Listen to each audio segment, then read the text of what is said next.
I don't like ketchup, Jalapeno mustard, or mayo. mayo. Yeah, I've had some of that. My cousin lives in the parish down in Louisiana.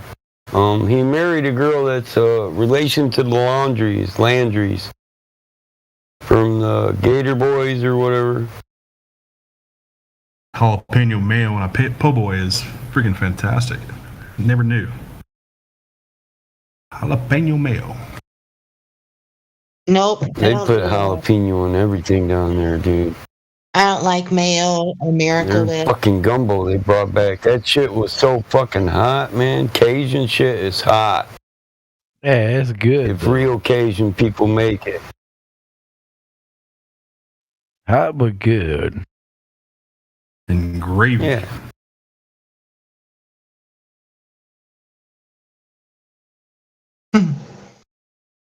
What if Antarctica is actually the North Pole and the North Pole is actually the ice ring? It's a lot of what ifs. Are you dreaming? What if it moves wrong? Wakey, wakey. Wakey. We may not know where we are, folks. That is a possibility. Yeah, that wouldn't work for the flight paths, remember, because how they go up north and then they come down again for the flight paths. So that would be kind of wouldn't really work on that. If you look on the flight paths of aeroplanes.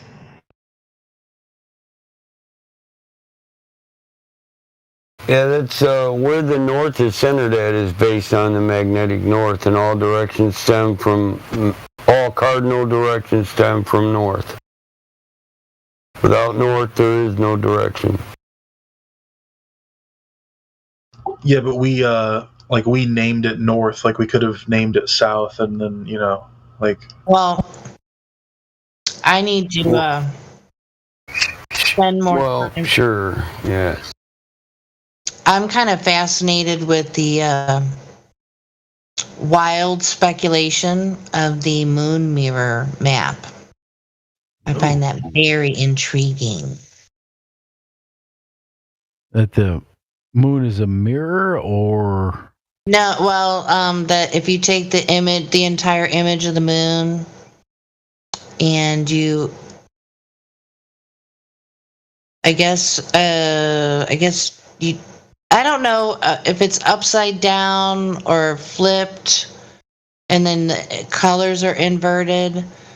But anyway, so the white portions on the moon would be the water, and then the dark portions that you can actually see stars through and whatnot, those would be the land masses. And so by looking at the moon, if you use Tycho crater as a landmark, you would kind of take that down or in whichever direction farthest away, and there's you can see America and South America. They're really tiny, and then it just connects over from there. It's really bizarre, but there's a whole channel like doing distance comparisons and whatnot. So it's kind of analogous to an astronomical clock. So I've always had the belief that there are lands that we don't know about. So this kind of resonates with me a bit. So the other lands are not affected by our barrier, or if it's a toroidal field as a barrier, or whatever the case may be. But so there's uninhabitable areas for us, and so with the idea of the astronomical clock, you know how they talk about how the magnetic pole is shifting. Well, that would be not with a ball, but on an area that is like a clock. Like the entire Earth is like a huge astronomical clock. So that idea just like really is ultimately fascinating to me. Hopefully I explained it well enough for those that are somewhat familiar with it, or comments. Anyone? Yeah, I watched that movie, the 6-hour movie. That was pretty Oh good. yeah, that's just one of two. There's another one. I can't remember which content the moon map thing is from the EWAR documentaries. It's The Lost History of Flat Earth, and then there's What on Earth Happened. It's one of those two documentaries. And then I also came across a very interesting belief that some, I guess, learned people, self scholars or whatever, and it's called preterism. Because I've believed for also something I've believed for quite some time is that time is not, it's well, not only being a man-made construct, but that different civilizations recorded time differently, and so it's like, oh my god. And then I kind of came across the mud flood, and we have archaeological buildings, documented official photos of different buildings, like from the World's Fair, and it just didn't match up with what we currently built and stuff. And I don't know, but so anyway, it's called preterism, and it's the idea that the millennial reign of Christ already occurred, and so people calculate that they added on 1,000 years, and that happened somewhere around 1850. So there's a lot of people that really like history. Oh, This when is you my say assumption. they, I mean, who's the? So Oh, well, they added. I guess you'd have to, if I were to look into it, I would probably review the EWAR material and anything supporting information he has to go along with that. I have not done that. I'm taking it at this point as until I see otherwise, wild speculation. It's not something I'm gonna stake my life on or something. I mean, I don't know if that means Sure. anything to you, but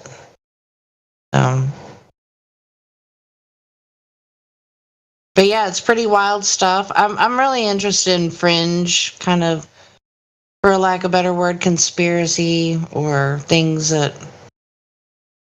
are not available for widely available, like in school indoctrination centers, aka public school, what have you. I mean, I can't really listen to people that talk about aliens, because they're globers. I mean, I don't discount everything, but a very small fraction I would consider.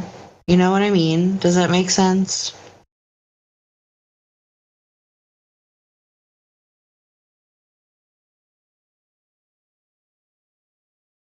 So it doesn't make sense? No, it makes makes sense. sense. Yeah. Yeah, you got to sort of look into everything now that you realize everything you've been taught is nonsense. So keep an open mind to alternate history and a lot of different things that you wouldn't think are. I remember when I watched the trees, no force on flat Earth. Oh yeah, that's great. I was pretty captivated by that. Like just the idea of things we don't know about Earth. Definitely a lot of them out there. So since coming to like flat Earth, what do you think of the quote unquote aliens topic? Definitely not going to outer space, but aside from that, what do you think of the topic? Idea. Because that helps support the heliocentric model, is what that topic does. What is the Yeah. heliocentrism? What is that?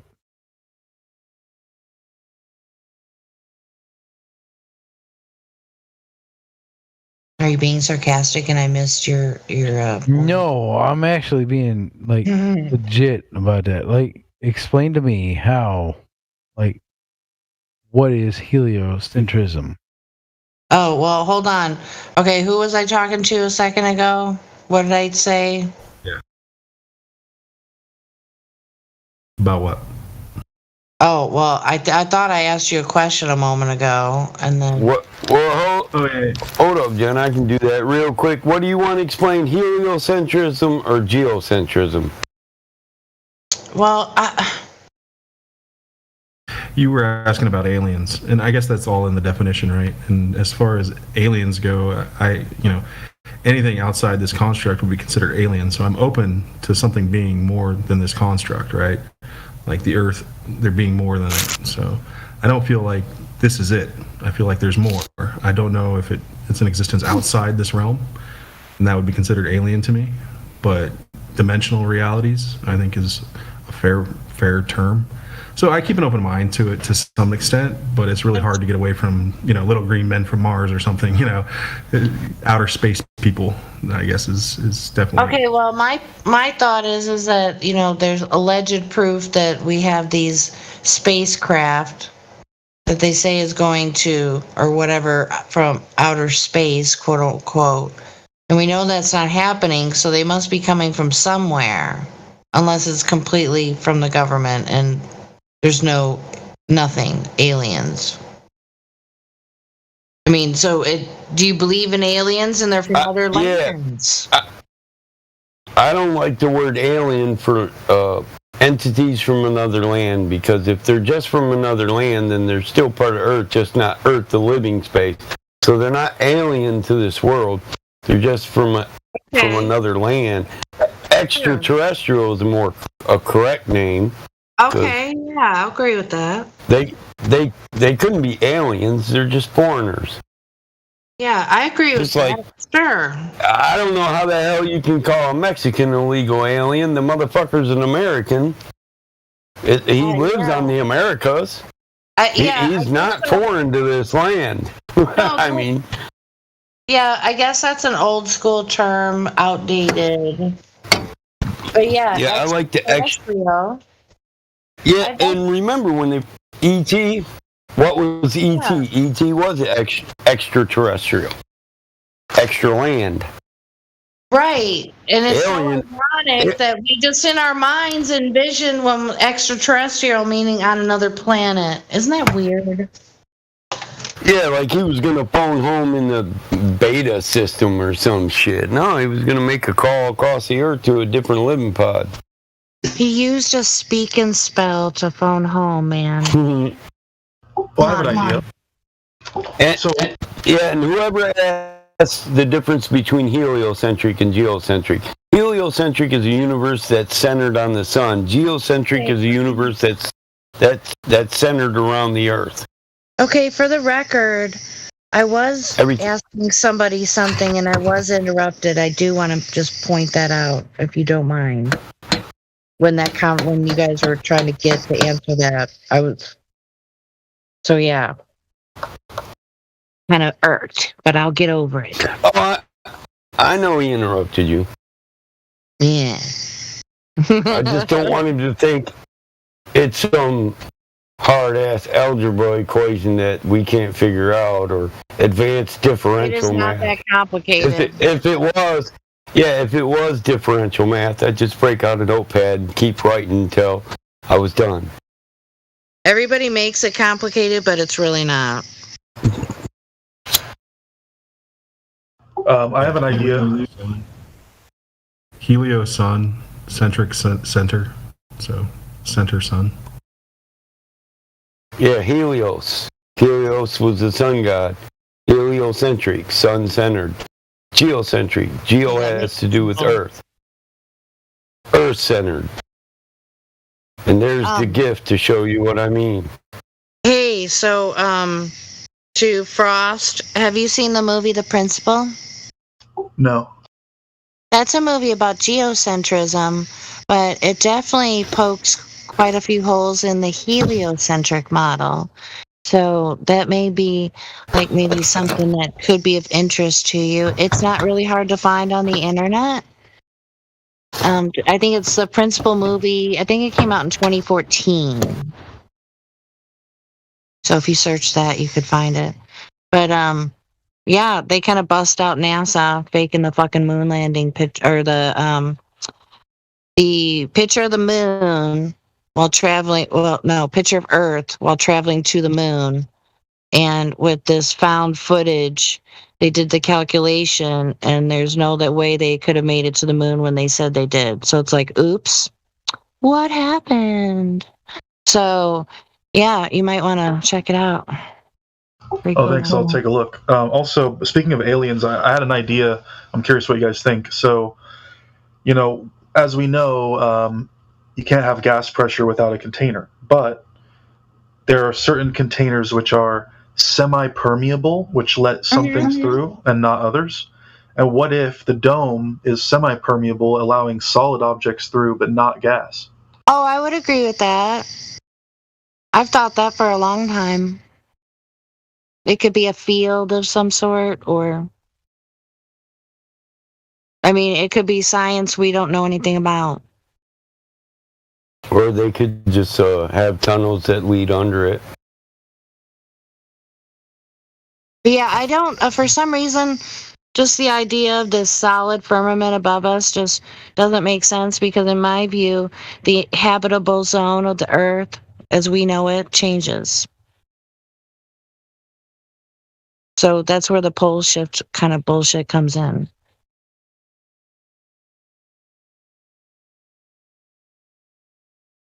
So in my opinion, that's where the mud flood chat really comes in to be really interesting. The buildings, how old are they really? Carbon dating and other testing methods have been questionable for decades, as far as I know.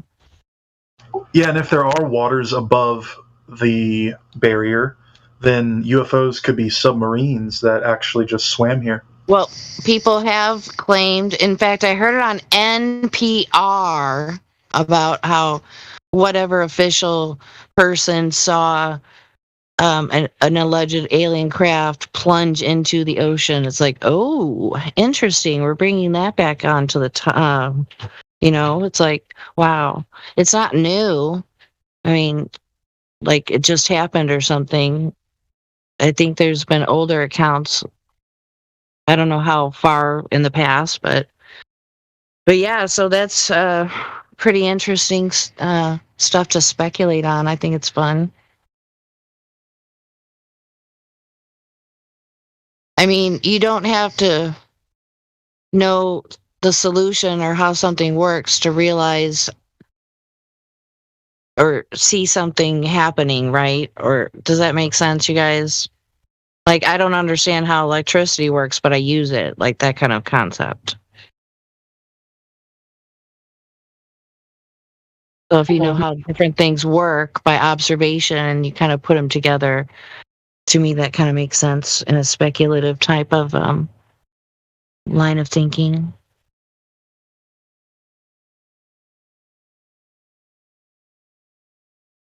Yeah. Speaking of geocentrism, have you guys heard of the Tycho Brahe model? I think that's like the position of the moon, isn't it? It's so Tycho Brahe was like a Dutch guy or whatever, and he was trying to come up with a reason why. Well, because he was a geocentrist. This is what's covered in the principle, by the way, just to let you know. Oh, really? Yes, it is. Which I haven't seen for quite some time, so I'm really rusty on the topic. I could probably somewhat contribute to this conversation, but whatever you have to offer and say, please continue. It's cool. Yeah, so he was a geocentrist, and he was trying to come up with a reason why, you see all these strange motions of the moving stars in the sky. And what he found out is that if you have all of the planets except like all of the moving stars or whatever you want to call them, if they're all orbiting the sun, and the sun is going around, then that would account for all the strange motions, like with like in that picture. Actually, they answered that with the aberration of light, but continue. Oops.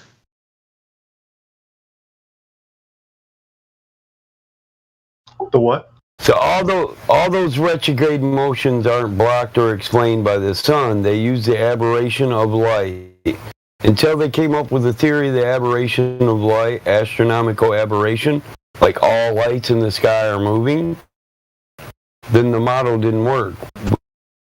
With the sun in the center or the earth in the center, either way.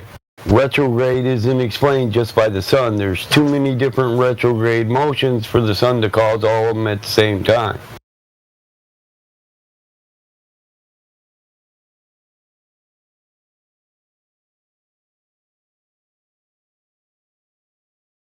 Here, I'll get you a link. So, Frost, for your convenience, I DM'd you a link of the principle, not where to view it online, but like I said, it's not hard to find. Oh, thank you. Mm-hmm. Yeah, I'm trying to find an animated GIF of this particular this guy's like model or whatever. Whose? Tycho Brahe. Oh, okay. I got you. But yeah, I should watch The Principal again. It's a good documentary. Well, docu-movie. So in the star, it says apparent motion of celestial objects in and about their true position is caused by the velocity and the aberration of light to cause objects to appear to be displaced towards the direction of motion. So I'm trying to find where the hell he came up with it. James Bradley came up with it in 1727, and until then there was just a classical explanation like retrograde motion or concentric circle motion. So James Bradley came up with the aberration of light.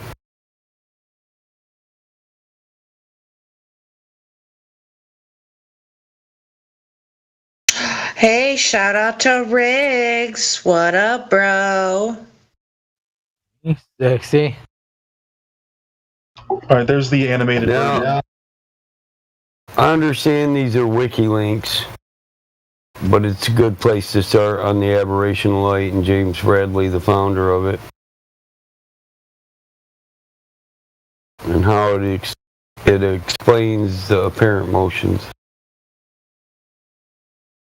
Yeah, I posted a GIF or whatever it's called, GIF, about the Tycho's model, and he says that according to this model, it would account for all the retrograde motions.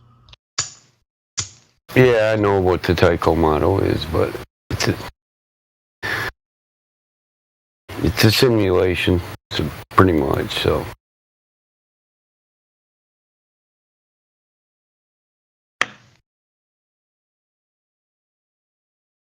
this one focus point explains retrograde of one planet, one wandering star. You know how many different retrograde motions there are? I'm looking at your GIF. Did you even look at the GIF I posted? There's like 8 different planets in retrograde. These are called wandering stars. That's how you end up with the flower of life, or the sacred geometry. Yeah. Because there's more than one planet in retrograde. Your GIF only shows one planet in retrograde. Well, but if you're looking at it like from the perspective of Earth, I think you would see them in retrograde. See them or that one planet? Well, all of them. Oh. Whichever ones happen to be in retrograde, I think. Did you see this one here where it only shows one in retrograde, and that goes out 8 different layers, and there's let me see, 7 to 8 different planets that actually demonstrate retrograde motion. That don't make no sense. But here, this model only shows one planet in retrograde motion, and how from Earth with the sun, us going around the sun, it blocks that retrograde motion. But the funny thing is, it still shows the same retrograde motion that the Ptolemaic model shows, which is the geocentric model. That while doing concentric circles, it is doing concentric circles. That's retrograde. Showing retrograde motion. As if this star is spinning about an axis while doing a complete circuit.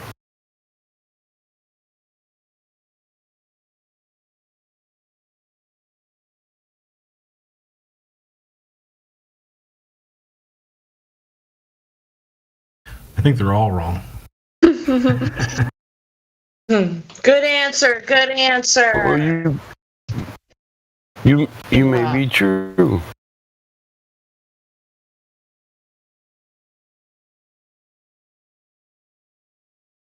We ought to play Family Feud,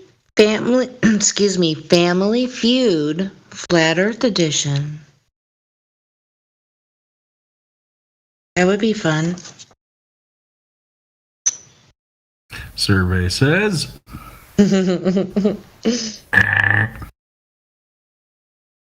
Battle mod could be Richard.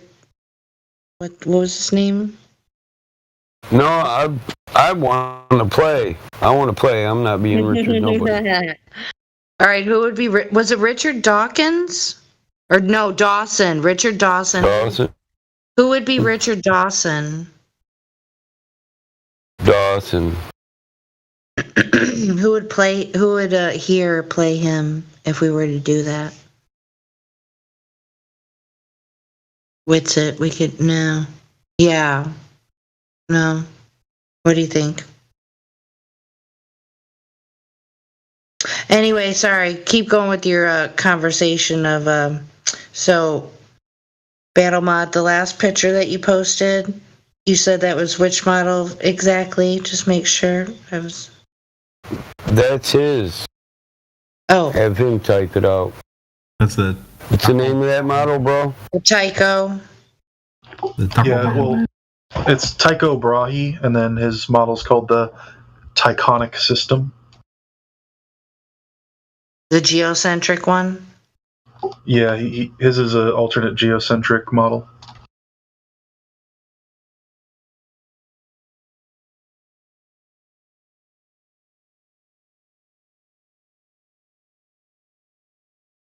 Okay, so I take it the middle dot is Earth, and then it's the moon, or what? Yeah, the moon, and then the sun is going around the Earth, Hmm. and then all the other planets are going around the sun. Yeah, that doesn't even come close to showing all the motions. I mean... So really, I don't know. I don't know what that's supposed to say, because that's not really a true representation. I mean, what point are you trying to make with it, I guess I should ask. Okay, Well, he didn't do it, so here's a citation for that, for anybody that wants that. Well, it's just a way to explain why we see the stars moving in the sky the way they do.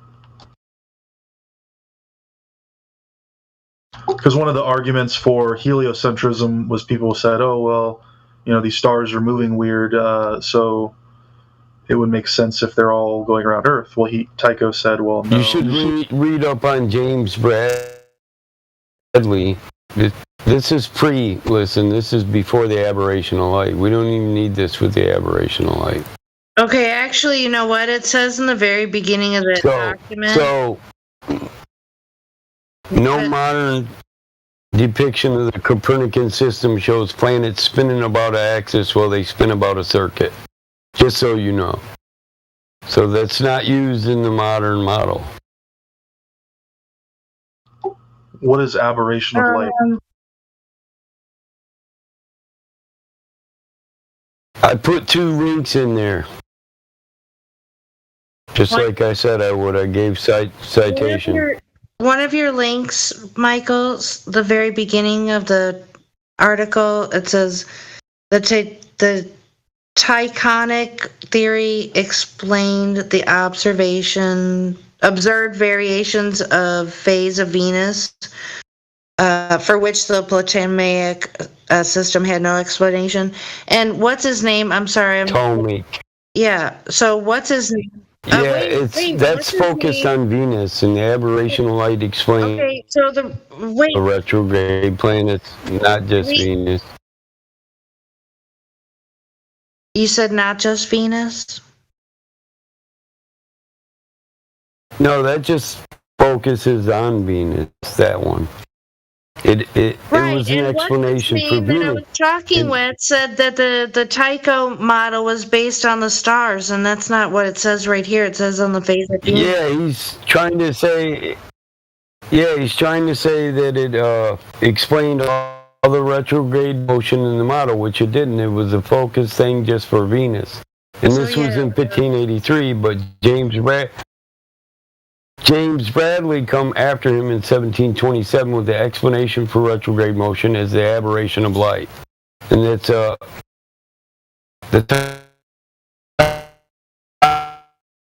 time it takes for light to get here, the movement that happens in between the Battle, you're buffering pretty hard. You might want to reset the room. Yeah. Rejoin, Michael.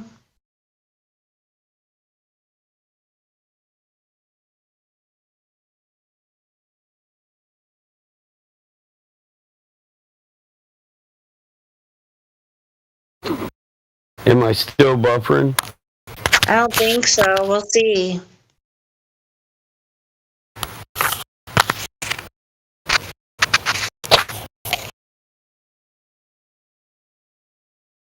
So the attenuation of light is where you left off, I think.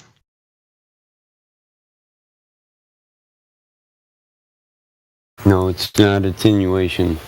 Aberration. Thank you. Aberration of light. Thank you, Michael. And it's a moving object puts off light. It takes time for that light to get to your eyes to be seen. And by the time it reaches your eyes, that planet or star is in another position. It's not actually where it was. And this is the explanation used to explain all retrograde motion in the heliocentric system as of today. That was an explanation for Venus. You did say aberration of light. Yeah, that's what the James Bradley link is about. There's an aberration light link under it, and that's a link to the guy that discovered it. Or Okay, but theorized it, actually. reason why I asked is because I googled the definition, and there's a specific definition for under the category of optics, and it says the failure of rays to converge at one focus because of limitations or defects in a lens or mirror.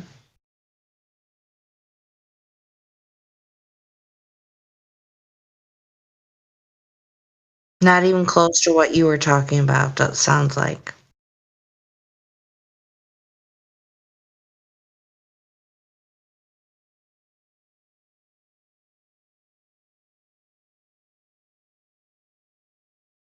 Anyway.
Am I still all choppy? Is that better?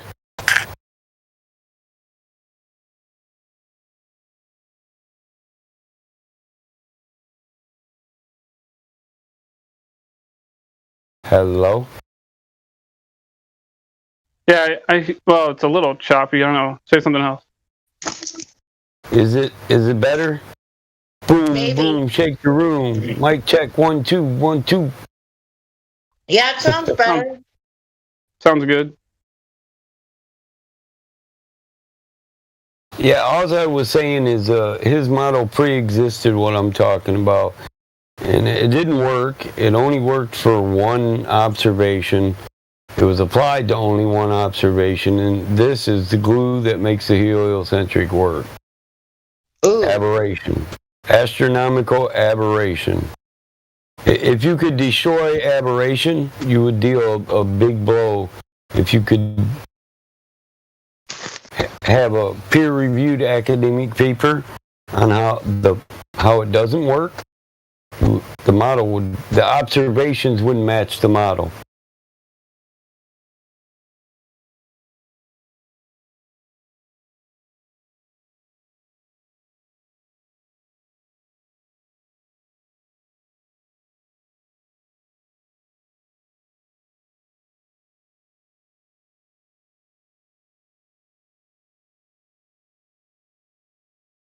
Well, that would be a little bit awkward for the science community, wouldn't it? It sure would.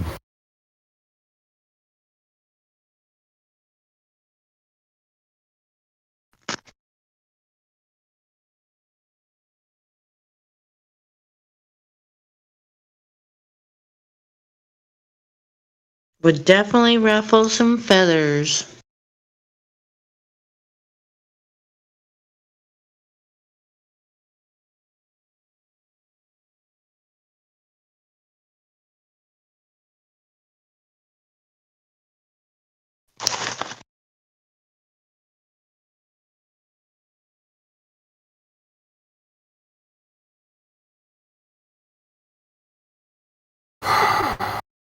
To all those punks sending me pictures in my DMs, you know, the minute I look at your name, I'm just gonna ban you for DMing me dumb stuff. Ruh-roh. Christ, kid.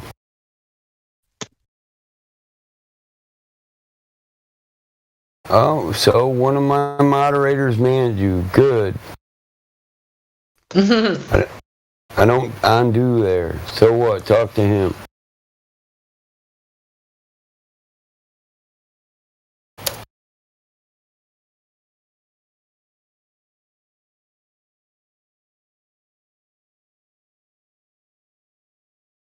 I think a lot of people don't understand how moderation works. Yeah, and I'm fitting to look at everything this dude has said, too. And if I find out he's just being a dumbass and then he had the audacity to DM me, you know where that goes next, right? D-I-L-C.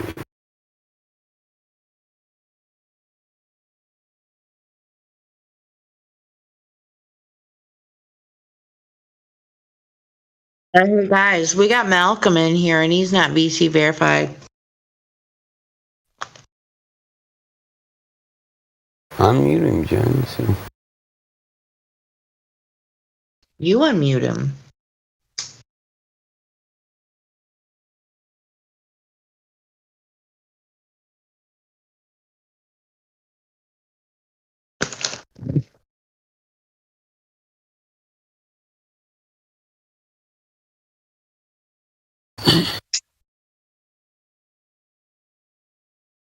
You know what's interesting? Did you know historically they used to refer to Venus as Lucifer? Yes, that's one. The bright star of the morning star, yes, sir. That is the reference.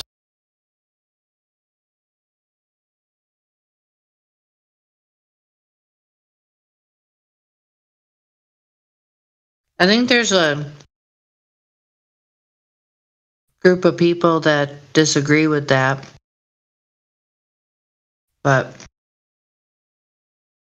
fascinating conversation.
Okay, Michael, so why would you,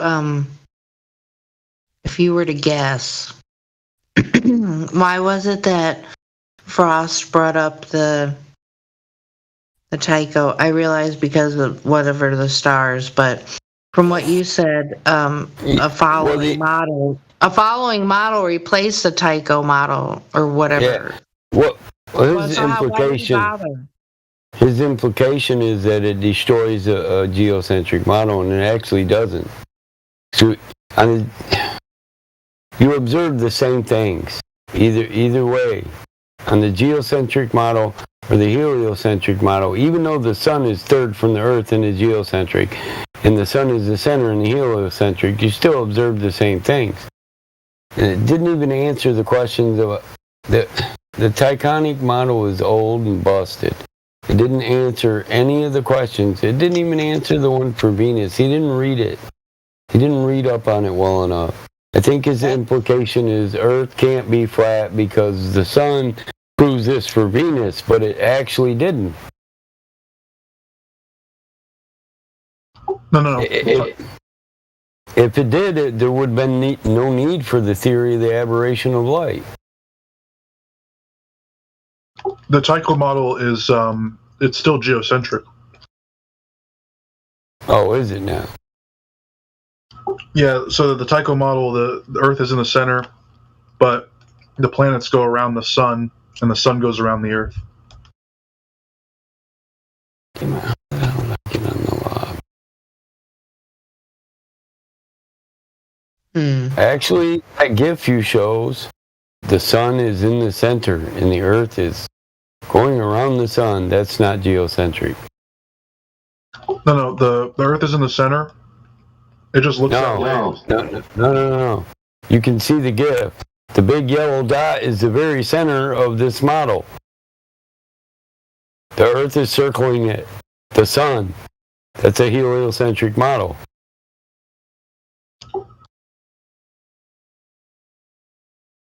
It's sun-centered. The sun is in the very center. Look at your own damn GIF, dude. No, the blue dot in the middle is the Earth, and the yellow dot is the sun. Are we looking at the same fucking GIF? There's a yellow dot in the very center of the GIF, dude. There is no blue dot in the center of your GIF. I think you're lost. What do I gotta here? I'll take a screenshot. Fuck it, so you can just see it. Then I'll circle the damn. I'll point an arrow right to the sun at the very center of your fucking model. I'm not on the same page as you either, Michael. You're not on the same page as me. No. Did you look at his GIF? What is in the very center of it? Okay, See you're that talking arrow? about the image, the very last image you posted, correct? Not me, him. That's his GIF. But yeah, I posted it. But see the yellow dot in the center of it? I just did a screenshot. Do you see that? The massive yellow thing in the center? That's the sun. To the left of the arrow is the Earth circling the sun. Is that a geocentric model? The Earth isn't moving.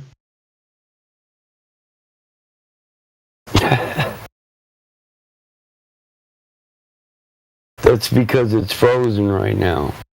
But Okay, that's fine, but it's still not moving. I'm talking about the model, Jen. In this model, the Earth is circling around the yellow dot in the center. No. Mm-mm. Oh, well, I mean, if it's saying that the Earth is moving in this model, then I guess, is that what you're saying?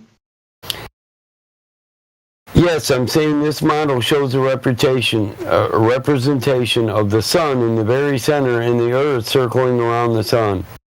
The Earth is the first concentric circle around the yellow. The second, Mars, then Venus. Venus is the one with a circle around it while it does a circle around the sun. This is... If you look at the GIF, you'll see that the sun is... You're not equipped for this. Listen, dude, just be quiet. You're not equipped for this conversation. If you can't see the bright yellow sun in the center that never moves in this model, then you shouldn't be saying whether it's heliocentric or geocentric. Heliocentric means centered around the sun. All the concentric circles circle around the sun. At the very center of your model is the sun, and all other bodies circle around it. That is heliocentric. That is the very definition of heliocentrism. Dude, I'm not on the same page as you. I want to so bad, but I'm not. I'm guess I'm being ignorant right now or something. I don't know. Did you look at the screenshot? Do you see the sun in the very center of all those circles? Then that's all you need to see. We agree. The yellow dot fucking moves.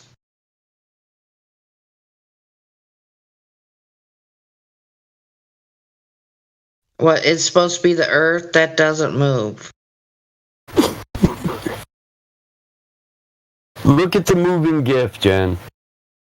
Yeah, the yellow dot's right fucking now. The moving GIF.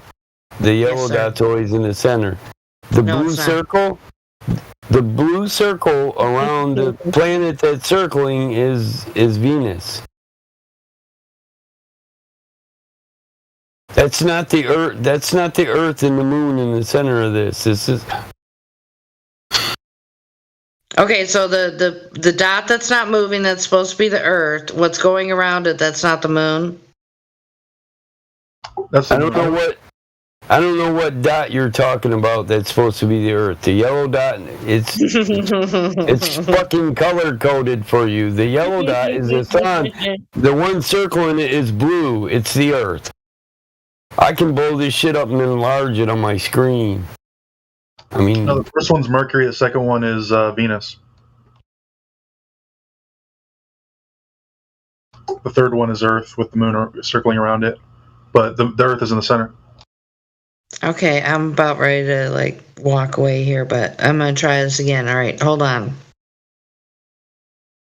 All right. Is it all rotating around the sun? That's all. That's the only answer I need. Is everything in that image rotating around the sun? No. It's not. That's not the sun at the center, and everything else is. Can I ask questions? Let me ask questions. Okay, in the very center of the image, there's one dot. It looks kind of gray or something. All right. Are you on a busted old phone or what? Dude, what the fuck? No, Okay. that's the sun. In the middle is yellow. All right, in the Thank you. middle, it's not fucking yellow for me. I don't know, dude. All right, let me go to what you pointed out in your picture, okay? So hold on. Maybe it's like that dress where no one can tell. That yellow dot in the picture, that's the moving gift for me, that's moving around in a circle. Oh, I see what you mean. Yeah. Okay. Yeah, the thing that the camera's centered on is gray. Fine. So what is supposed to be in the very middle of the image, what the camera is centered on? Is that what you're saying? Yeah, what is centered on? That's the Earth, I assume. That's what I was trying to ask earlier, and I wasn't getting an answer. So what's circling directly around the Earth? The moon. That's what I thought. Thank you. Okay. So the Earth is not moving. The sun is moving around it, along with the other planets. You see No, this it's not. It's just the figure, camera centering on it. it's the view centering on what you're seeing. Look at the GIF I showed. Oh boy. Because it wouldn't even match to their model if that was the case. I think it's just centering on Earth. That's why it looks like that. Earth is motionless. Right. No, I'm talking about in their model, of course, not what's the reality. But with the exception of the Earth and the moon, everything is moving around the sun, and all of that is moving around the Earth. In the Tycho model, the Earth is motionless. Yeah.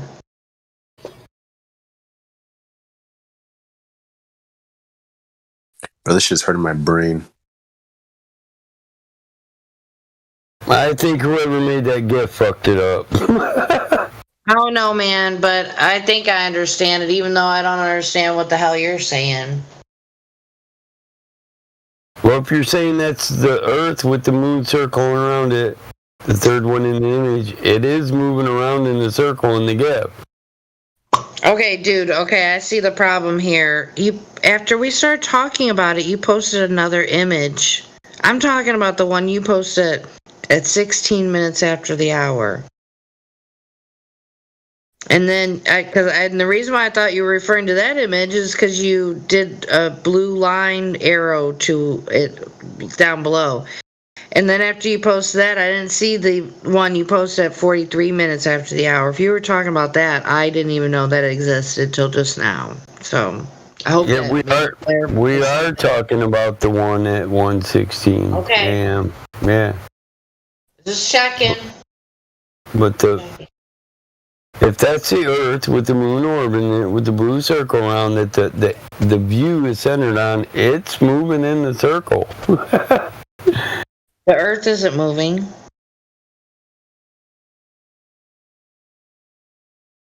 Is the Earth the one with the blue circle around it that's got something orbiting around it? Huh? To me, it doesn't look like it's moving. I can't help it. So you're saying the Earth stays in one place and all the other rings move around it. That's what you're saying. Yeah. Well, it doesn't appear that way. That's what I'm saying. If that's the way this is meant to represent it, then the GIF is pretty fucked up. Somebody made a janky GIF. Yeah, I saw it Battlemod's way too, and then I started seeing it yours. Like I can see it both ways. It's weird. Kind of fucks with my eyes a little bit. But yeah, if you look at it, I'm see what you're saying. The blue circle one stays in the exact center of the frame all the time, and the rest of the frame moves around it. But it's not depicting it doesn't relay what they're trying to relay it. I'm not saying I'm right. I'm saying it appears everything else is circling around the center of the circles. I think you're thinking of it as if there's like a moving camera, but the camera is supposed to be stationary. Yeah, that's how I saw it.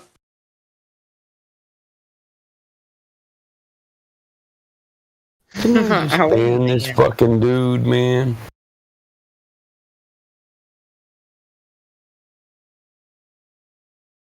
It's like a hula hoop. Like the Earth is hula hooping I see that now. I see that now. I'm just saying, Yeah, that's listen, what I was seeing. this is a janky ass gift. It could be seen from two different angles. Wow.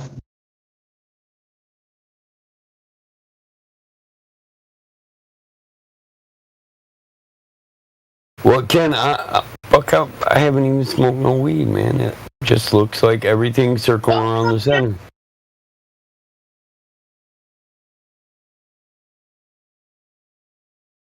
Didn't I just-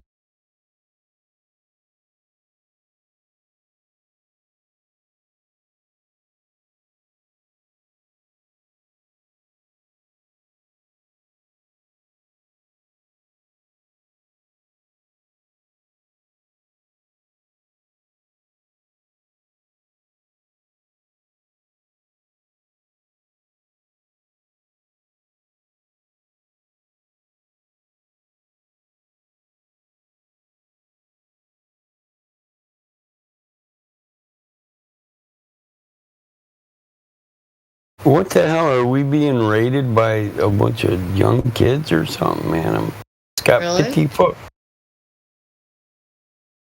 I just got 50 damn DMs, all saying the same dumb shit. Bored. Bring them one of them in here. We're bored.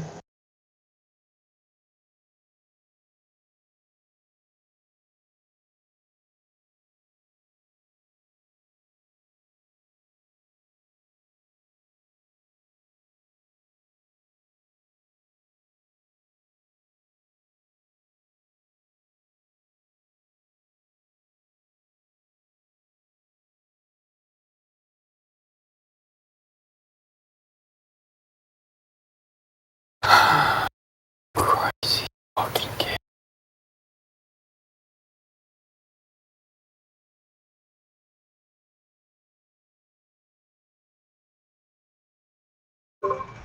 Black Swan. Black Swan. Black Swan. Black Swan. African American swan. Everyone do the swan dive.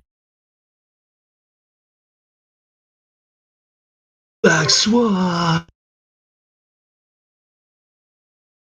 Bro, we gotta come up with a dance called the swan dive. Kid ass.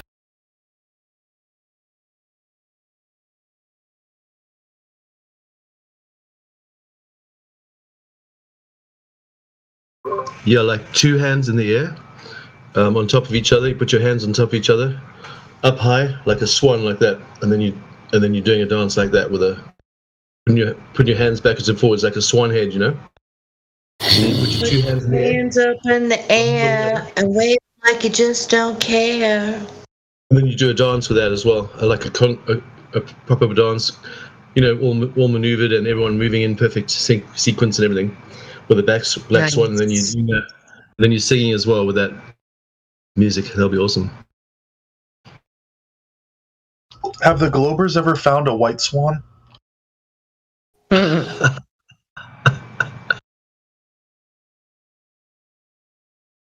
To be honest, I was already like thinking of the style of how I wanted it to look like, and it's like you're doing a trot, and then like you put you open your arms up like you're flying, right, like a bird, and you're trotting at the same time, right? And then you wave your hands to the left, and then you wave your hands to the right, and then you then you dip down, and then you When I dip, you like- dip, we dip.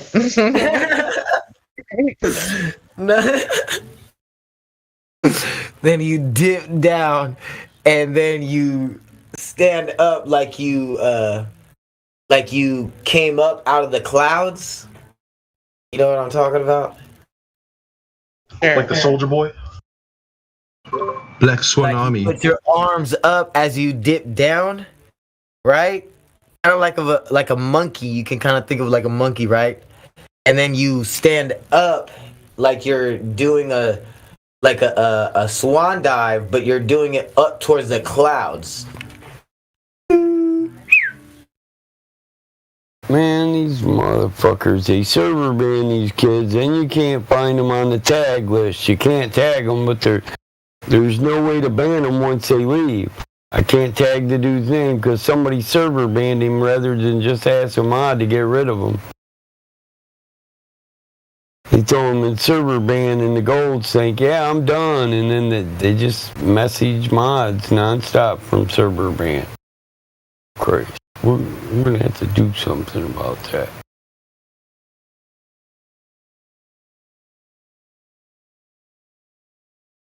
There's literally no way to tag this dude to ban him.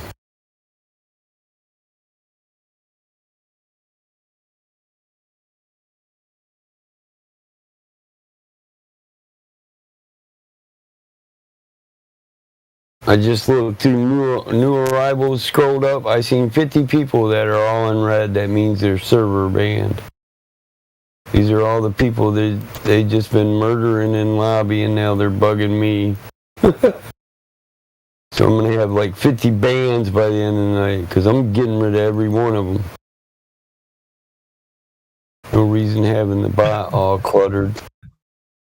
Well, it makes the bot lag, dude. It's keeping track of 300 to 1,000 people. Just ban them, damn it. You know? Why do you want to ban them?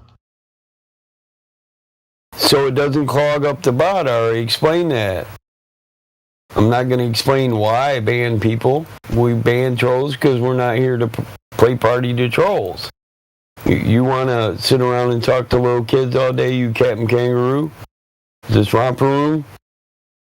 I'm not here to talk to children. That's not my mission here. Yeah, that's not a good idea, in my opinion. Didn't we talk to that unsoulful dude last night?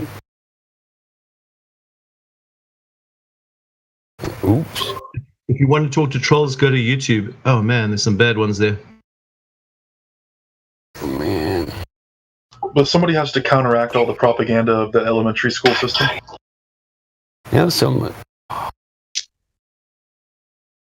I mean, yeah, I was gonna say too. Like, I think it's not a problem, like talking to them about it, but don't get. It's just it's just teaching them. You're educating them. You're not doing like. It's not like you're doing anything else. Who? Exactly. No, I'm asking who you're saying that to. I run a business and a family. I run 3 businesses. I got better things to do with my time. All I know is I'm all out of bubble gum. So I love bubble gum. Oh shit. You know what that means? It means it's time to flat smack people. Exactly. But some bazooka bubblegum and bazooka bubblegum. Bazooka bubblegum. I choose bubblegum and I kick heretics and liars' butts, and I'm all out of bubblegum.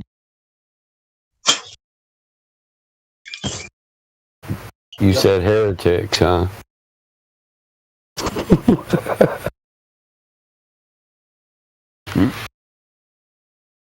A tick with hair. I full well know what a heretic is.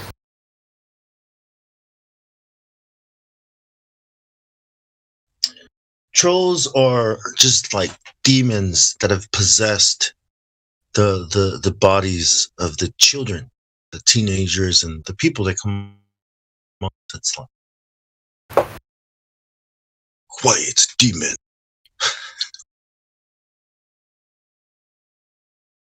Go back. She was quoting Luther. He was the guy who rebuked Copernicus. Right. Stop talking. But he didn't use chewing gum, he used beer. As you can see the boats going over the curve. Shut up, demon. Stop talking. You can see the boats going over the curve? Amazing. That's It's how we amazing. know. You learned that in the 3rd grade, did you? What is this nonsense? It's just nonsense. How you guys doing, man? Everybody good? Seems a Hey, little yeah. chill, low key around here right now. Good time to drop in, have a beer with you guys, hang out, have a laugh, In the ball. Just had lunch. Have Was it lunch. dinner? take a piss. As my friends say, taking a piss. Oh, you taking the piss, are you? I'm taking a fucking piss. Yeah, taking a piss is fun. Good, feels good. On the piss. What's on up, the flat piss. Earth dude? What's up, man? What's up? Who's that? Who was talking? All right. Finish work? That was Enoch. It was Master Chief. Yo. What's That's a pretty interesting picture in the back live stream. Voice text, man. What the? That's the many galaxies. Wow, it's hot, man. Cool picture.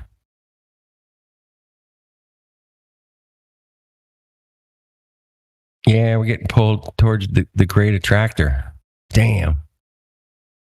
You know how fast we're going around that great attractor?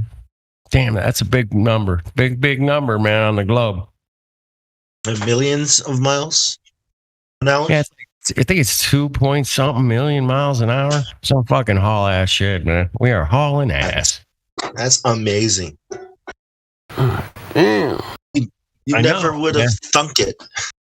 You know, you guys are just flying. We're just flying, man, through space. People just like, yeah, that's what's going on. They don't even know. They don't even know what the great attractor is. First of all, they'd be like, well, "What's that?" I'm like, well, that's like God. The whole it's the whole universe together on the globe. It's the destroyer of worlds, the eater of worlds, and it's gonna suck you. I wonder it's why kind of funny. Neil Armstrong wasn't left in the darkness of space, millions of miles away, when he went out to space. Because if we're moving that fast, he would have been far gone, billions of miles behind us, because we're moving so fast. Yeah, exactly. And why doesn't We the don't have to sun? worry Why doesn't about- the sun have a dust like a trail, like a comet, a tail? I don't get it. I don't get it. trail. Good point. Like a tail, like a comet Yeah. tail, Moving zip, fast, yeah. shooting all that gas off everywhere. Spot on. Shit. Well, you can't see it because it's, you can't see it because it's behind the sun. It's Right. underneath, and we're on the side, so you can't. It's just not angled, so you can see it. Damn. That'd be cool if the sun Yeah, had it would. if the sun had a I mean, if you tail. went to the south, to Antarctica, maybe you could see it. So, I look into a lot of things. If there's a tail, yeah. This year, that's man, when I you'd see it, learned yeah. Antarctica. It doesn't snow in Antarctica. I was like, what? It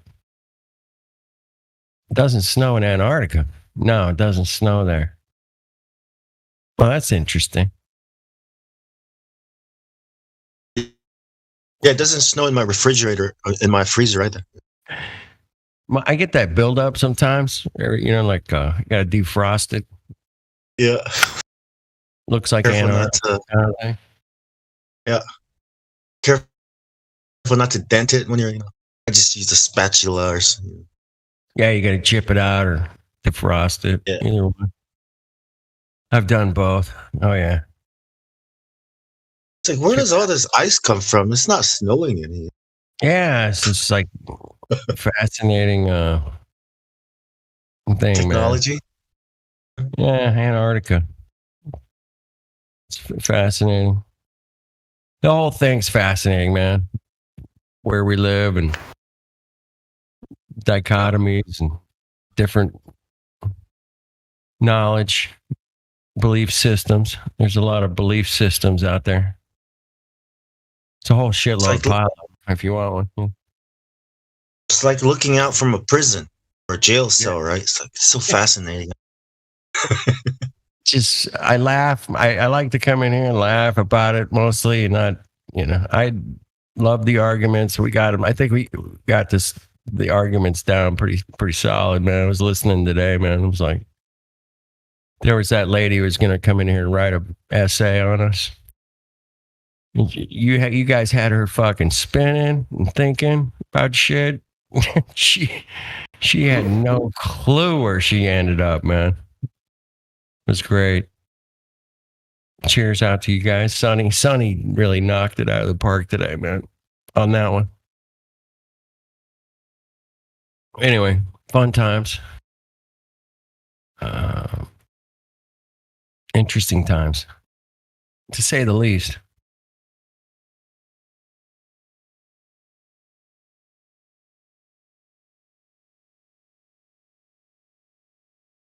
What if there was a line, where people can come and get woken up, right? And we can just sit there with our popcorn and watch people's reactions. Yeah. Like, they got freaking out, eh? Yeah, that's interesting. I haven't seen that reaction in a while. Yeah. Some water. Let me get you some water. And you sit here, you're gonna be fine. Really. You're gonna be fine. It'll all work out. You want me to call you an ambulance, ma'am? Well, just sit here on the park bench for me. Breathe into this back. Just all right. Feel that non-spin. I want you to feel the non-spin. Yeah. I heard some lady freaked out, almost like she was having a heart attack because her mask came off. That's the state that people are. So I guess, telling them something like this, a lot of people might have heart attacks.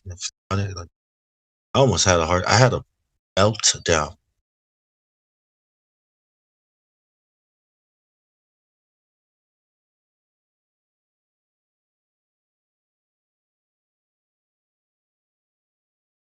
I realized what the sun was or wasn't. It's like,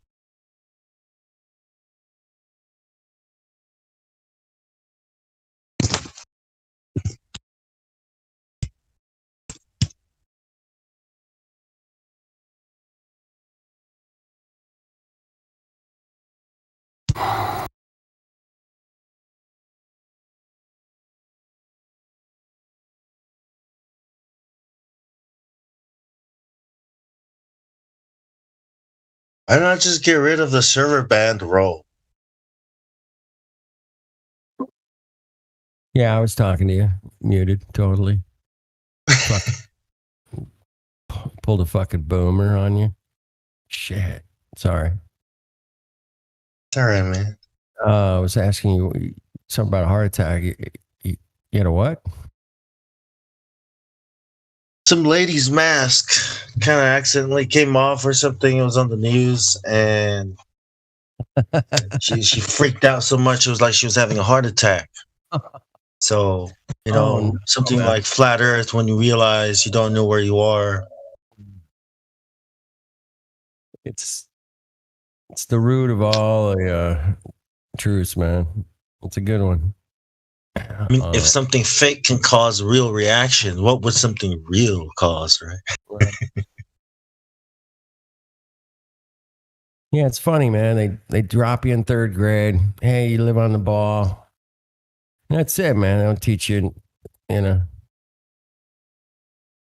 after that, man. All the way through high school, nothing, man. They don't sit you down. You don't have an Earth class, man, where you go, hey, let's learn about the Earth today. What size is it? What's the radius? What's the amount of water? How does it spin? What started it spinning? What are we spinning around? How fast are we spinning? Oh, interesting. Oh, all these things. So yeah. you want to be an astronaut? Well, this is what you have to learn. None of Just, that. you know, kind of shout out to Alex in the chat, YouTube, Brian, Glap Flobe. What's out there? So YouTube. Station Nation, bitches. All right, I gotta say hi to the chat occasionally. You guys never do. Up to talking to the YouTube chat. Occasionally, you got it. Yeah, I got that guy in there last night. Man, was he came from the chat? I said, dude, jump on the panel, bring your facts, and he did. Man, he jumped on, and we had a great chat. Man, he hung out. Jose was working him for, I don't know, a good hour. It was beautiful. And then Jose's phone fucked up, and I was talking to him for a while. And Eli was talking to him. It's cool people. It was good. The guy said, "Yeah, I'll come back here." I'm like, cool. Even though, he doesn't know the first thing about his own globe, but he's learning. He's learning. Learn about the globe, people. Learn about the globe. If you learn about the globe, you'll be like, wow, that's like Disneyland kind of information. It's magical. Magical globe, magic gravity, magic air pressure, and magic spinning and shooting. Magic. It's all over the place. Welcome to Disney. I call it magical world of Dismaland. Dismaland. Dismaland.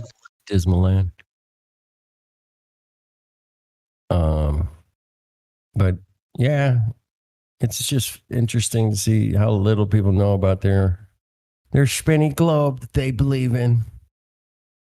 They don't know nothing, man. It's so weird, man. And it's been that way. And you are getting more people coming in here and going, whoa, wait a minute, what? I mean, the arguments are so good now that actually getting through to people, here and there. I don't know. It's good. It's good. It's just lay it out for them. Real simple. Takes about 15 minutes. They get it or they don't, man. Moving on. Next. We could do 4 an hour. If we could turn 4 people an hour, that'd be good. That'd be great, man. And not turn, just have them realize for themselves that they need to go out and investigate what the hell is going on and where they live. That's all. That's all I'm asking. Check it out. Don't believe me, man. Do not believe anything I'm telling you. You can check it out yourself. And that's the best advice you can give somebody, man. It's honest. It's truthful. There's no commitments, no responsibilities, no nothing, man. Just go check it out. Prove me wrong, man. Yeah. Prove me wrong. That's what happened to me, man. Guy said, dude, their satellites are fake. And I'm like, what? No. Dude, get out of here. It's 11:11, everybody. That's good. I'm still on track. I'm like, no, I'll prove this guy wrong, man. He goes, yeah, look at all the pictures and satellites in space. They're all fake. And I was like, what? No. My Google ass searching. Clickety, clickety, click, man. I got, what? God damn. Page after page after page. All fake. I was like, damn. There's something to this. Immediately, I knew there was something to it. But it took me, I don't know, a few more weeks, maybe a month. It was really, you start digging in, man. What the hell is this globe all about, man? Damn, this is crazy. Shooting through space, 2 million miles an hour. Fuck off. I ain't shooting through nothing. This is crazy. Yeah, they don't teach you that in school, man. I don't know why. The great attractor. The great attractor, man. I forgot. I skipped that class, apparently. Ooh. Science is always changing. Yeah. Well, they just skipped over all that stuff. Yeah, you live here, you're good. And it's in every movie and it's on TV. Of course you live here. We went to the moon. Check it out. Remember Men in Black? Remember Men in Black? When he's like, yesterday, everybody thought the earth was flat. Imagine what we'll know tomorrow. On the park bench there, yeah. That's right. That's a great truth job. Truth in movies, lies on TV, man. That's what I've learned as well. So do you think they got like super advanced human kind of looking robots out there? Just curious. I know I've seen Boston Dynamic robots. They're pretty walk realistically. Now, I know the government's always at least 20 years ahead of us. On anything we're going to see anywhere, they got 20 years of that shit in their pocket. So I don't think they're robots. I think they're. Yeah, I think they're. You think? I think they're human. Think they can clone looking. Clone the celebrities? Have you ever seen like old photos of Tom Cruise? You know, from like 1925. Yes. I think they can. That does look. Yeah, I think they can do it. Yeah, I think it's doable. I do too, man. That's why I brought it up. I think it's doable, man. I think they got it somehow. I don't know. These people are fucking mad, sick fucks anyway, man. So if they got endless supplies of fucking resources, man, and they can make all kinds of shit happen. Whew. So yeah, the breakthroughs. I watched a guy rant about it tonight. He was ranting about, dude, I think they got these humans that they're cloning them. And I'm like, what? He did some side by sides and shit. And I was like, whoa, tripping. So I don't know. Can't prove shit. So anyway, it's fun to speculate sometimes a little bit. Kick around an idea, laugh about it, you know. If they do got it, man, that's crazy, man. If they don't, that's crazy too. I know they're trying to get it. If you could clone somebody or bring somebody back by having their DNA, like who would you clone? Who would you bring back? Who would I bring back? Great question, man. Great question. What if you were like one of those sick people? Like who would they bring back? Would they clone? Wow, that's a great one. Shit, probably. If I could get Kerry Mullins back, that'd be good. Could use him right about now. Anyway, he's the inventor of the PCR test. I bring him back. I hear they clone celebrities for all kinds of sick reasons. Yeah. Mm-hmm. I feel so bad for most celebrities. I know they signed up for it, but it's a raw deal. And a lot of them are born into it. Yeah. Yeah, there's definitely some bloodline kind of thing going on there for sure. Hi, by the way, I just woke up. Hey. Hey, Wasabi. I was drinking, man. No, I'm cool. I'm kidding. I was a friend of mine. I kind of make fun of him sometimes. He gets drunk. He talks like that. So I'll imitate him occasionally. Yeah, I just started getting. Oh, go on. No, good, man. Go ahead. I got nothing else other than we were talking about cloning humans. Yeah, I was kind of going to riff on that. I just got back into researching some of the old shit I was into. Like, I did a lot of Morgellons research, and because I've been plucking those fibers out my forehead for like 15 years at least, and So I want to know. I want to know what it is. You know what I mean? Yeah, dude. And so ever since people are waking up to that now because of the jab, and I've been doing some stuff looking at that, and I found this carbon nanotube medical application that's like a self-assembling nanotube that docks itself to the bloodstream and to the surface of the skin, and they can remotely deliver medicine through the carbon nanotube. It's wild. Technology is very advanced. Yeah, they got stuff 20 years ahead of us minimum. I mean, it might be 50, but it could be 100. I don't know, but they're way ahead of us. I saw Discord back in 1993. Yeah, with live video and everything, chat, the whole fucking 9 yards. And I'm like, holy shit. They had What was it? The government. It was the U.S. government. It was a conference call with between California and Washington, whatever, Langley or something.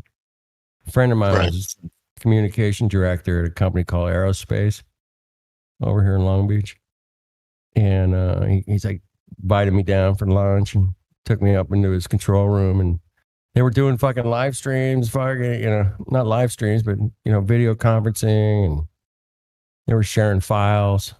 Yeah. I was like, damn, putting pictures up and shit. I'm like, holy fuck.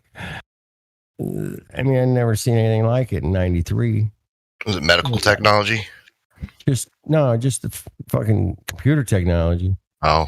It was like way ahead of the internet, man. Way ahead. It was 20 years ahead because we didn't get video calling. Yeah. We didn't get Google Hangouts and all that shit till what, like 2015, 14?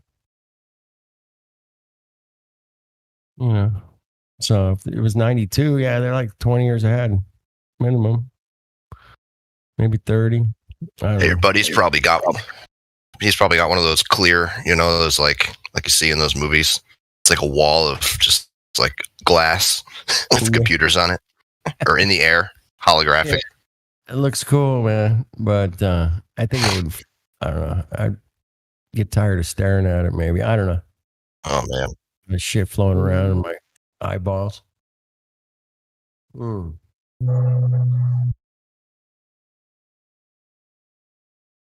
yeah, there's some great. I mean, Discord is an amazing platform. I can't believe all the shit you can do with it. It's absolutely great. The original Google Hangouts was amazing. Where you could just start a live stream from it. It was beautiful. Damn. I like this better though. I've had my, live streams sniped out and stuff. Been porn bombed and all kinds of crazy stuff. Yeah, but as long as sharing video files, it was great. You could say, "Hey, man, let's watch this video together." Watch it. Yeah. And I like that. So I can pause it and talk about it or whatever, and just do it all on a live stream. That's what we did with Flat Earth for years. Just laughing at NASA shit. Yeah, you just have to worry. Someone Timmy would come in and snipe you or something. That was like the biggest worry. Yeah, it happened a lot. But we just regroup, start a new one. There we go. Just shake it off. Here we go. These are good though. We get a lot more Globers. Oh yeah, way more. It's a different dynamic here for sure, man. It's completely different. Back then, it was just everybody was yelling at everybody, and it was a fucking madhouse. I stepped away like 2018 and came back this like January or whatever. And I found that the arguments, or not arguments, we got a lot more knowledgeable and put everything together really well. It's great. I left around free pan, but things are better. Things are way better. We get a lot more information now. Yeah, these things take a while. Good things, But yeah, it's great now, man. Somebody comes in, everybody treats them with respect, and then shows them the science and says, "Hey, man, what do you got?" And they're like, "I ain't got nothing, man. I got nothing." And you're like, Is anyone here? I already know that you had nothing, so that's why we brought it up, because you got nothing. Was anyone here yesterday when that Shalom guy was in the VC check-in and went over to the Gem Panda server? I was not. So this guy comes in VC check-in and he said he's a flat earther, and it was you probably heard about it. I heard about it. Yeah, I heard about it. I came in just at the tail end of when he was leaving. That's when I came in last night. But yeah, he was just trolling you guys like a fucking bitch. I think it's gonna, if he was trolling, then he was trolling, I guess. But I think either way, like, because what he was presenting was that he believes and accepts the flat Earth, but he hasn't done any research into it, and that really upset Indio and others. And that's understandable. You can't claim to be a flat earther and know nothing about it, but I think we have to buckle in and get ready for that massive wave of people who just accept it and don't know shit about it. Because right now, I see a lot of people waking up to other stuff. The cocoa stuff, yeah. The cocoa stuff's pretty heavy, man. There's an endless stream of it on BitChute, by the way. Right. You can watch 70,000 hours a day on fucking BitChute regarding the cocoa joke, man. Oh man, it's heavy. Yeah, careful. You got to be seasoned veteran to be hanging out in those parts too long. So yeah, that's deep stuff over there, man. Doctors, lawyers, just people, nurses, yeah, therapists. They're all over there, man, telling their stories, man. Endless fucking stories of not cool shit going on in the world, man. Not cool shit. Wanting you to digest some shit that you have no idea what it is. Crazy. Who would have thought? Anyway, I'm trying to keep it coded here a little bit, not say too many. Yeah, sugarcoat it, taggable words that could get Helio in trouble. I don't want to do that, man. So yeah, I coded out best I can, but anyway, yeah, it's crazy. You got that, but there's a lot more people coming in. I noticed over the last few weeks, man, just people, and everybody's treating them real nice. And I post the link all over the place, all over TikTok, all over Reddit. I try and smack beehives that'll, really get a lot of people in here, because Reddit is like a beehive. You smack that, you go flat smack there. It doesn't go over well, but if you leave a link, I don't know. I think it's going to get a lot of people here. Man, I used to drop a lot of links to different live streams and stuff that were interesting. Anytime you can get somebody to come in and talk, it was put out. Jose made a great point last night. It was just like talking about sometimes he, in a chat box or when he texts, his friends always say, "Dude, you sound angry." And he's not, if you know Jose, he's not an angry guy at all, man. No, he's passionate. Such a nice guy, right? And he's passionate, but his texts sometimes come off as angry, and people read into that and they're like, "Ron, this dude's pissed off." And you're like, really? But if you heard his voice, you hear inflections, you hear, you can hear what they're saying. It's such a different dichotomy from just texting, man. Texting's always been trouble for me, man. I try to be as nice as I can because if I'm right to the point, they think I'm pissed. And I'm like, I'm right to the point. Like, yes, I'll be there, or no, I won't. They get all mad. Like, or, they can be taken as, I'm mad. And I'm not mad. I'm just getting to the point here. I've even had it where I send a smiley face, right, just to drill the point home, and like I mean this, and then they're like, they think the smiley face makes it actually passive aggressive or something. Like, what the fuck? It's like, wow, man, really? Is that how you read it? So yeah, everybody reads text and writing and fucking the chat different than. So yeah, I just try to. When you hear somebody's voice, man, if you can get them on here to come on here and tell us what they know about their globe, which they don't know anything. So, but we just have to point that out to them that they know nothing of said globe, and they have no proofs of said globe, and we just have to keep pointing that out to them. It's real simple, and there's occasionally, somebody comes in and says, I got some math that makes it work all out. Right? Matthew.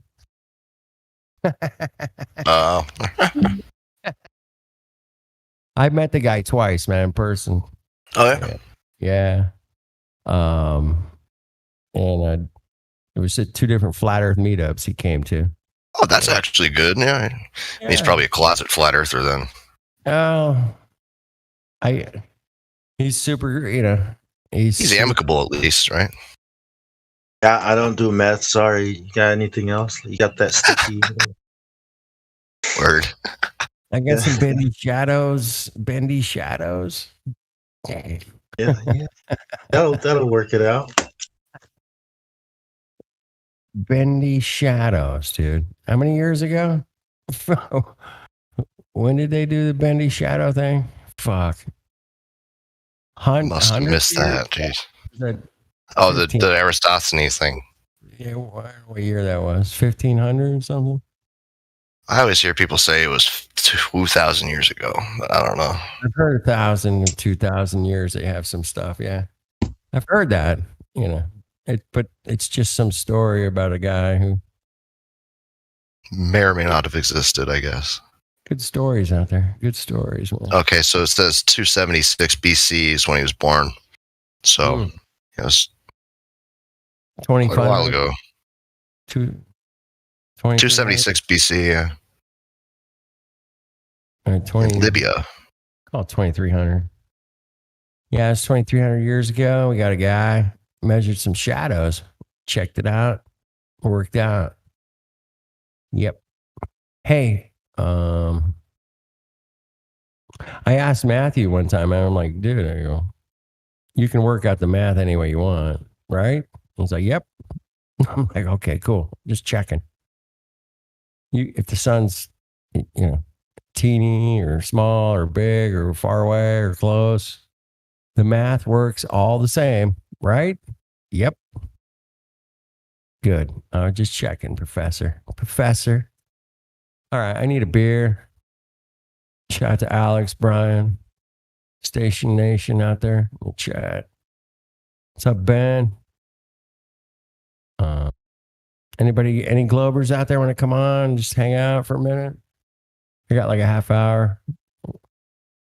The link's in the description.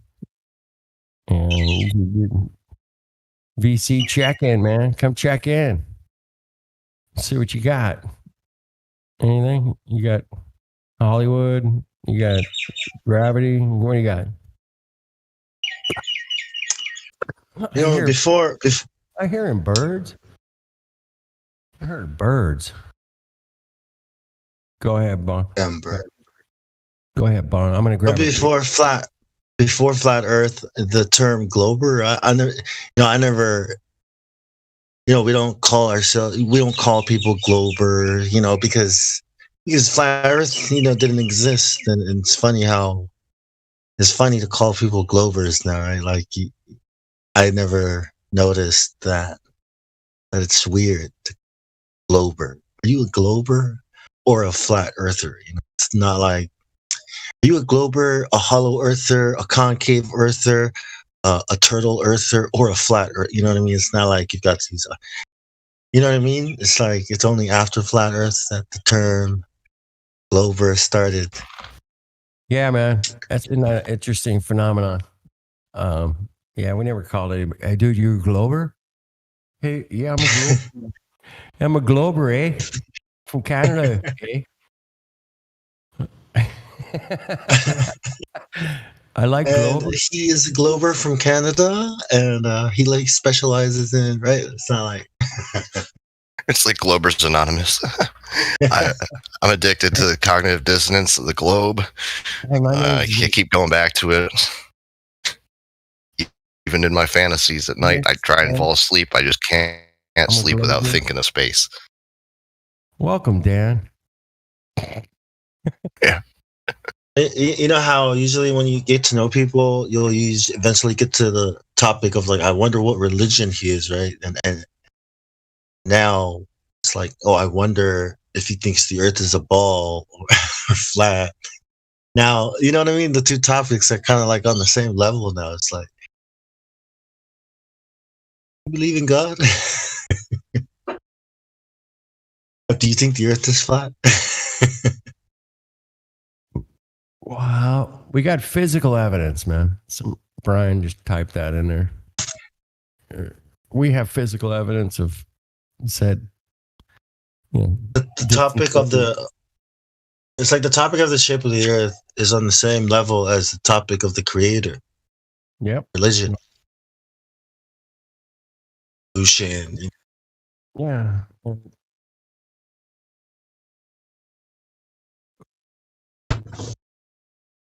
I don't know. There's a video going around, kind of a cartoon, drawing pictures through the whole video. It's quite long, but it goes into the psychology of trying to get everybody to go along with a certain narrative. And NASA's budget's it's ticking up to almost 70 million a day. I just found Biden's budget proposal for next year. It's 24.7 billion. That's 68.5 million a day. About. Is it 26 billion? How much is it? It's just under 25 billion for next year. It says 26, 25.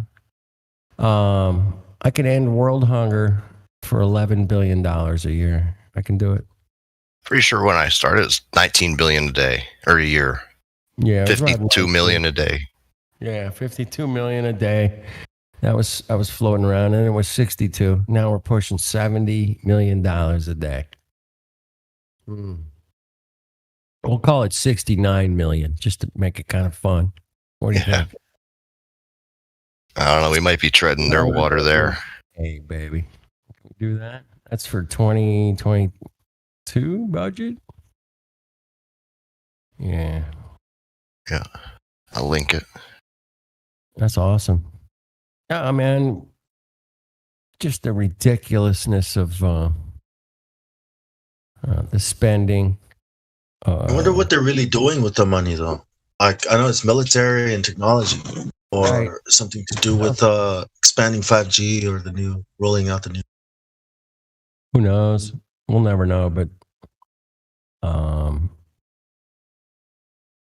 Hookers. AI? Yeah, something like that. Hookers.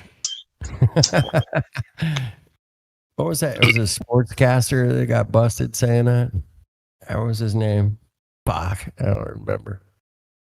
Last time I checked, they were developing a computer language from Sanskrit, NASA, and they work with Google. It's wonder what they're really doing. They're using Sanskrit to develop a computer language. Sanskrit, the old. And I think it's hard for them to find people that speak it to actually. So, I wonder if they're spending money on stuff like that. For AI. Mm-hmm. More efficient computer language. Interesting.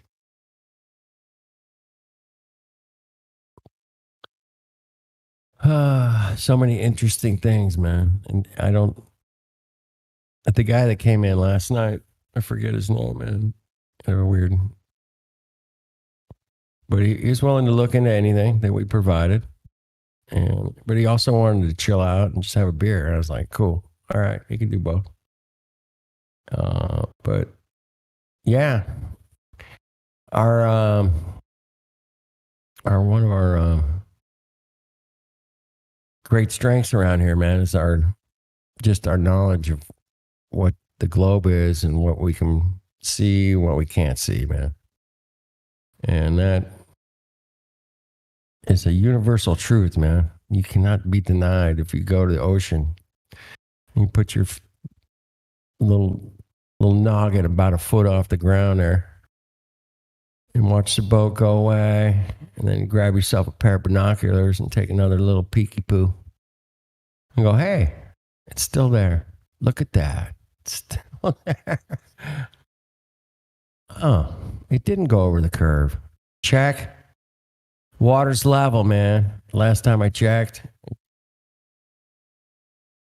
It's been a few months. I haven't checked it lately, but maybe it's starting to bend. I don't know. I haven't been out there in a while.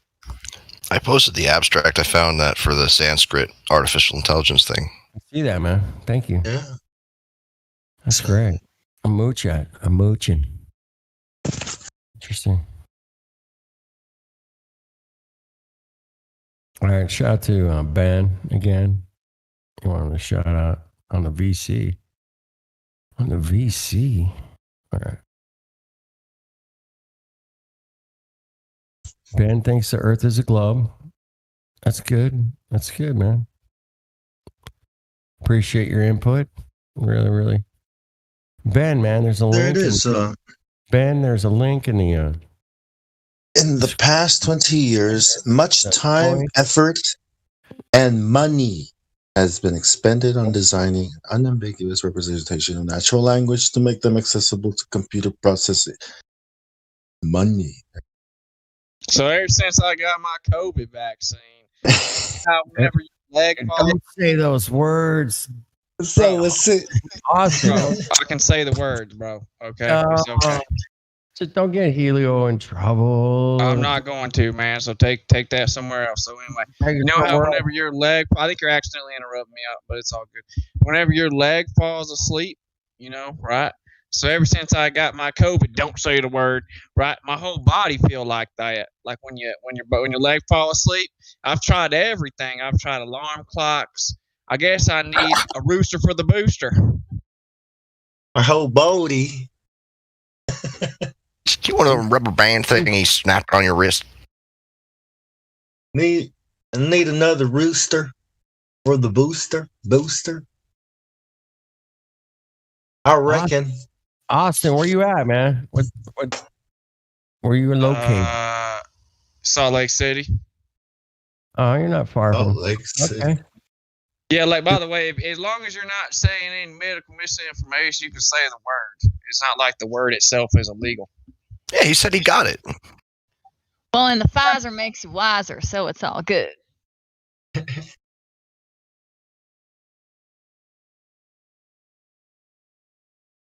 Can I test you with my magnets? Magnets are going to stick to you. Some graphene. With Well, ever that. since I took it, right? I opened up the fridge the other day and I stuck the fridge damn near a week. That's how you know it's working. Makes it easy to stay inside. Well, man, they've mentioned that the voluntary portion of the thing is over, and now it's a mandatory thing. They announced that officially, I think. Anyway, just I support mandatory vacations. I do too. Man, everybody should have a good vacation. Yeah. Mandatory. Mandatory clubbing.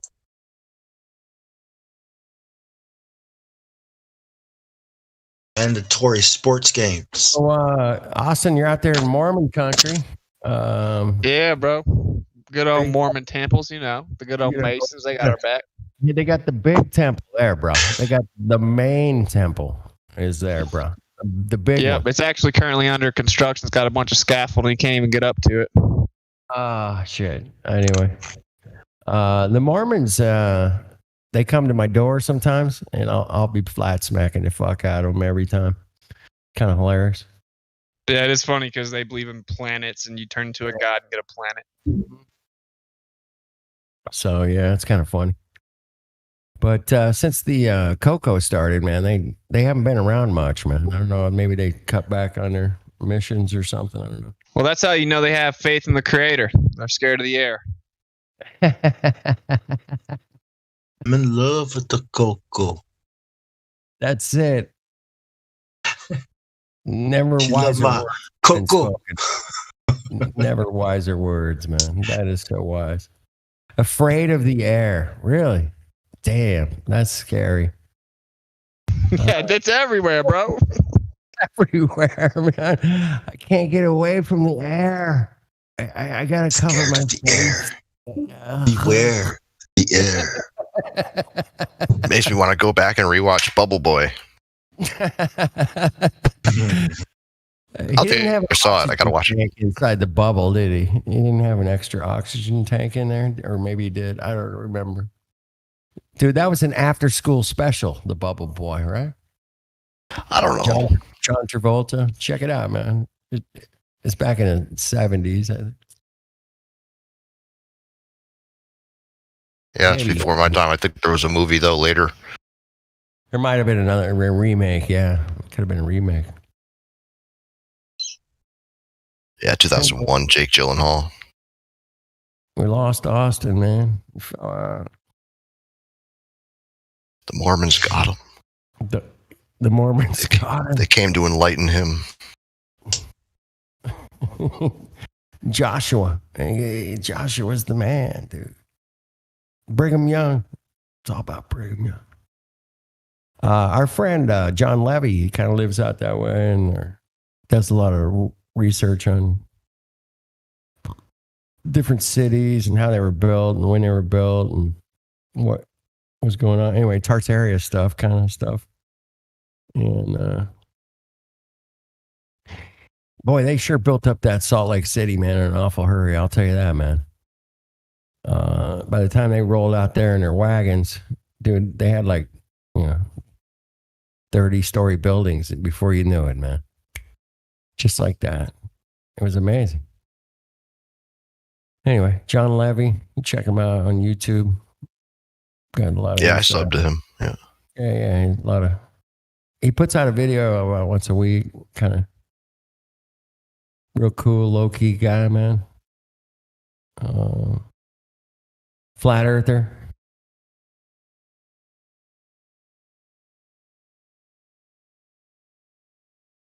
Been trying to get my buddy in here. He lives out that way, and he was a flat earther. You guys are gonna hate hearing this. He was a he was a hardcore flat earther for like 3 years. You know, before our arguments got refined. Well, I don't know how he went back to the globe. Like, he's obsessed with sci-fi, though. I know that. And I think his girlfriend, you know, she couldn't handle it, so he just kind of buckled. But I've been trying to get him in here. All right. Keep trying, man. Don't give up. Man, you know, send him a tag. Man. He went full Simon Dan. Like, I don't know if there's not much hope there. Well, say, man, you know so much about this globe, man. You come share it with us, you know. Set us all straight, bro. You can do this. Yeah. Tominoid in the chat. Down under. Make some great videos, Tominoid. Great editing. Guys, excellent editor.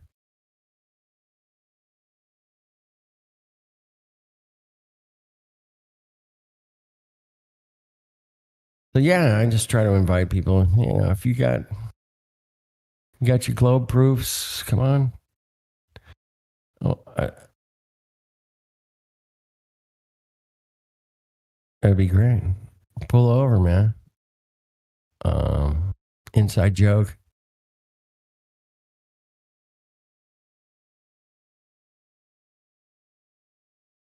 So yeah, just looking it's fun to see the people come in here try to defend their beliefs, man. Defend the beliefs, and then they just go. They'll either go gravity or why would they lie? Yeah, pick one. Yeah. And they'll stick to those two things pretty regularly.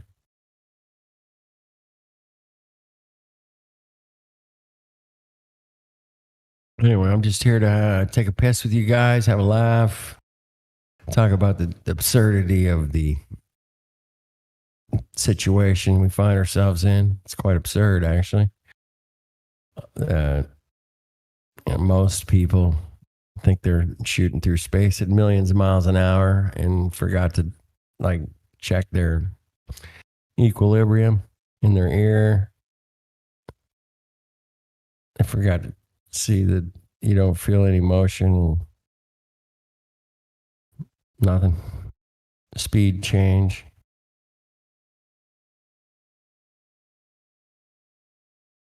You know, I didn't know about the ear thing until later in my life. I mean, the point is like, I think knowledge is compartmentalized in a way, you know what I mean? So that people can't really put it all together. You know, like only certain people might know certain things, but, you know, they still, you know, or might lack, you know what I mean? Like knowing about the ear, knowing about. Yeah. Or just really denying the fact that there is a reality of measuring things. I mean, I don't know. I can measure my table. I can measure astronomy. Lake. I can measure across, down the road. I can measure all kinds of stuff. And they just, they'll deny any measurements. It's like, wow, man, wait a minute. Stop it. So measurements are fun, man. Measurements are a real thing, man. I have to use measurements every day at my job, and I got to be accurate. So I love measuring things because accuracy is important when you're trying to build a guitar or some shit. You can't just fucking guess. You got to whip out a couple tools. Preferably everything's in millimeters or centimeters. I think they know that you can't fool, the saying, you can fool some of the people some of the time. You can't fool all the people all the time. I think they know eventually people are going to wake up. So I think there's something else. Yeah. But contingency. I mean, these guys are such chess players, and they've kind of worked, kind of a flat earth rollout into their agenda. Is one theory I've heard. I can't prove that, but it makes sense. I mean, if you're going to be a diabolical elitist and try to control the entire world, I guess you would sit around and think about this kind of shit. I think most flat earthers recognize that. But they have to give us some truth, as I've heard, for their own karma or something. I don't know. Yo, I'm in the lobby talking to MC Toon, smashing on him. I wonder if we can get him in the live stream, but I doubt it. All right, give me a shot. Yeah, I'll tell him to come here. Thanks, Box. Yeah, we're here. Yeah, we're talking about the lasers. I got a little bit more time. Not too much. I'm crashing out here soon. Yeah, but you can't come here and start going off. Let me see if we're getting a live stream, but he doesn't even have VC verified. Is he on the server? Yeah, I'm talking to him in the lobby right now. Tell him if he joins voice, live stream voice, I'll hook him up. I'll give him the role so he can talk. Yeah. You know who this guy is? MC Toon, the guy with the YouTube channel. Yeah, I heard about him from is he the Booger Eater or something from QE? Witsit has debated him before. He's anti-flat earther. Numpty clip. Yeah, I heard about him from the Numpty clip. All right, well, you guys can deal with him. I'm not gonna deal. Well, I don't really want to deal with him. That's what I don't want to do. It sounds like a shit show, so- man. I'll mute him as soon as he. Yeah. Right on. I Bob. just I'd had a listen to smoke Box too. Ops talk to him. I don't know. Yeah. Box Ops. Yeah. Yeah. Yeah, I think he has the balls to join. No balls.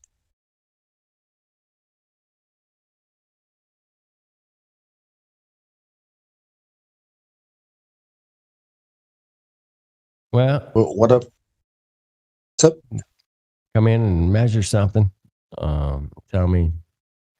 You're not seeing what you're really seeing. It's not really there. It's just an illusion. It's Hollywood, man.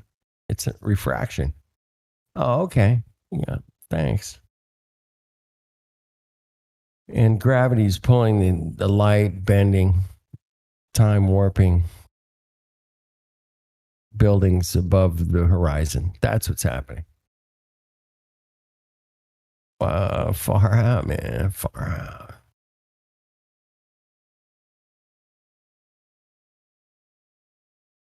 out. I'm just piffing. Sorry. I'm asking him if he'll get in the live stream. Hold on. All right. Imagine if they like raised people on flat Earth and tried to teach us a globe as adults. Wait, what? We're spinning? What? We're spinning. We're not spinning. You're a devil worshiper. No bendy water. No bendy water. Shout to Poncho Pete. I mooched that from. Definitely shout out to Poncho Pete. Yeah, he was a legendary flat earther. For sure. Legend. But I remember watching his door get bust down. It was wild. You saw that too? Man. It was a wicked day. He held his own good though. Boy, hold his own. Yeah, you betcha. I'm glad he's mellowed out, and he's switched subjects, man. He's off the flat Earth right now. He's in a different direction right now. I think he's looking at the trans Tartaria kind of stuff. Trans Tartaria? Trans What does that mean? Tartaria. I made it up, but all the trans that are out there, he's looking at all the trannies, man. All of them. Every single one of them. And I just make fun of it, call it trans Tartaria. Yeah, it's Tartaria as a whole interesting thing to look at, man. It's like, what was here before, man? I mean, they really built those buildings with fucking buckets and fucking ropes and shit. Fuck off. No. And horses? Really? No, you didn't build fucking these giant fucking buildings, because they had some of their technology, man. No doubt about it. I don't know. But it was a fascinating look, man. Start looking at these cities, and they got all the same architecture all over the place. Like, wait a minute, what? That makes no sense. So yeah, they're hiding all the history of where we actually live, from everything, from the buildings that we see to the space in the sky, baby.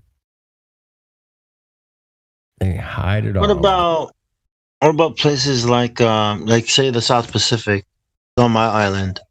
We had this big church in the middle of the village, and it looked like those medieval churches that you're talking about. So, I think, I think it was built by the missionaries that came down there. Could be, man.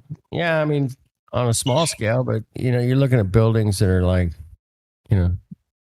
5, 6 blocks, 10 blocks. Just the ornateness of the shit you see in Europe and Russia and it's fuck India. Yeah. You talk about ornate shit. Let's go to India for a minute, man. That shit is fucking wicked, dude. I always thought it was the Masons. It was the masonry skill, craftsmanship. I don't know if you've ever tried to carve rock, man, but I have, and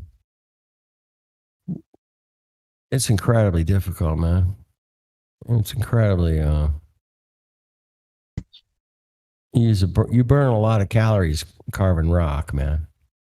Real quick. It's a hard substance. So I don't know. I think a lot of that shit was 3D printed or something, man. They had some kind of weird 3D printer or something. I don't know. Can't prove it, but it sure looks like 3D printed shit to me. And they do 3D print buildings. I don't know if you guys have seen the China. They can print a building. I don't know. There's a lot of 3D printer building videos out there. Pretty cool. Maybe formwork. Formwork. That is 3D printing. You build the form, fill it.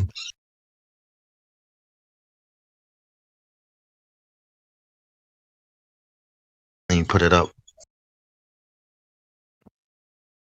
Yeah, there's some really great buildings that are even 3D printing now. Modern stuff. It's pretty cool. A lot of curves and bends and different shapes and stuff.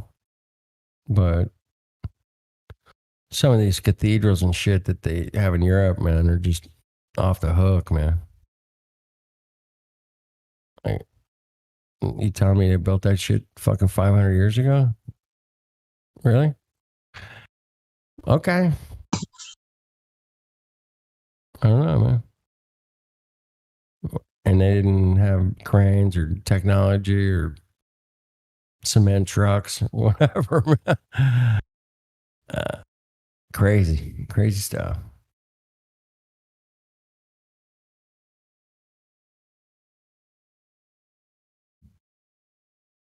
And as the technology changed, the way things are built changes, but the people who do the designing in the building, they kind of know the old and the new. Well, I mean, there's some great stuff they build now, no doubt. I mean, I've seen glass buildings and metal buildings and curves and shapes and kinds of crazy cool stuff, man. But we do build great. Us humans build some pretty cool buildings, man. No doubt. Somehow we can do it, but the ornateness of which some of these buildings are, with the carvings and the heads and the gargoyles and the flying fucking butterflies, everything you can think of, all carved into the building. On top of building the building, I get just like incredible artists, man, doing stone carvings. Get out of here, man. Crazy. Anyway, it just seems insurmountable kind of detail in which these buildings were built, man. If they were built by human hands, it's insurmountable. But if they were built by some other technology, like a 3D printer, okay. Because I've seen 3D printed guitars, man. And they're like, what? You printed a guitar? You're insane. I love it.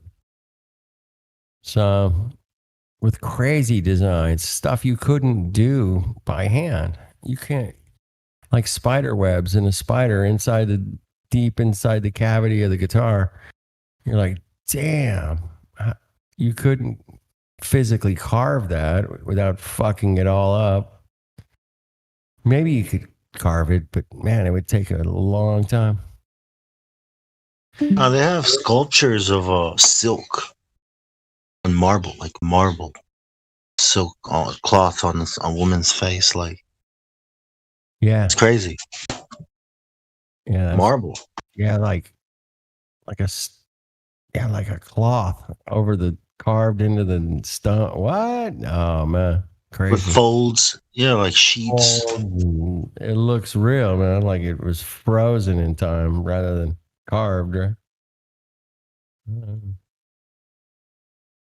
Anyway, Tartaria.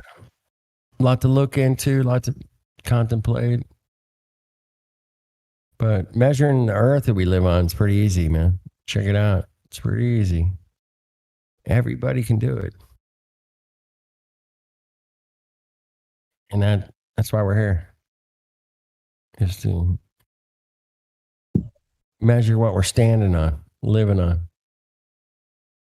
And they had it all worked out, you know. We should just trust them and move.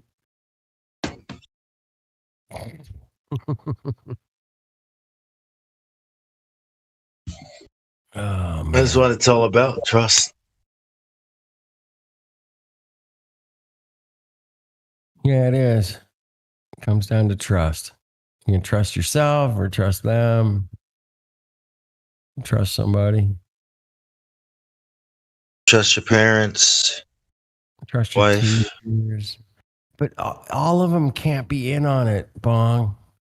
That means they're all lying to us. No, that doesn't make any sense. They're all lying to us about everything. What? No. Well. Yeah. Well, some people don't know they're telling lies. Remember that experiment your teacher did where you were in class and the teacher would tell the first student a little story, you know, right? And you would whisper the story around the room. And by the time it got to the end of the thing, man, the story was completely fucked up and all twisted, and all kinds of people added shit to it. I don't know if you remember. I remember doing something like that in school, right? Yeah. It was just, even just in your own room, your own classroom, that Chinese whispers would go around the room, and by the time it got back around, man, it was all fucking fucked. Totally different story. Yeah, and it's weird, man. And so people can be part of some kind of information dissemination, right? And they don't even know they're lying, man. They don't even fucking know they're lying because they're just passing on information that they were told. Do you believe in God, bro? Oh yeah, man. Why? Because I thought about it. I thought, like, if the Creator were to give His word or tell His story, would man, like, if He's all powerful and almighty, would man be able to change His story throughout the ages? Wow. Answer. That's a heavy question, man. The answer has to be no. If there's a God, right, the Creator Almighty, then His word would not be changed by man. When you read it, He would have preserved it for you. You know what I mean? Like, what about that? Yeah. Which God is the real God, you know, the one.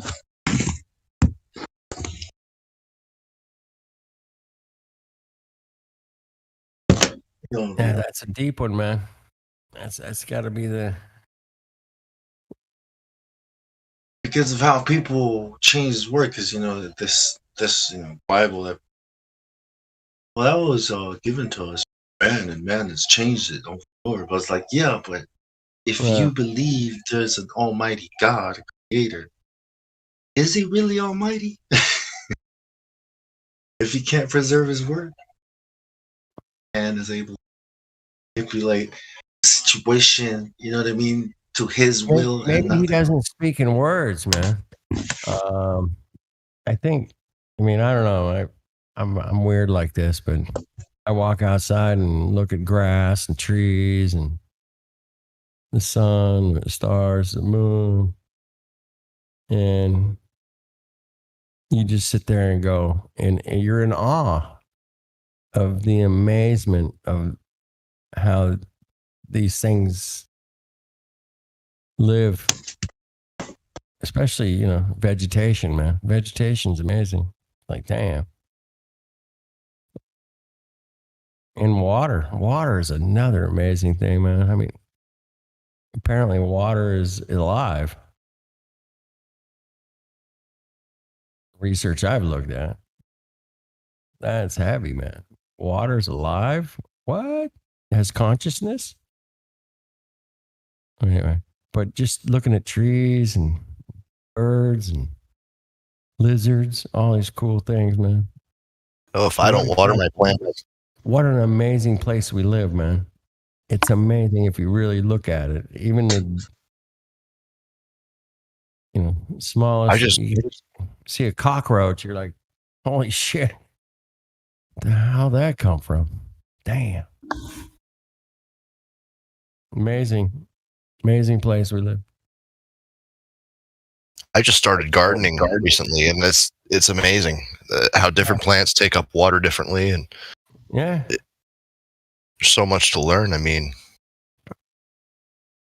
I heard something recently, man, that different trees put out different types of oxygen. I was like, what? I gotta look into this, man. Yeah, you can have better oxygen depending on what vegetation you live around, apparently.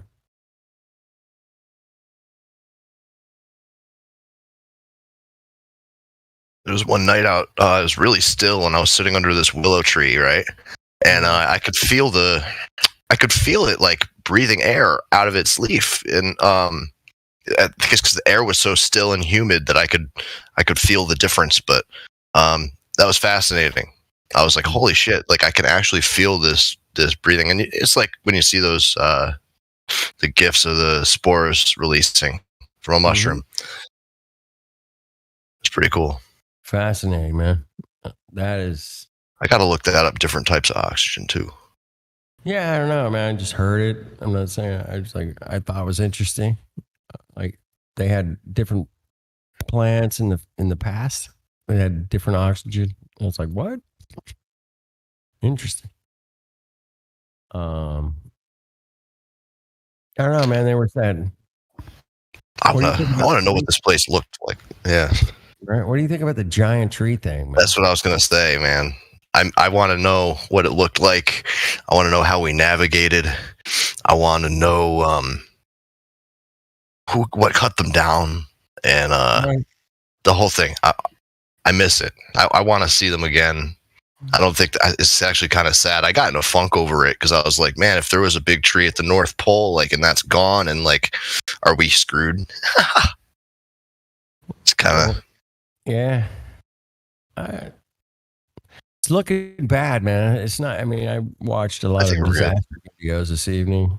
What's going on? Floods and fires and all kinds of crazy stuff going on in the world right now. It's kind of biblical in a lot of ways, man. But I'm just looking at these floods and shit, and these towns are getting wiped out, man. I'm like, and fires everywhere. It's interesting. I heard Athens burned recently. It's like there's like this huge fire there. Yeah, pretty nasty. But I live in California, man. We've always had fires, but I don't know. Fortunately, so far this year, I haven't had too many near me personally, but up north in California, we've gotten a lot of fires. it's a lot of stuff going on out there, man, between the cocoa and the fires and floods and flat earth and everything else, man. It's pretty crazy. It's fun, man. It's not boring. I'll give you that. All right. Somebody join us? No.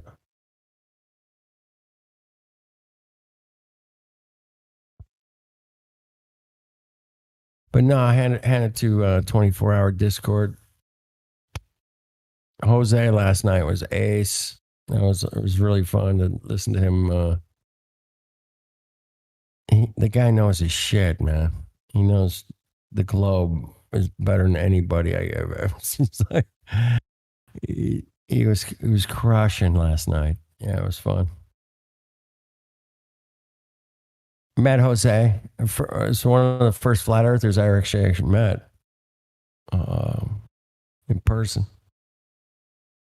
And it was a long time ago, but always be fond of Jose Mesa, man.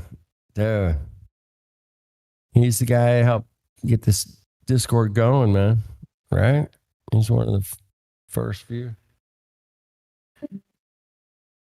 So, and you guys are still going. I love it. Still going.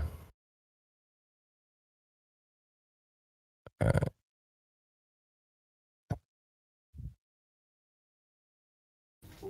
Hello. Hello? Just a question. How do I get roles to post GIFs and images so it's not just a link? Barely level. Your mic's a little bit low. Okay. For me, I don't know about you guys. I heard him. You were able to with that tag, I think, a few months ago or whatever, but we got porn bombed a bunch. So there are other roles that have that other than that role now. And who do I ask for it? Because I'm pretty chill, I'm sure. Probably better off just sticking around and contributing, and someone will pick up on you. I like to listen a lot. I tend not to post maybe GIFs or something if something hits me, or a nice music video, but that's about it. Right on. It's all good. I'm not a moderator, man. I don't moderate. So what's up? Barely Level was looking for I don't know what does he got? He wants to post in the back chat, maybe? In the VC voice tags. What's up, Barely Level? What do you need? Hello. If it's possible, roles to embed GIFs and videos and links into. Oh, the image. Yeah. All right. Let me. Wants to post in the live stream. Yeah. I mean, he sounds like a nice guy, right? What do you guys think? He sounds like a very nice level guy. Yeah, I'm grounded. I'm gonna proudly level, yeah. man. I like that. Yeah. Go ahead and try and post. There you go.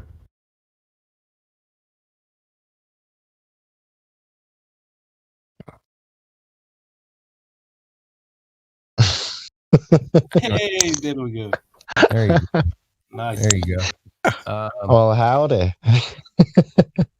So Barely Level, you've been here before. How did you find us here on the server? I've found you guys and other servers through the people from Next Level. Next Level? They pointed me around. All right, cool. Do you know we live stream on YouTube? This whole thing? I think yes. I wasn't sure, but yes. Yeah, we do. Can you drop me a link so I can hear myself talking? Yes. Yes, we can. Yes, I can. I'll do it. I'll do it, man. I got this. Got it? Okay. It's in the VC. I'll put it in the VC. All right. The voice text. There you go. Right there. Thank you. You got it? Okay. Cool. So what brings you to flat Earth, man?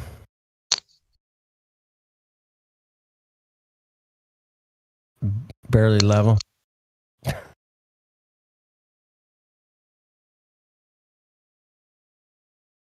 He's busy.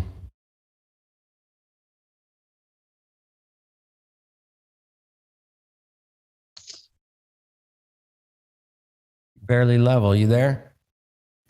Yeah, I'm here. You're there? What country are you in? I'm from Eastern Europe. Eastern Europe? Yes, sir. Like almost Russia, or where are we going?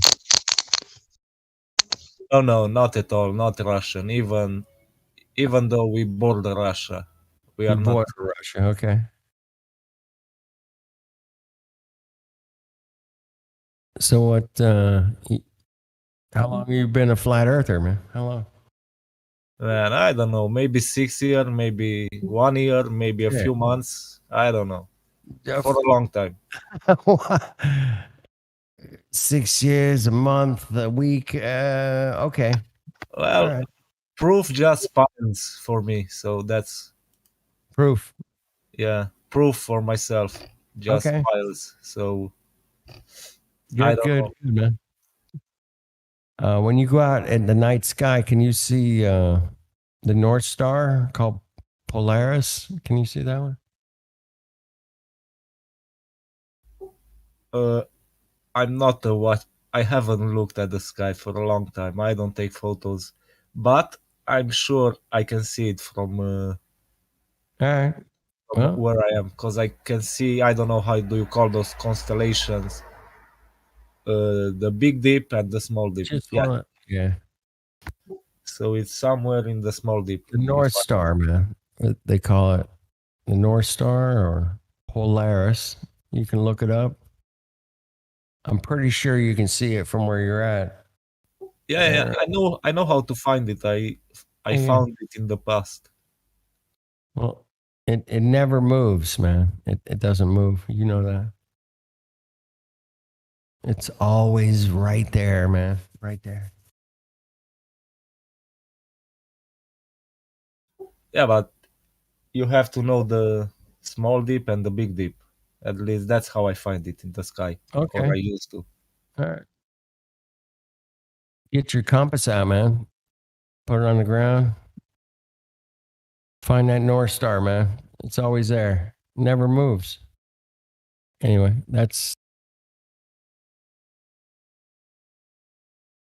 you can prove that for yourself. It's an easy one, man. It's the cheapest one I can. And then Yeah. I know how to do it. I've done it before. yeah, you know. All right. And then looking at a body water, are you near water? Like ocean or No, I'm in a mountainous area. Thank you're God. in the mountains? Okay. All right. But I've been around, so Yeah. It's level. You go to the beach, it's level. Right? Level horizon.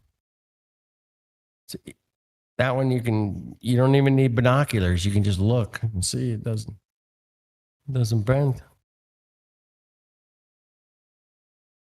Because it should bend left or right too, man. The water should bend left or right. As you know. It should. I've seen 100 miles left to right, man. Flat. That's not possible on a round surface. That's not possible. Just things I prove to myself. Little things.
Hello.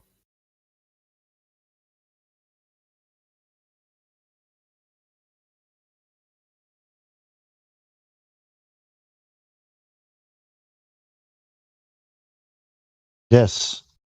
Hello? How do I know the server is broadcasting on YouTube or not?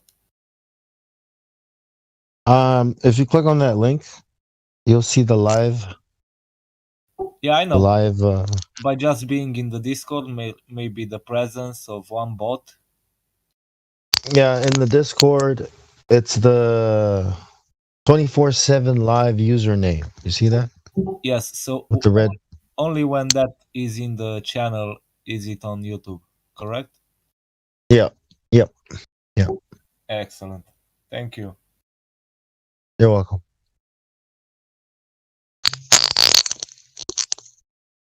So barely level. Have you looked at like the Black Swan and some of the things we've been talking about?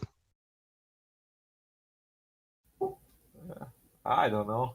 I'm not a science dude. I let others who know better do that talking about.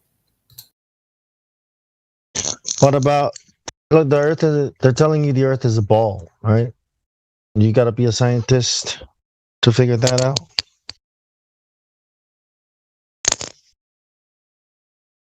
Well, no, but if we're going into the specifics of Black Swan, now we're getting into photography and optics and refraction and. Well, actually, that's complicating it. It's actually not.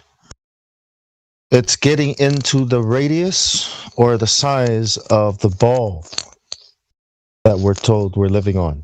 That's all. I try to stay as much as ignorant about having concrete proof because then I will have to debate other people and I don't want to do that. So I just claim ignorance. You don't have to debate anybody. Like finding out that something is true or that you've been lied to about something doesn't mean you have to go debate those people about it, right? Oh yeah, so I know enough for myself. So Right. that's my point of view. Yeah, I mean, satisfying.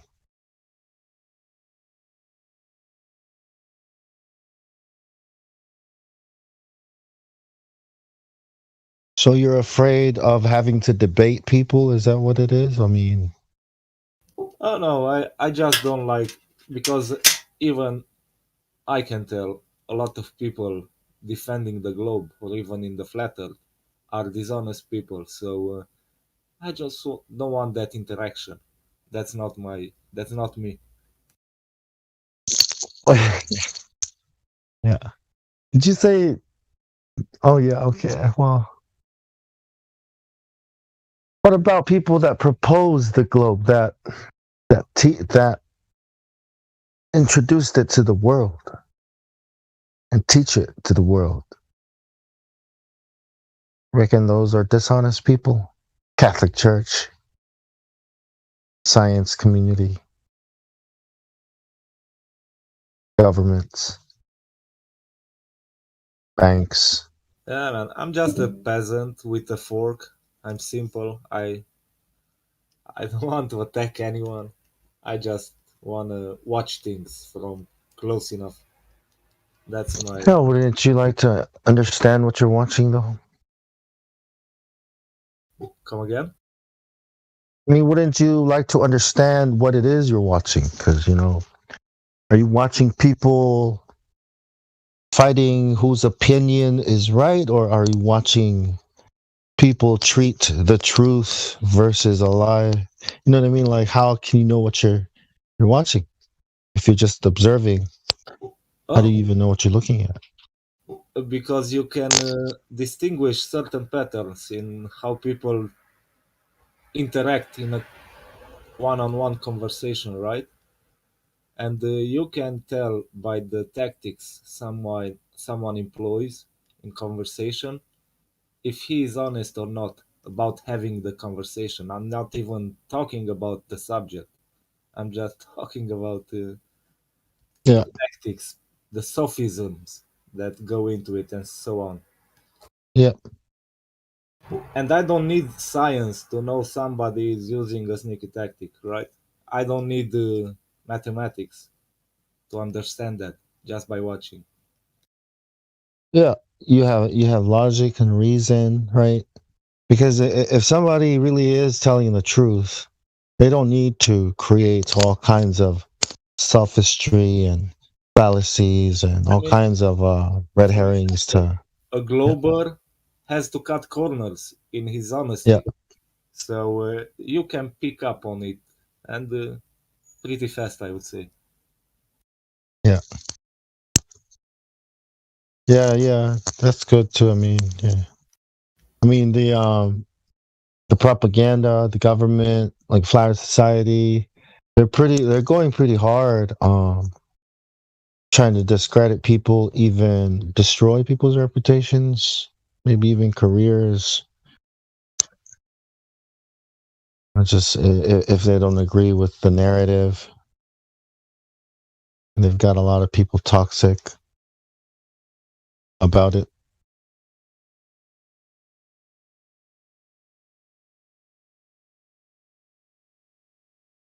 What if 95% of the world like disagreed with the truth and embraced the lie, and you were just stuck with 5% of these people, the minority, right?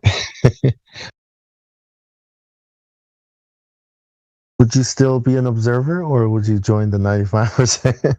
I'm just kidding. That was a joke.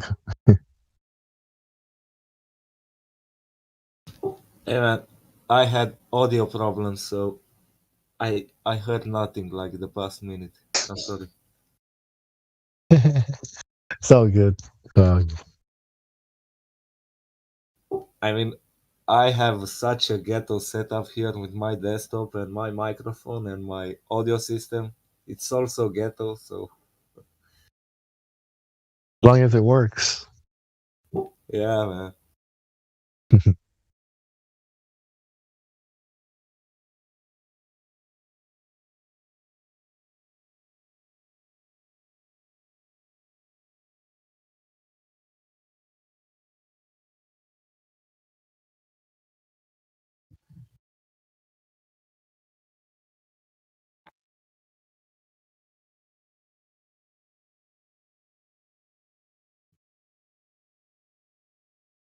Hey, I listen to my voice, by the way.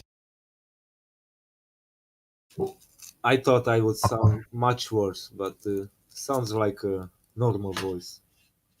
But everybody's voice sounds a bit funny to themselves, right? Yeah, me too. I don't like listening to my voice. It's Me either. I don't. Who the hell is that? Shut up. You need to stop talking. That's what when I hear my voice, I say that I need to talk less. I found a good gift for that one. Well, I don't think it's a gift. It's a picture. I can't listen to me either. I don't know. I can listen to myself sing, but I can't listen to my voice. I don't like listening to myself talk. Bit cringy, eh?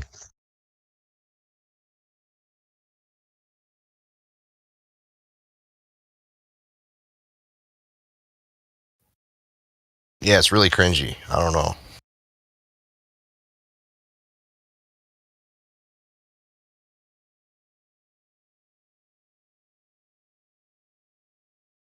Yeah, I was expecting to sound like Batman, but it ended up sounding like some weird ass guy.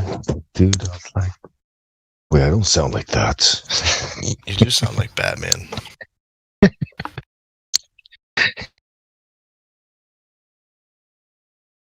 In the world.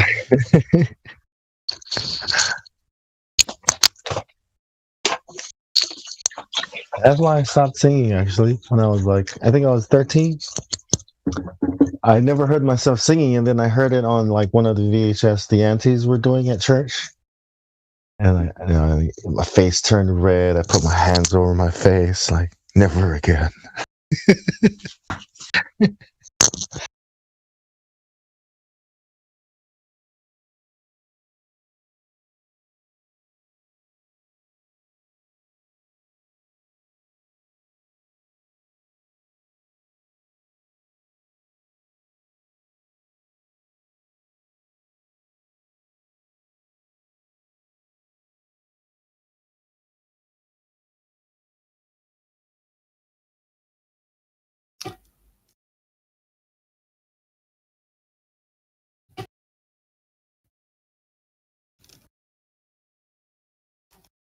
You know, music is one of the highest arts.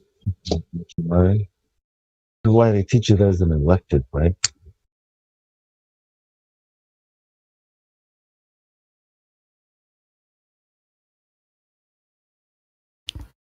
It's just funny.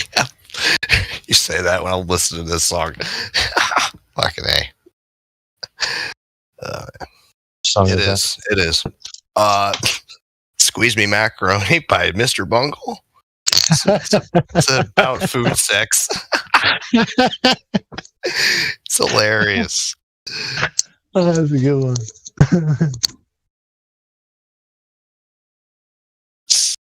Odd timing. Music's amazing though. It's so fun seeing how far people can push it. I love watching people. I mean, technical proficiency isn't really the point of music in my opinion, but I love seeing people that can just tear a whole instrument up, in a few minutes. Not taking it apart, putting it back, but like playing it. Some people just know their instruments inside and out. That's great. I want to learn at least one instrument like that, a stringed instrument. I can play, but I can't I don't know. I don't know it. Can't shred. Can't shred, right? You can shred. Yeah, you just need more practice. It's like everything.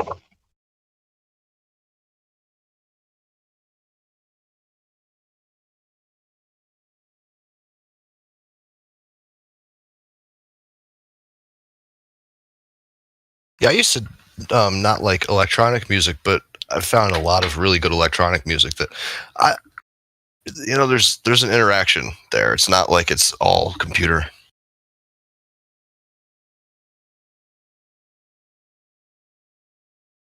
Some people say I don't have time for hobbies like you do. I was like, well, if you don't have time for hobbies, then what do you have time for? It's like, you are your hobbies. Say, you don't have time for you. No, seriously though.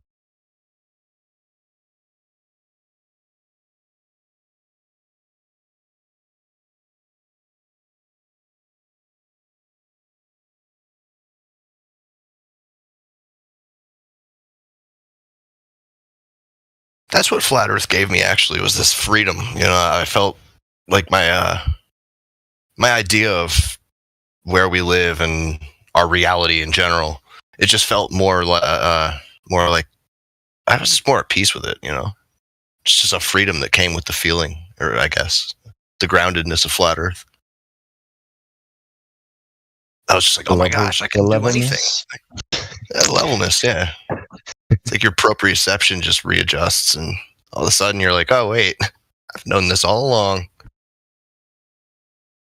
That was my experience. Crying and stuff. Hey, and what a nice feeling from imagining you are spinning in space, from suddenly finding yourself in this world and feeling that you are still actually, and realizing that. I mean, that's the best feeling. That was it for me, right? Yeah, I felt like I could see the edge of the. I mean, the edge. I don't like saying that, but it was like I could see. I don't know how to put it. Like you can't see forever, but it's like in my mind, I felt like I could see forever. It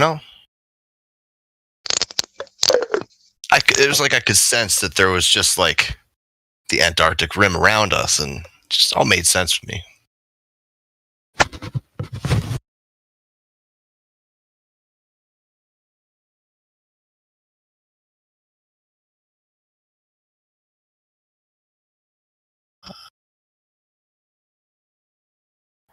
And when you become, so to speak, flat earth, you also, if you're an atheist, you are no more. That's another standard for being flat earth, right? If you're what? Here's the thing that a lot of atheists find faith in a creator, I think. It's like a natural progression, and yeah. I mean, it's not faith, because if you know the Earth is not Right. It's more of knowledge.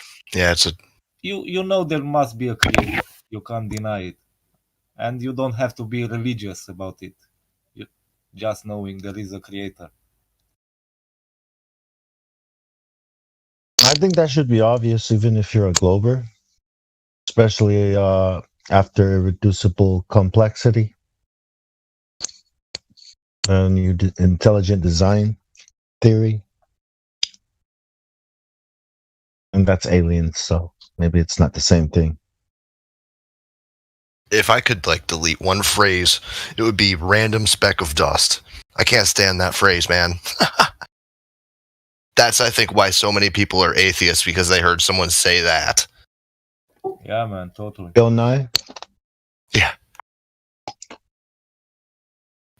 Wasn't that Carl Sagan, or he was with Stardust bullshit? Yeah, like we're only born because some star died or something. Like every time something forms in this world, it's because stardust disintegrated or something.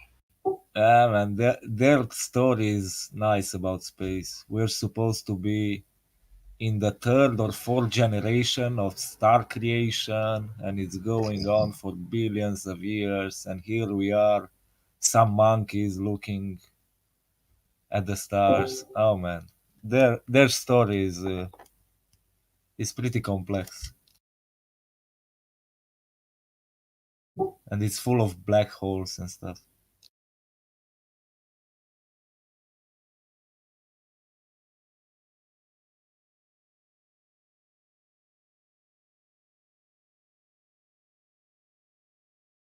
So I guess since there's barely anybody in here, I'll say this now, but I just had this idea. It'd be kind of cool if, like, someday, I don't know, what if, like, the way I picture this, like a firmament, right, and water on the other side.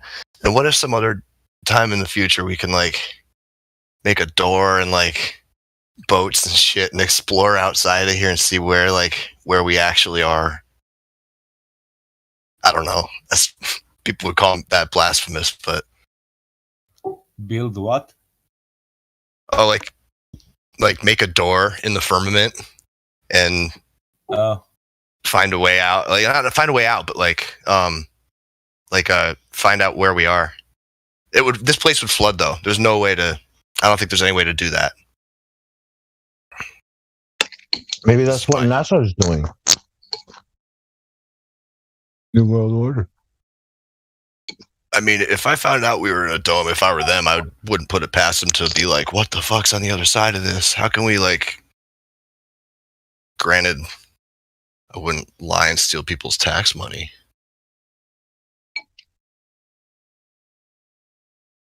What if there were entities that were telling them, and they, you know, demons, angels? I feel like something would scare them off or something. I don't know. I picture some like weird like Kraken or something outside of it. Maybe this is just I'm smoking too much weed. I think the creator, you know, would have known, and he would have made it, you know, in such a way so that you can't break through it. Well, who knows? With help, maybe you could, right? Maybe man could.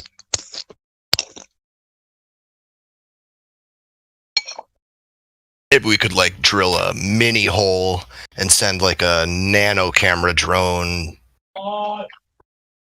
and just into heaven. Explore it. Yeah, to heaven, right? Knock on the door and be like, "Hey, we did it." Door. Yeah. Yeah, man, you know how doubting Thomas was in the Bible? Right. And that's how you get peeping Tom if you sneak a camera into heaven. And in the next Bible, you will be. That's how you get what? Well, you had doubting Thomas, and now you will have in the Bible peeping Tom. Peeping Tom. Yeah. Thomas. That's good. Peeping Thomas. Yeah. Peeping Cameron. I just want to see what's on the outside of this place. Like, see if there's anything like, I don't know. Is this SpongeBob?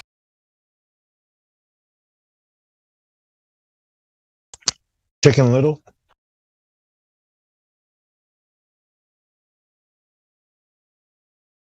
I haven't seen it. I don't. Is that like it's obviously a farming reference? The sky is falling. Like Oh, this the piece sky of the is sky falling. fell. Okay. Yeah. And he's like, dude, the sky is falling. And everybody's like, Chicken Little, stop it. You know, it's funny. I just pictured them all on a conveyor belt.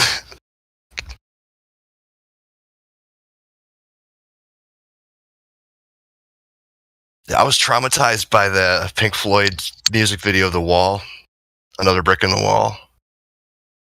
Like, I saw that when I was 6 or so, and that scared the shit out of me, man. It was like, they're going through a meat grinder. No. Was it 80s? I don't know when it came out, probably. I saw it in the 90s.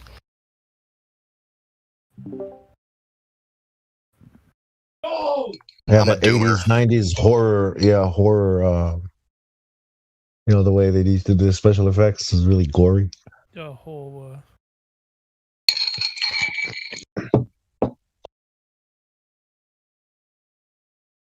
Did you see Hereditary? Is that a movie? Yeah, that's actually like it's a more recent horror movie. Two of the actors got PTSD just from filming it. It is probably one of the fucking craziest horror movies I've ever seen in my life, and it's really like it's unorthodox. It's not really like traditional anything. It's the same guy that made like Midsummer, and he made The Green Knight that came out recently. Midsummer. Heard of that one. Green Knight's got like that director. He also like he plays himself in the he's in the movies as well, but he's actually a really good director. Is it a jump scare movie? No. What's it called? It's called Hereditary, but it's like it's coming. You know it's there, but the way that they fucking do ghosts and like the way that they do shit, like you'll watch the movie and you watch it again, you'll be like, you'll miss so much. Like it's just kind of casually there that you're like, holy jeez, like, I can't believe I missed that. Super good. I've never seen really anything like it. It scared the little. It's a little bit slow building, but like the ending is just like so tense. I thought I was gonna have like a heart attack. Mm-hmm.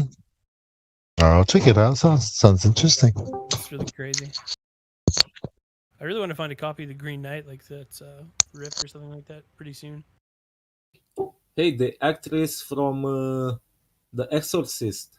You know that movie, right? Yeah. She ended up insane in an asylum, and I don't know because of about that that, movie. man. So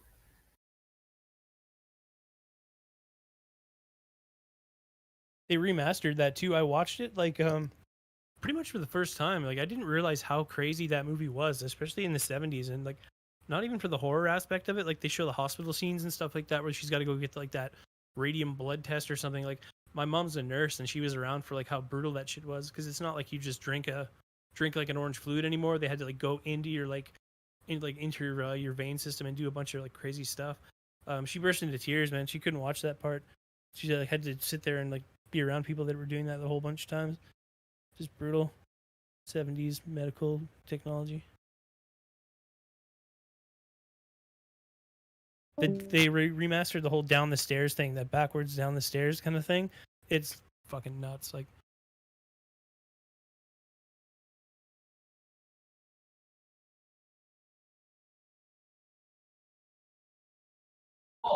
Yeah.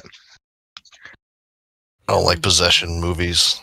yeah, dude, they're using actual like it's an actual Hebrew like god of mischief kind of thing, like the ruler of like the ninth circle of hell or something like that.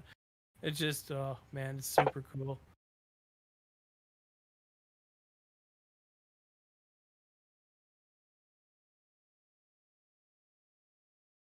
Holy shit, that fucking Exorcist girl got around, man. She dated like Rick Springfield, Deep Purple bassist, Styx guitar, Tommy Shaw. It's crazy.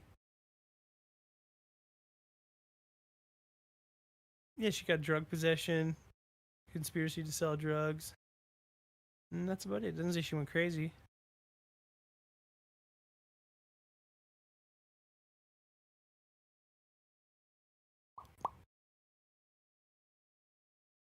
I heard was it no different movie? I thought a priest died on set, like a actor died on There's set. all these kind of like rumors and shit like that. The Superman lady went fucking bonkers on meth and shit like that. Like they found her in a ditch, like looking for like invisible car parts and shit.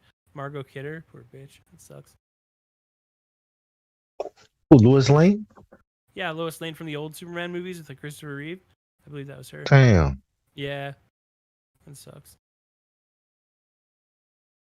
Who else was like? There's some famous basketball player that went fucking crazy and lost all his money on drugs. Can't remember who that was. Even on the court, he looked like he was fucking methed out.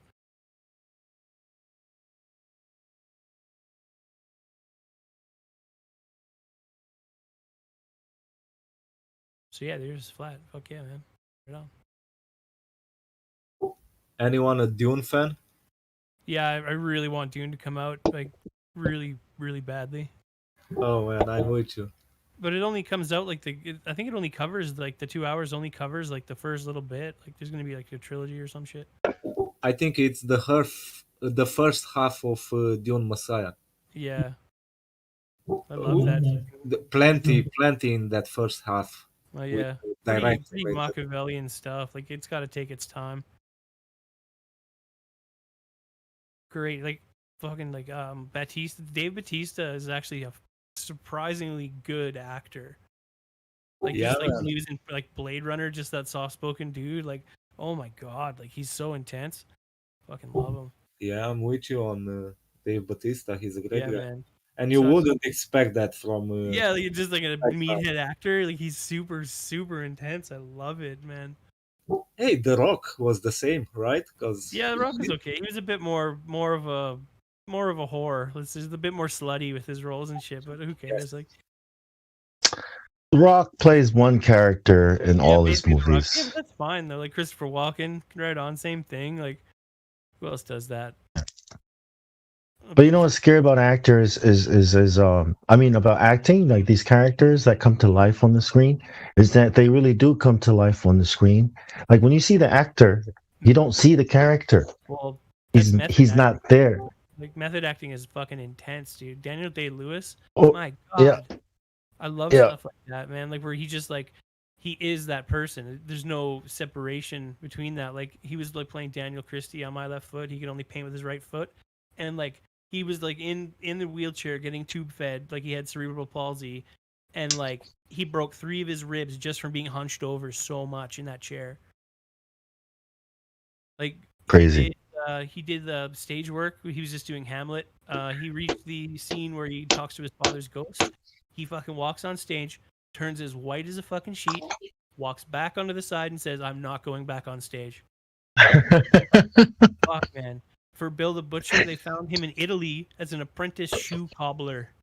Going like, and they're just like, "Hey, buddy, it's time to go, man. We got a contract." And he's just like his master shoe cobbler master guy. Like he lives in his basement. He's like, I can't remember what his name was, but he was like, Like- that was a great. He was a great man. I learned a lot from him. Just about. I mean, I you know it sounds crazy, but actors, like a good actor, method actor, is a medium or a is a witch, pretty much. It's a channeling They're channeling the totally. spirit. Robin Yeah. Williams say he had demons inside of him at the beginning of his career. Yeah, exactly. Heath Ledger kind of stuff. You let that kind of archetype into you, Yeah. and you can't get rid of Yeah. it. It'll consume you, man. Like Yeah. that's what Joker is, like a fucking huge fucking human archetype. Like you cannot digest that. It's like bigger than most people think. And singers, rappers, you know, these music stars, they are also playing channeling a character. I've experienced this. It's crazy, man. Like some things that An happen image. while doing music and stuff like that. It's like euphoric altered awareness. Like, man, I swear, like this is gonna sound so stupid, but like I was DJ mixing for like fucking 2 days solid. I started like mixing drum and bass and like Quranic, like Quran verses. Oh my god, it's like I can't even explain what happened. Like this is too intense. That sounds good.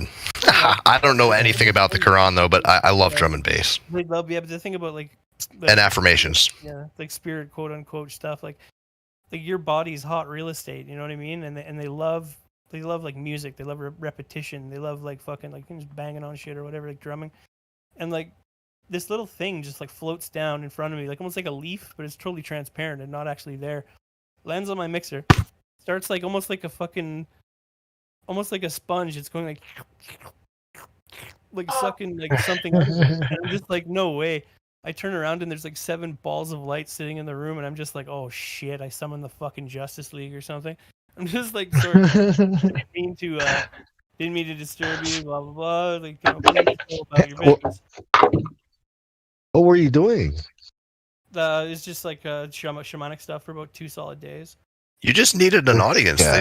They were just there to support you, man. And I play East Indian tabla, like fucking Hindustani classical percussion. If you ever good. get into that, it will fucking change your brain forever. Like I've been looking at tablas for a while. I gotta buy some, man. they're expensive and like I know.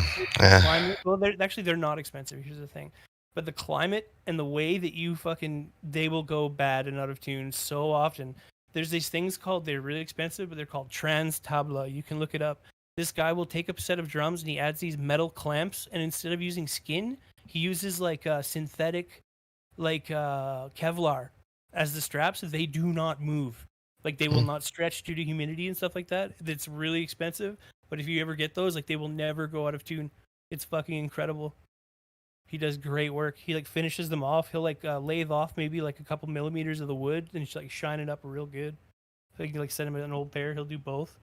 Fucking so nice. Sounds sweet. Yeah. Like I remember like falling asleep doing that and like starting to dream. My roommates leave, and I'm like I see this big blue portal, and I'm like talking to people through it, like through drumming, and they fucking come back, and I'm just like kind of come to. I'm like, holy shit! Like I thought you guys were gone for like 5 minutes. It's like 4 hours later. Should have went through the portal. Yeah.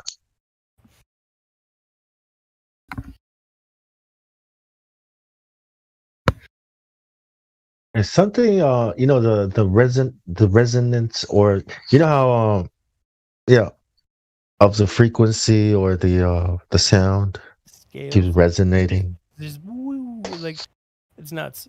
Also the hang drum, those like metal pan drums, like those apparently change people from like they're real expensive now, but Meinl is that the percussion company is actually putting the really good quality ones out. Like they kind of beat me to it. Like if I ever found somebody with perfect pitch, I could make them myself with a different method. Instead of hammering them out, you use like a pressure washer and like a fucking like a big like a bolt rig to take 2 steel plates, and you fucking hydroform it instead of like beating it, so you get this bubble to the right size. Fucking do the divots in. You could make fucking tens of 20 like $100,000 off those. They're so expensive. All you do Really? is put them together and divot in your notes. Cut a hole. Absolutely insane. But I can't find anybody with perfect pitch because I can't trust myself to tune them. But like once they have like the system down, it's just like cut out cardboard cutouts for your notes. Like they cut out the right size, and they like divoted in like to that exact size, more or less. You gotta get a hold of Mike Patton. Sell one to Danny Carey. Yeah, I got the rig. I've got the schematics for the rig and everything. Like, and it's just a pressure washer. It's crazy. Like some really hard steel and some bolts. Hydroforming. Woo.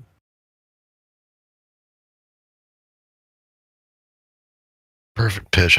How do you know if you have perfect pitch? Like I'm not sure. Like it's like people that can tune a guitar without the tuner, and they just they know exactly where it is.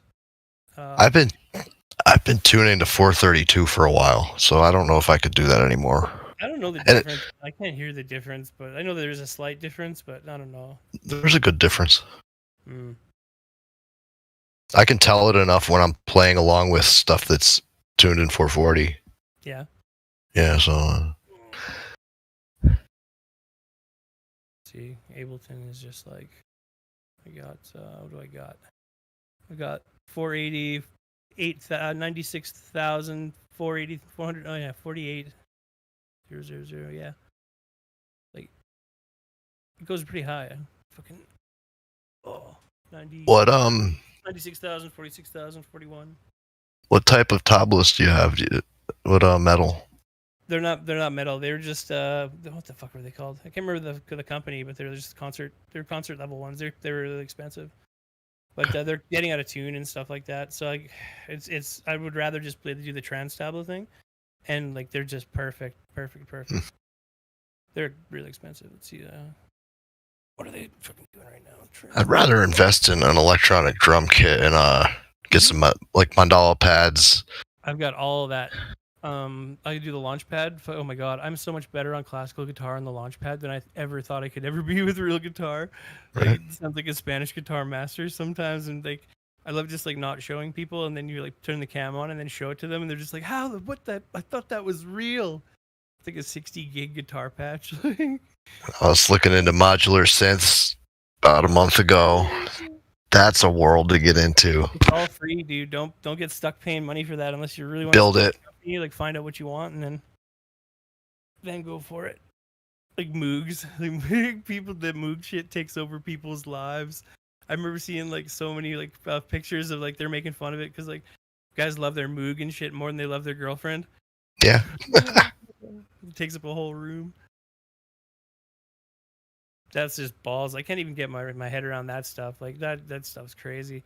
I've got a lot of Arturia ones that like have that stuff emulated and like they have all like the wires you can put everywhere, and I don't even know the first thing about it. It's just I would never understand that. I don't know if anybody. You need like an. I think it takes a while. I don't either. I'd like to though. It sounds fun, but I mean it's noisy, you know. Find an Arturia torrent. They're everywhere.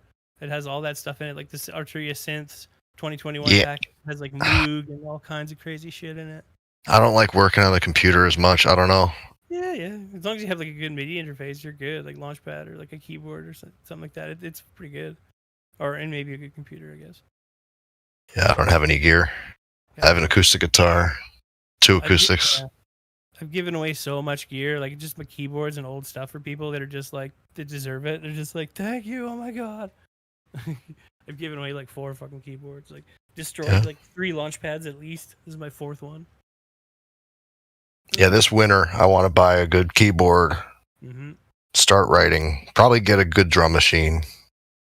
Drum machine. Something simple. I want to build. I want to. Yeah, a physical drum machine. I don't want to do it on the computer. Yeah, okay, that makes sense. Old school, man. MySpace days. Grindcore. I gotta put you down for a second. Hold on.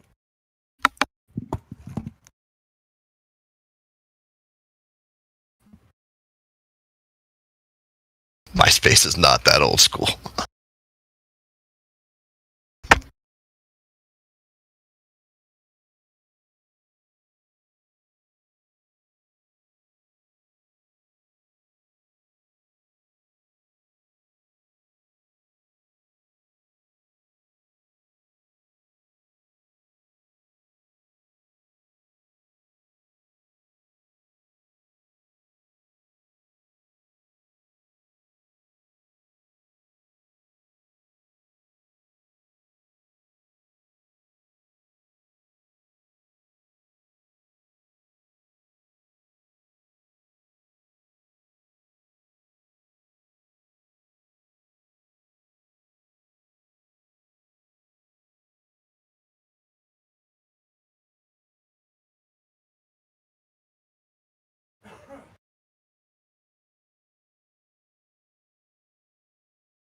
You got a bunch of background noise for me?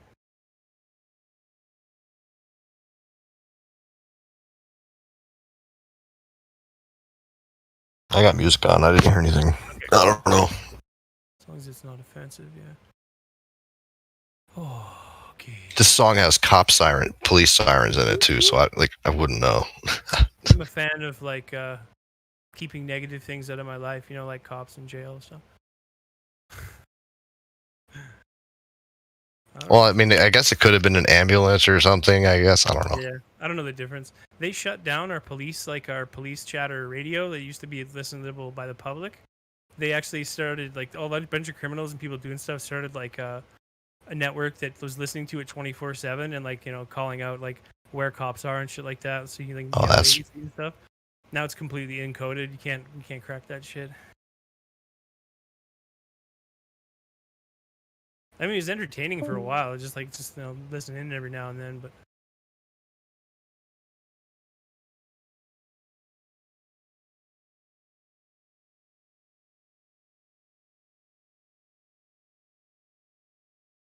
Yeah, when it's a measure of protection, that makes sense to do. Yep. Don't usually have problems with cops.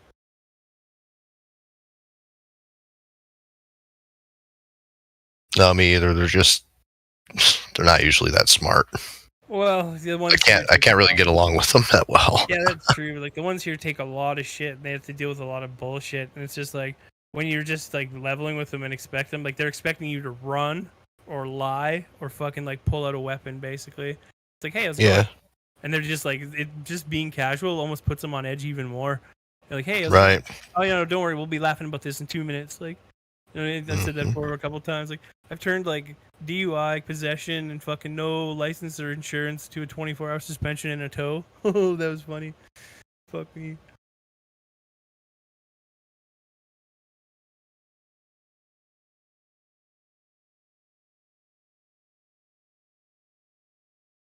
Knowing the law helps too, especially Canadian law. Oh my god, it's a little bit different than U.S., but definitely helps.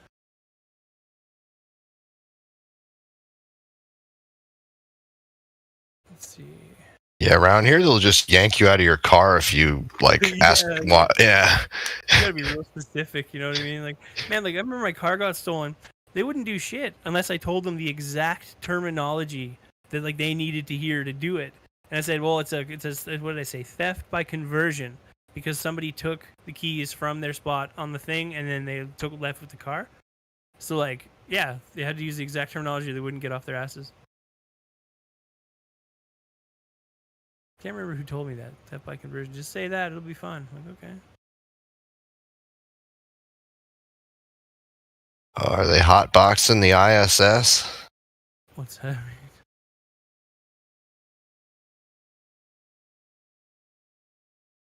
Oh, the ISS. I heard some weird stories about that a little like a day or two ago.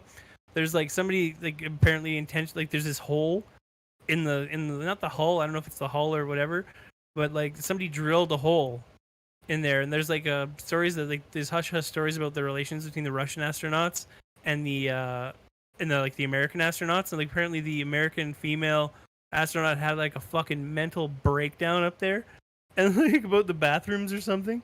And like they had this huge fight, and it resulted in somebody drilling a hole in the side in order to get like shipped back to Earth quicker, if that was the case.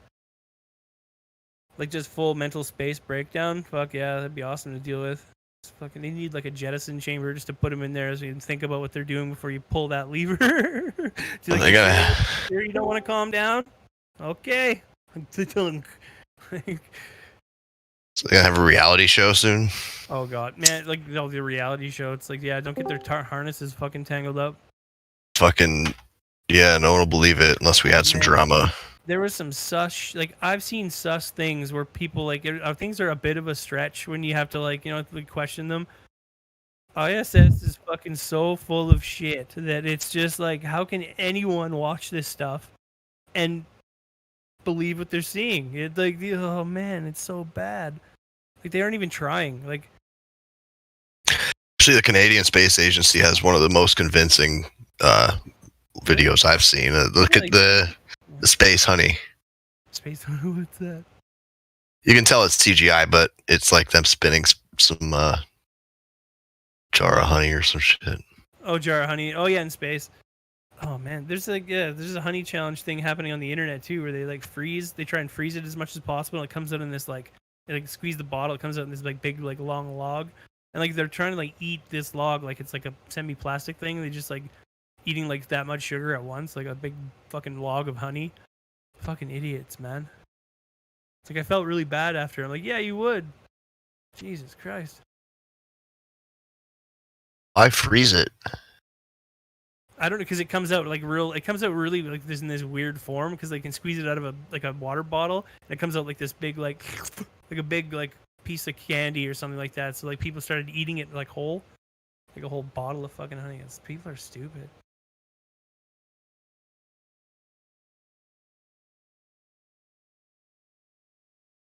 My brain isn't working right now. I can't even load this shit up. What the fuck?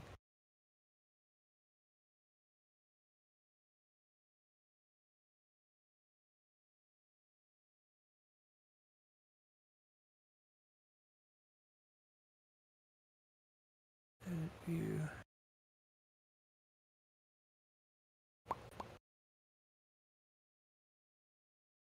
Elemental HI. Ilya FMO nylon guitars.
I see what you did there now. The ISS is so full of holes.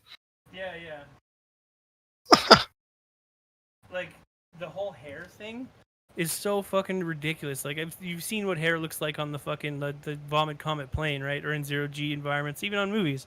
Hair is like lustrous, shimmering. It just fucking goes everywhere. Like it's nuts. You know, Japanese fucking pop group or whatever.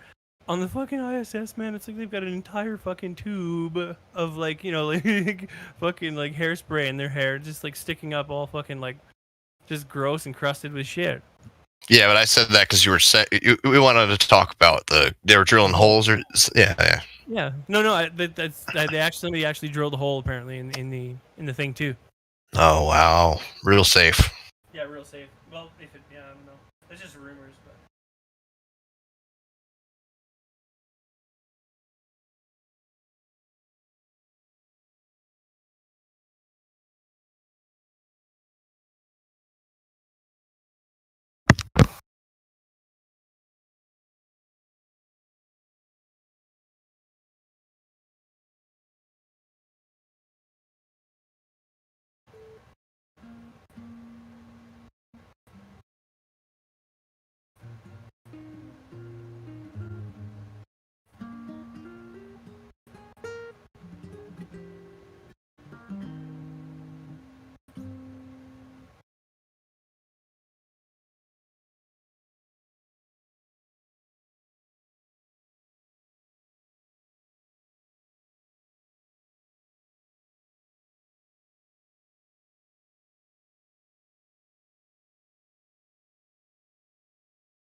Good morning, family.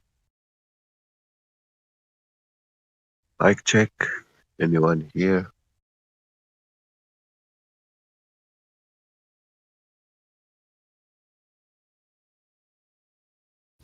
Yeah, man, your sound is okay. Thank you. Let's wake them up.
Mic check, 1, 2.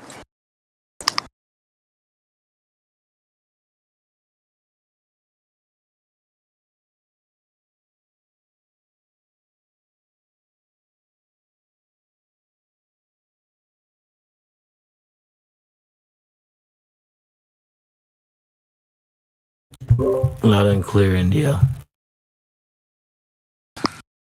Alrighty then.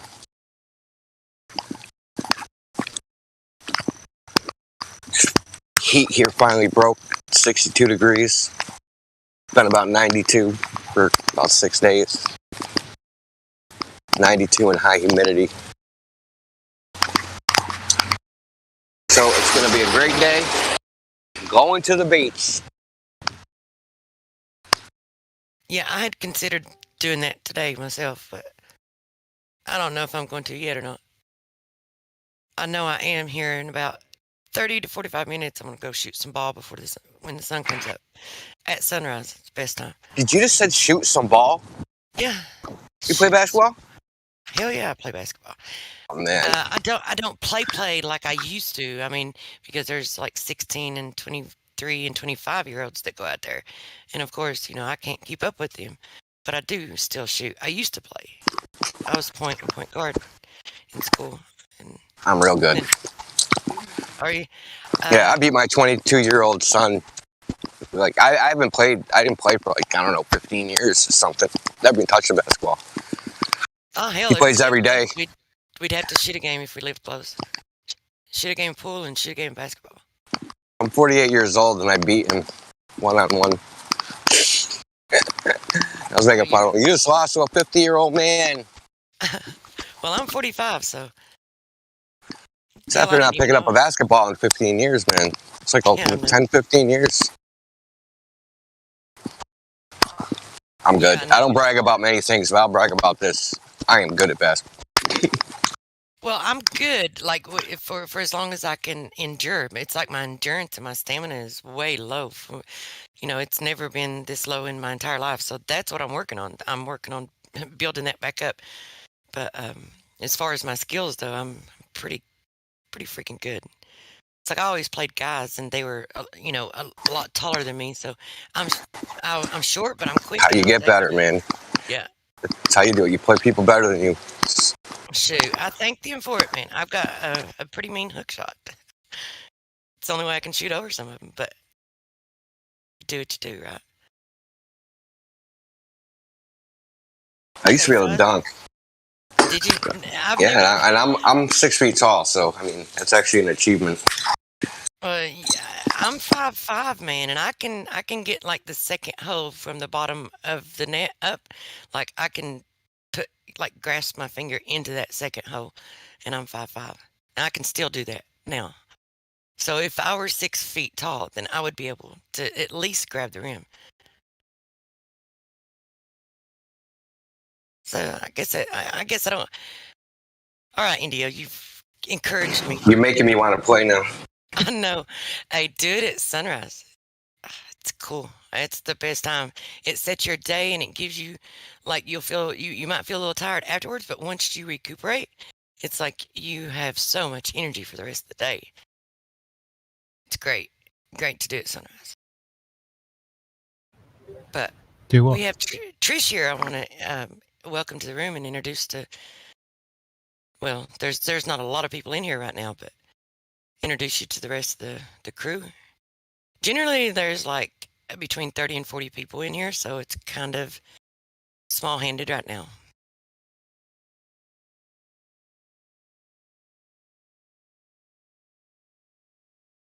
Thank you. Hey, everyone. So, okay, so tell me, how did you initially come into the flat Earth topic? And what I know you mentioned in the VC check-in, you mentioned that there was another quote conspiracy theory unquote, because that's what they coin it as, right? But that there was another thing that you were looking into that it was a series of things. But what was that last final thing that you were looking into that led you to flat Earth?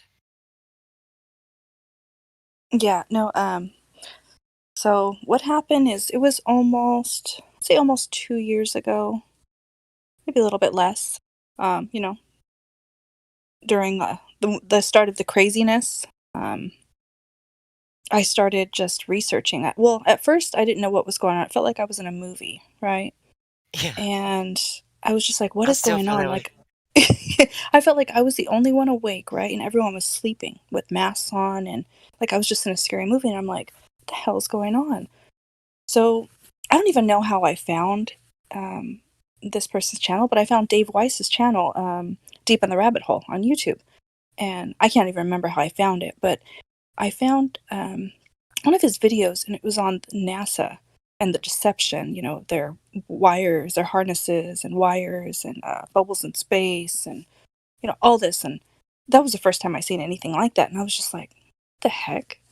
It's like, why are they faking it? So Yeah. then I, It's then I crazy. dug Because more. I just want to say something about that because okay, before you go on, because I do want to hear it, but I also want to say that it's crazy how this fakery that once it's pointed out to us, we see it and how obvious it is. But before it's pointed out, it's like, how many times have we seen these things that they show us and it not even noticed it? It's like that. It amazes me because it is so obvious. How did I not notice it before? That's my question. But anyway, go ahead. So the NASA lies. Yeah, no, that is true. I guess I really didn't pay attention to it too much. I didn't really follow like the space adventures and all their like landings and all that. I didn't follow a lot of that. And the moon landing, I never believed that. I thought that was, you know, bullshit from the beginning. I was like, no, I don't think they're going to be landing on that. That doesn't look like something you can land on. Have you seen the documentary called American Moon? No, I haven't. Okay, well, continue. I'll post it in the live stream for you. Yeah, I'll have to watch that. But no, yeah, it was the NASA deception. Dave Weiss had all these different videos talking about them, you know, faking that space and that space was fake and, you know, everything and that the earth was flat. And I was like, what? I was like, no way.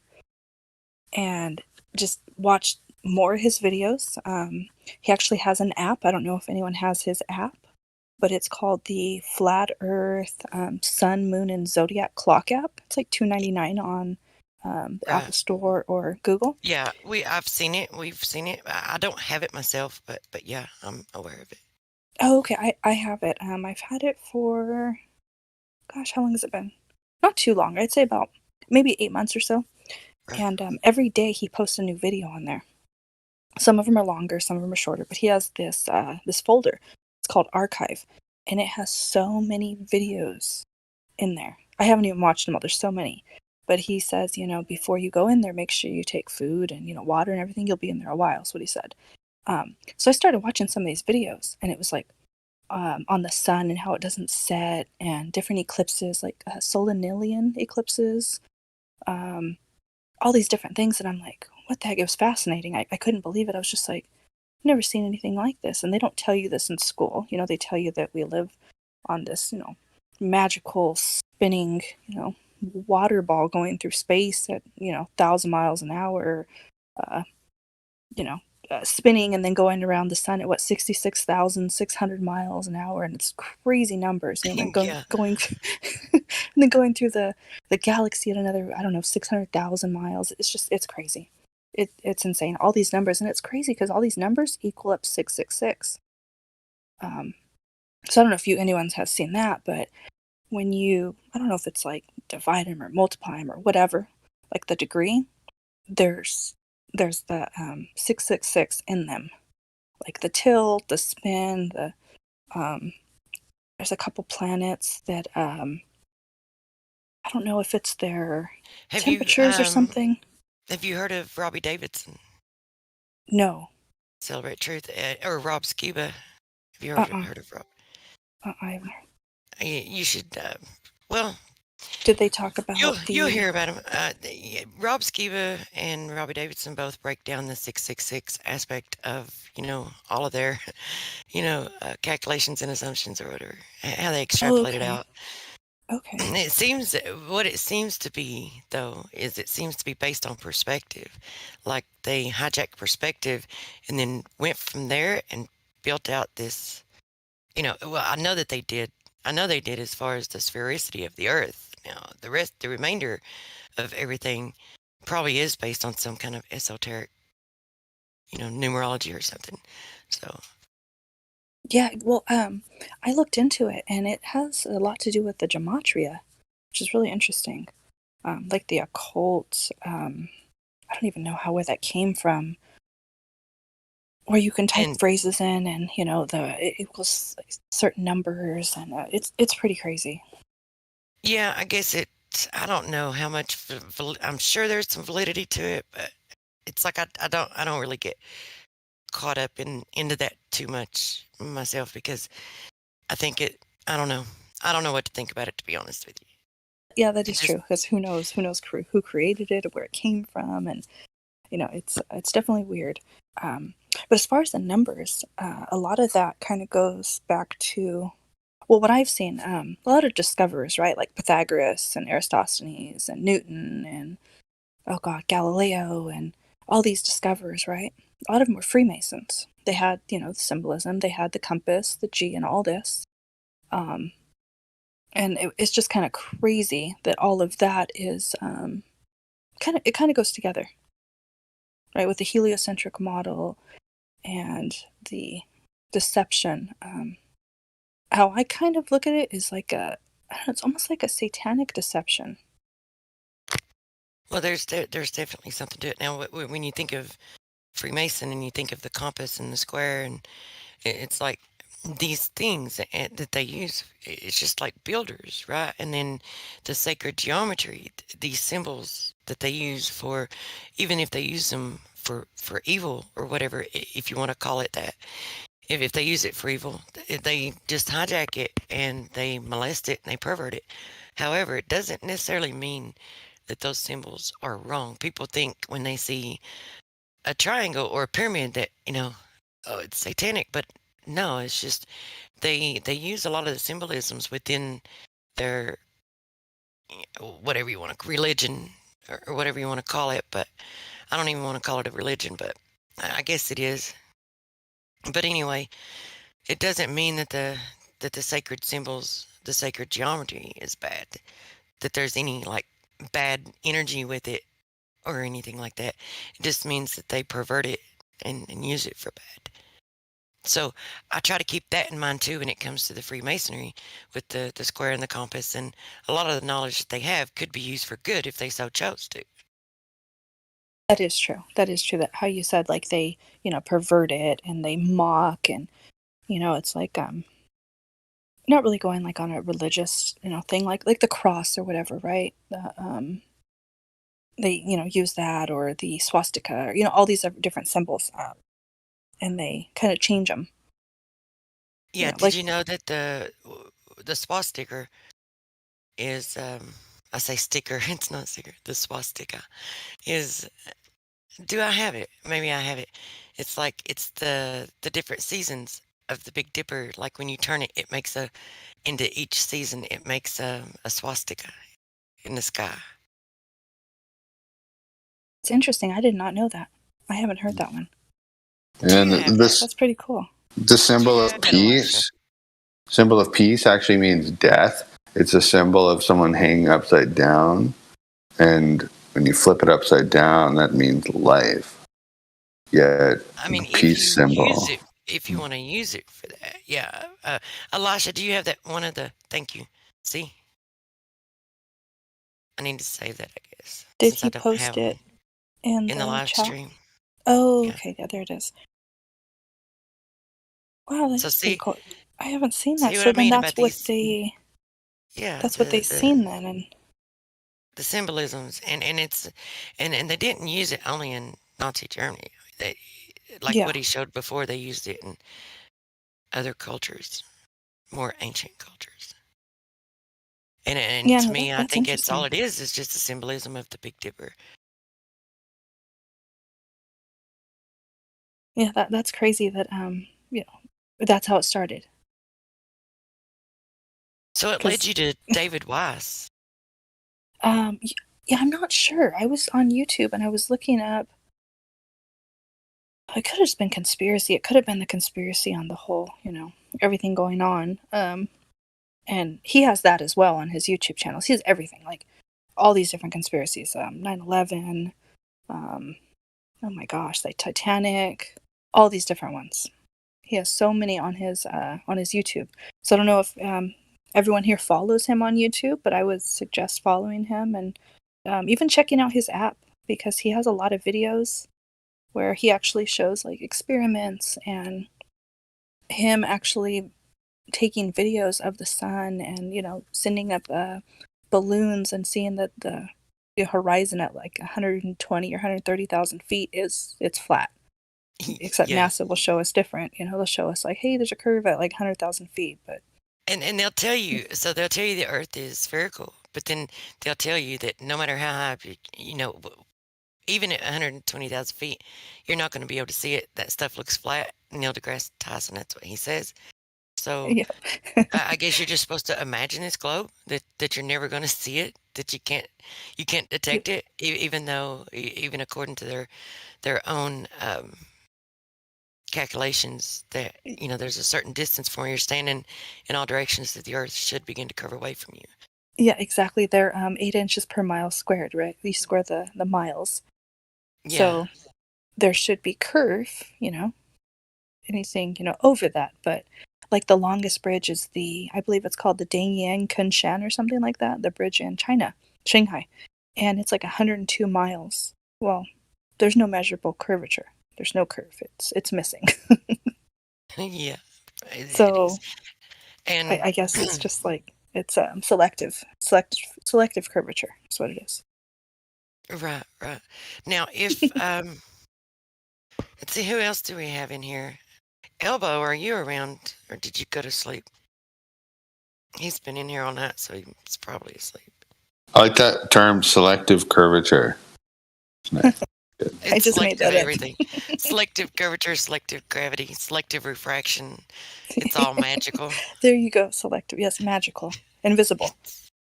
You know, for me, it was. It's all relative. It was amazing to me. Like it seems like the more you get into it, the more you find like more examples of bridges or other examples of things being flat. Like it gets longer and longer. Like you said, this one in China, I don't know about that one. You said it was over 100 miles. It's 102 miles. It's called the Danyang Kunshan. That's what it is. That's the longest bridge in the world. Yeah, I wasn't even aware of that. So they may have mentioned it before in here, but you know, there's some things I just it's like if I never use it, if I never utilize it, then I'll forget it. But it's in where you said it is in China, and it was called the what now? It's called the Danyang. Danyang. Okay. Danyang, like one word. It's Danyang. Right. And then it's Kunshan. I believe it's Kunshan, and it's in Shanghai, and it goes through. It's pretty long. So it's like 102 miles, and part of it's over water. Okay, and I thought that was interesting that part of it's over water because it's straight, it's flat. There's no curve. Right. Water is always level, and see, it's another thing too. They teach you how water behaves, and water is used as a leveling tool in so many different areas in life and industries and engineering. They'll use water as a leveling tool. Yet they tell us also that the Earth is more than 70% allegedly water, covered with water, more than 70% of it.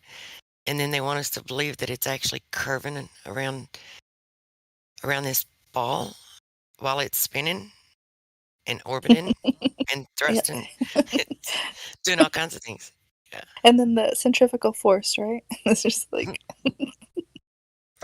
it's pretty laughable. Like when you really look into the heliocentric model and you see the craziness and like it's just like the helio nonsense is kind of what I call it. It's insane. Well, hey, listen, I was so glad that I met you. Welcome to the server. Glad to have you. And Elisha. Yes. Yes. I unmuted ET. He's been server muted for a while. I unmuted him, so just kind of like, and yeah, ET. I'm gonna. So you'll be good, ET, as long as you don't start saying some crazy stuff. Okay. So just keep an eye Fall on ET. asleep while snoring. Yeah, or that. but just keep an eye on ET and Yeah, I used to fall asleep listening and snoring. Sorry about that. and if you just mute him again, I guess if he starts saying some crazy stuff or whatever. But Were you anyway. talking in your sleep? Is that what happened? You were talking in your sleep, snoring? Sometimes he goes out there and says some crazy stuff too, and it's we can't like there's some things like everybody can have their own.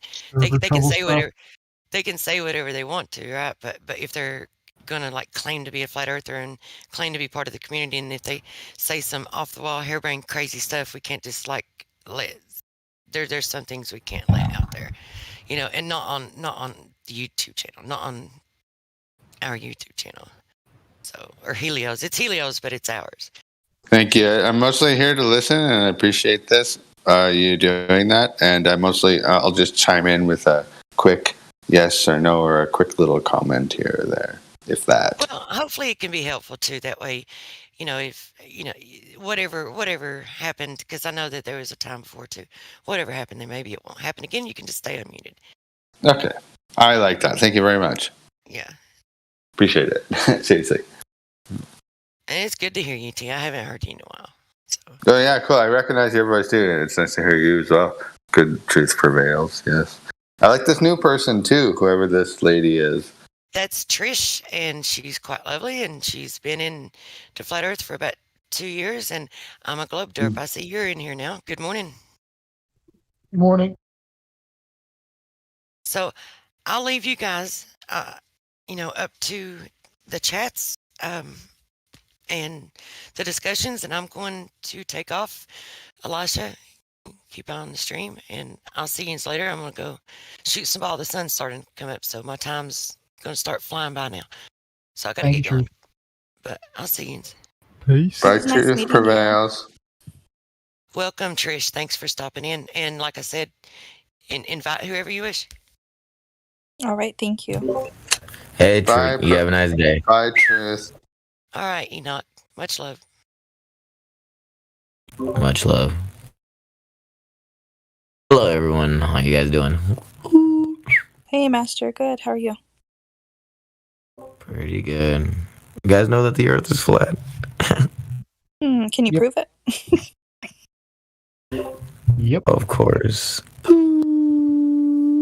Look outside. That's like the biggest one I get, right? Like, oh well, can you prove? Is there any like scientific proof that you can prove that it's flat? And it's like, well, it's more of an observation. You don't need proof. Like with the globe, propaganda. There's all this like crazy like equations and all this made up pseudoscience.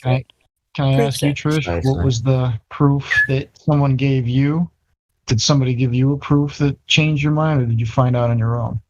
I found out on my own. It was just everything kind of. Yeah, that's how we all do it. So anybody asking for a proof, you can't show them a proof. You just gotta get them to try and prove the globe. Actually, physically, honestly, try to prove the globe themselves, and that's all you gotta do.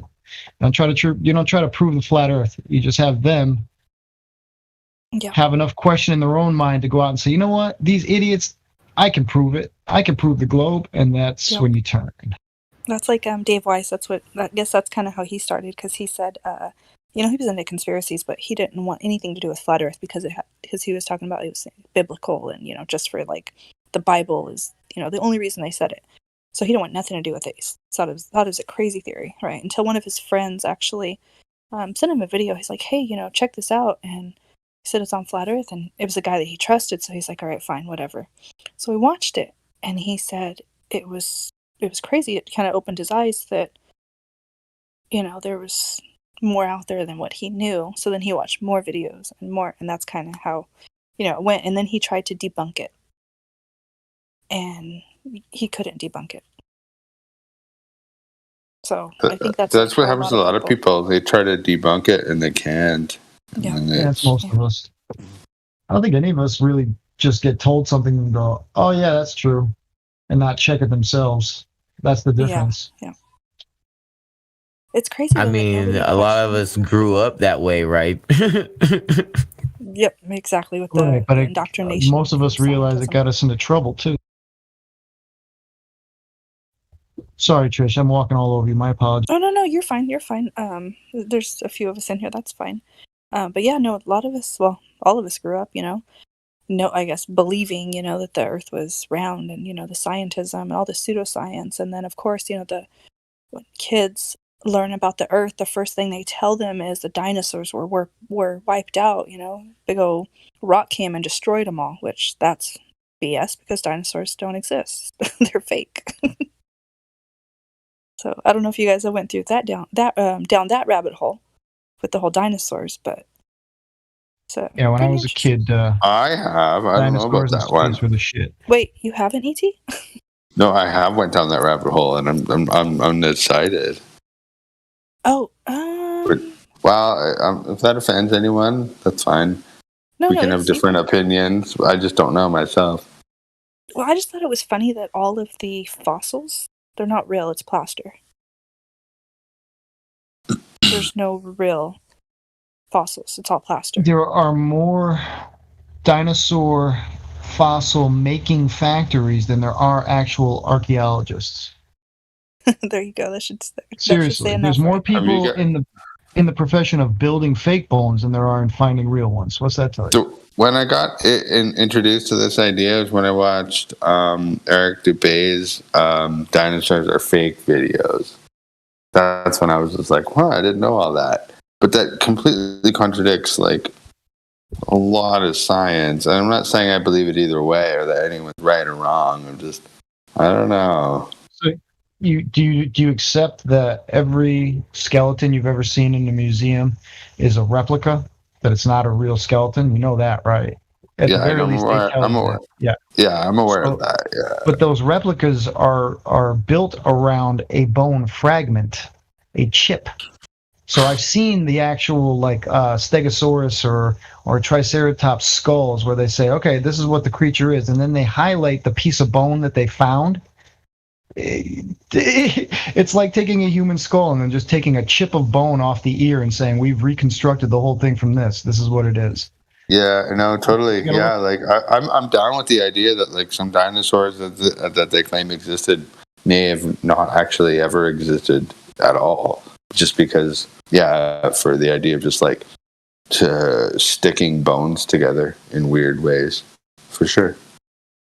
I think with the whole dinosaurs, I believe it was 1800s, was it? Derp? I'm going to call you Derp. Was it the 1800s when they were first, I guess you could say, discovered it? It wasn't. No. They were finding giant bones before that, but up until then, we were finding the remains of our giant ancestors. And then suddenly in the 1800s, they became lizard bones for some reason. I mean, they call them the dinosaur wars. There was this giant, crazy museum between all these. Yeah, Eric Dubé, like, I know everyone's probably already seen him, but, like, Eric Dubé breaks it down perfectly well, or fairly well, in my opinion, about the dinosaur wars of the 1900s, or 1800s, into the 1900s. Basically, where it was just, like, they were making all this money, like, constructing these creatures that never existed, and they would get all these crazy bones and stick them together and then call them dinosaurs, and then put them in museums, and then and then in addition to that, they would try to out discover each other. These crazy dinosaur people. I can't remember the details, but I mean, like, yeah, they were like paleontologists, dinosaur enthusiasts. Yeah, and there was like a race to find as many dinosaurs as you could before the other like archaeologist dinosaur person would find them. And then so they would start coming up, like making up dinosaurs by like piecing these random bones together. Now, I don't know if that's real or not, but it's really interesting to think about. Anyway, and Eric Debate talked about it. I think it's kind of weird though that the only ones that would find the bones were, archaeologists, right? There's like no like random person. It was always like, oh hey, look, this professional, Yeah, it's a big coincidence. Yeah. Yeah, it's like, hey, look, guys. It's like the meteors, right? And like asteroids that land in Russia. They only land there. They don't land in the United States. It's only Russia. That's a great example. Yeah. Right. So, I don't know. I just think I think with the whole dinosaurs, it had to, for one, scare the kids, right? When you're a kid, you're like, oh, the dinosaurs were wiped out by Not me. I was more interested in them. I was like, oh shit, lizards, giant ones. Can you imagine if dinosaurs were real? All they would have to do is get, some type of DNA to be able to make a dinosaur. Can you imagine a huge ass like T-Rex, like just roaming around? If you look into that, I would be the first one DNA, gone. I'm telling you. Well, hey, wait a second though. They found old what do you call those mammoth things? Those, not an elephant, but it's one of those big mammoth? woolly mammoth things. They supposedly found like frozen ones and like gotten DNA from those, I think. Yeah, those aren't fossils though. Those are corpses, frozen corpses. They found actual animals. Like it's not the mineralization of the decay, which is what a fossil is. When you see a fossil, that's not bone. That's just salts, minerals, things like that collected in the shape of the thing that used to lay there that dissolved away. So the DNA is gone? Corpses, supposedly, yes. But however, they have found, there's a woman in California, I can't remember her name. She claims to have found a bone that was credited to be like a T-Rex femur or something like that.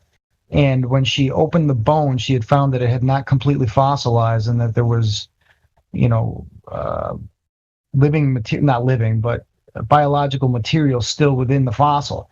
So she tested it, and I'm not even going to get into the findings. You can look this up for yourself and see what she had to say about it and what happened to her in her career after she posted her findings.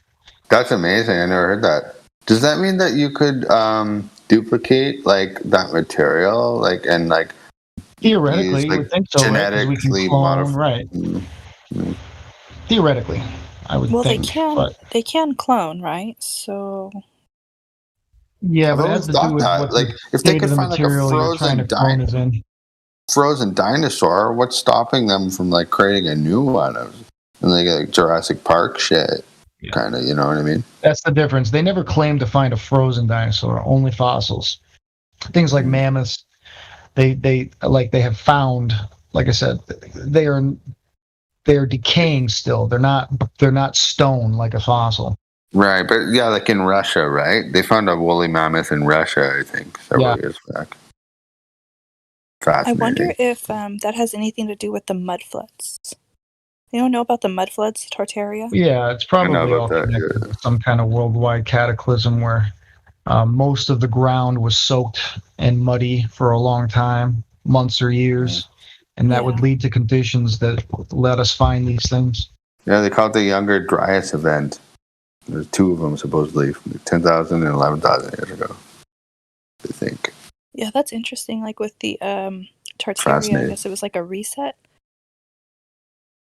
It was like it had something to do with the tyranny that was going on, right? And then the government just. Well, I can tell you in the early '80s, when I was in regular grade school, that my history book told us that what used to be Russia and China was all Tartaria. That was in my actual book. I remember that.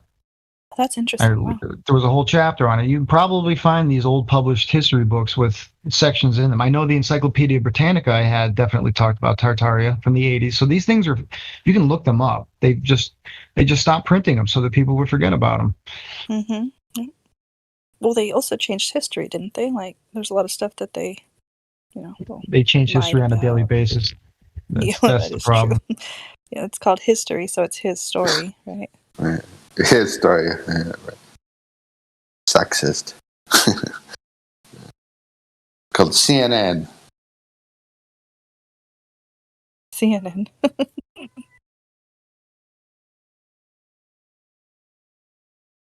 So I have a question. Have you guys seen the film Level? I'm sure many of you have, from Hibbler Production. I never have. You have or you haven't? I've not. Sorry. Yeah, I have. I only watched it the one time though, when it first came out a few months. Oh, okay. Yeah, it came out on Earth Day. It was Most of that was a rehash. too, just to show like people kind of waking up. Yeah, decent production value. But the way I look at it is that if you really want to just show people information, you got Dubé, Sargent. I mean, all these old school flat earthers have got hours and hours of concise, facts that you can just go through. But that's a Hollywood production style level. Was like, it was it had a higher production value. So I guess more people would be willing to sit through it and watch it versus just some guy rambling facts. But it's the same information. Yeah, true. So wait, you mentioned Mark Sargent. Now before, I watched some of his stuff, but recently seen a lot of stuff. People are saying he's a shill. People are all going to point at each other. You understand, flat Earth now is everybody's got their own personal stake in it. If you're starting to make money off of it, it becomes your lifestyle. It's not about truth anymore. And that's not to say that's what I think about Mark Sargent. But people have their opinions about all these flat earthers. People talk shit about ODD. People talk shit about Dubé. It's just, but you got to remember that these are the people that woke you up. So I would be very careful about how much shit you're going to talk. That being said, nobody's perfect. Everybody's a sinner. So you got to take that into account when you think about motivations. Does that mean when you say shill, do I think that they're controlled opposition here to trick us? Probably not, but does that mean that at some point they weren't gotten to and told you need to start steering this in a different direction? That's possible too. Oh, right, and that's like, and that's something we generally don't do. We that's one thing you'll find out about this community. We don't sit around and like whatever opinions people have of another flat earther is they're free to have it, but we generally don't sit in here and talk about other flat earthers, right? To each their own, whatever method they want to use is their method, and we generally don't, talk about other flat earthers. Like make it part of it. We don't make it the discussion. No, I was just like, because that's one thing that I hadn't touched on, and I just wanted to touch on that before I took off. Because I'm listening as I'm getting ready, and I heard that, and I thought it would be a good time to touch on it. Perfect time. Yeah, make sure it doesn't turn into a flat earth smacking contest, interior meetings, right? Yeah. So that's what I tell everybody that asks me about if so-and-so is a shill. I always say, you don't know people's motivations. Just take the information just like everybody else and check it yourself. Doesn't matter if he's a shill or not. If he's a shill and you check it yourself, you'll figure it out. That's the way I look at it. For real, yeah. The whole conspiracy research realm is like that too. People are like, "Oh, he works for the CIA," or something like that. It's just like, well, it's pretty obvious if someone's speaking truth or not. You know what I mean? Like a lot of people are like, Alex Jones is works for the CIA. It's like, okay, you can believe that if you want, but I mean, yeah, I agree with what you say.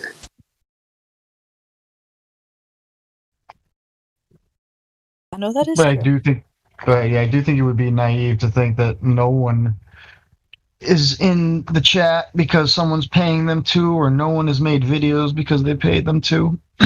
I find it hard to believe that there's that many highly, highly educated people who the argument has been succinctly brought to, and then I listen to them try to work their way around it. It doesn't sound like an intellectual argument, but am I going to call them out on it? Probably not, because it's not my fight.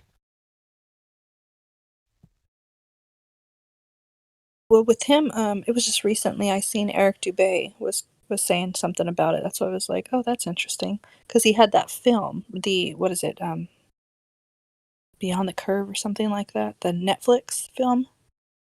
Oh, Dubé had a Netflix film? I didn't know that. Not Dubé, Mark Sargent. Oh, yeah. And there was all those actors in the film, and that was just kind of like, I don't know about that one. High production value. Well, it's funny. People say actor. You got to understand, acting is a very big industry, and a lot of people used to do that for a living or have dabbled in it, and that doesn't make you a paid informant for the government for the rest of your life. If you thought maybe that would be fun to act in a commercial or do something. It's a very paranoid thought, I think, to have. So, like, if someone is like any involvement in any kind of like high production kind of film or video or whatever, that like they must be working for someone or something. I think that's really paranoid, and it's not very realistic, in my opinion. Well, what I thought was funny though with the film, I don't know if you guys seen it, but what he did in the film is proved, I guess you could say in quotes, right, that there was, I guess you could say curve, and that there was a spin, right, that the Earth was spinning in that film. So I thought that was I heard that proof, but they're not really proving anything there. They're just showing you that there is an effect that has unknown cause. That's all. Yeah, I actually on Globebusters, what they talked about was the ether, right? It was the ether, wasn't the actual possibility. Earth. There you go.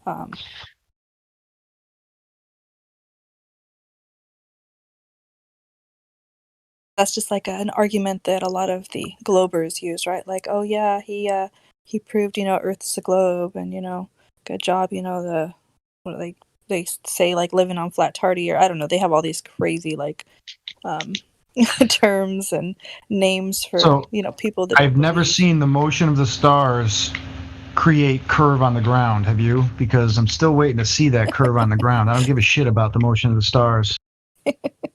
Yeah, you might be waiting a while. That's funny. Well, they're fighting about the motion of the stars to prove the spin, but it's I don't know. Again, you give them a straw to hang on to, they will, because oh yeah, for sure. It's a very scary thing, and again, it's not all paid informants. It's just scared people, scared people that don't want to deal with the fact that their life is not meaningless and that they are going to be held to account for their actions, and that's very, very scary. Yeah, that is true. A lot of them, they'll bring up religion too, like say something about a sky daddy and all this crazy stuff. Like, oh, you just believe what the Bible says, and it's not all about that, Nope. I can tell you right now, my personal belief. I don't believe in the Bible as a factual account of anything, but I believe it has a lot of wisdom. But that's a non sequitur, because the fact is that that our reality, the state of it that I can perceive, leads me to believe that there is a creator, and that's full stop, end of sentence. There is a creator, and that's as far as it goes for me. As far as like the religious aspects, I'm gonna find a relationship with that creator on my own, without the introduction of a whole bunch of people. And that's not to say I don't study the Bible. I love the Bible. There's a lot of things that I think every single person in the world should hold to heart in that book, but I don't believe every word of it is 100% true, and that's where I get into arguments with the really Bible literist type of researcher. But in my mind, it doesn't matter whether, because if you have to accept that the book has to be right, then you have to accept that every other religion is wrong in 100%, right? And in my mind, that's not how a creator would set up this. I think of this as like a test, right? That we're all sitting in some kind of a test or a learning environment, something to experience that we normally couldn't have. So we're put in this place. But I don't think that anybody else has any more information about it than I do. I don't know that anybody else has, had a direct conversation with the creator. I know I haven't. So I'm left to come to my own conclusions. I agree with you there. Some people pray and claim they do. Yeah, I understand that, but that's within your head. It needs to be objectifiable for me to. If you were to say, "Yeah, God spoke to me," okay, well, that how am I supposed to prove that? You know what I'm saying? That's great, but that does me zero good in my search for truth. Right. Yeah. Well, I mean, okay. Like, I'm not saying that I'm one that I get that I do that all the time or ever, but some people say that they've done it and they have like these like massive like life changes experiences in their mind and their spirit. And I mean, and so like if we're talking about objectifying it, like you'd never be able to objectify it. It's their subjective story to you, and it will always be a story unless you experienced it yourself. So, you know. Right, but I don't out of hand discount their experience either. I take it into consideration. Okay, so if X amount of people have told me that they pray and they maybe I should do some praying and see if I come across the same type of result. And I've prayed, and I've had I wouldn't call them everything's a life altering at some level, but I mean I've had significant revelations while praying, but that doesn't mean it came directly from God, or it could have been inspiration in myself. It could have been God, but I've never prayed and then heard a voice in my head say, the King James Bible version is the true word of God. That's never happened to me. Yeah, I hear what you're saying. Yeah, for sure. Yeah. It's a very, it's a complex situation, and I think it's different for everyone. And I think that we need to keep that in mind. I know. Okay, so here's my argument for this. If there is a creator, he created me and he made me the way I am. He knows how fucking skeptical I am. He knows he needs to show me something concrete. And if he wants me to know, he'll show me. That's my argument. Or maybe it's, well, hey man, like infinite possibilities, right? So you could be left out there in the dust for eternity as a test, you know? Who's to say that that's supposed to happen anytime soon? Exactly. And again, I don't prescribe to any particular belief system, so I don't try to, contemplate the afterlife beyond. I believe there is one. That's as far as I mean, even in this lifetime, though, who's to say that you're going to get any message in the 100 years that you live, you know? Oh, I don't know at all, right? So, but I actually, in my own mind, I have already, to be honest, because there's twice in my life, both times that I've like been on my wit's end and ready to do something crazy that may have put me in danger, or financially, or maybe as far as my personal freedoms go, I might have done something that would have caused me incarceration.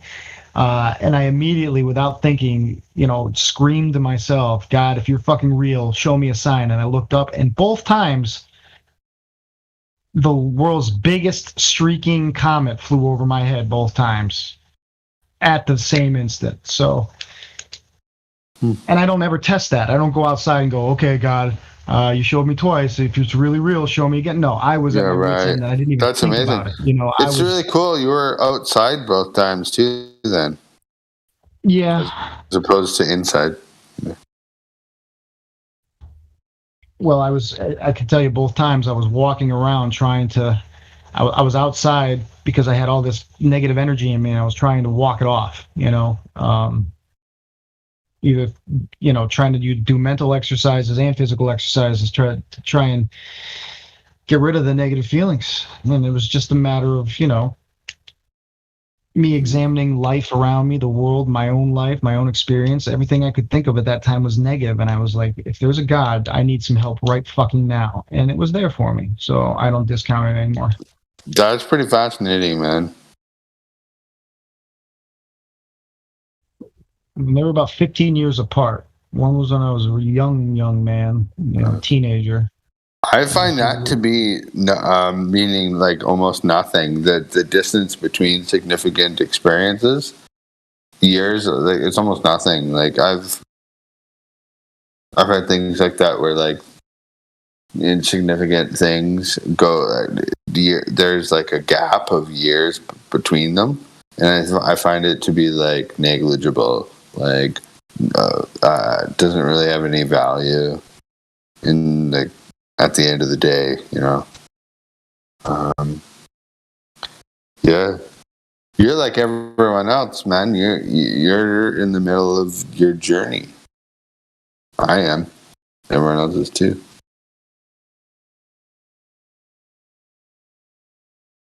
We all are. It's crazy. If we weren't, we'd be dead by now.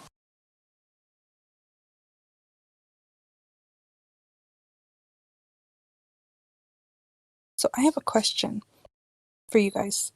Have you guys looked at like different videos, like where they talk about like simulation or anything? Do you think that we're in a simulation, like the Matrix?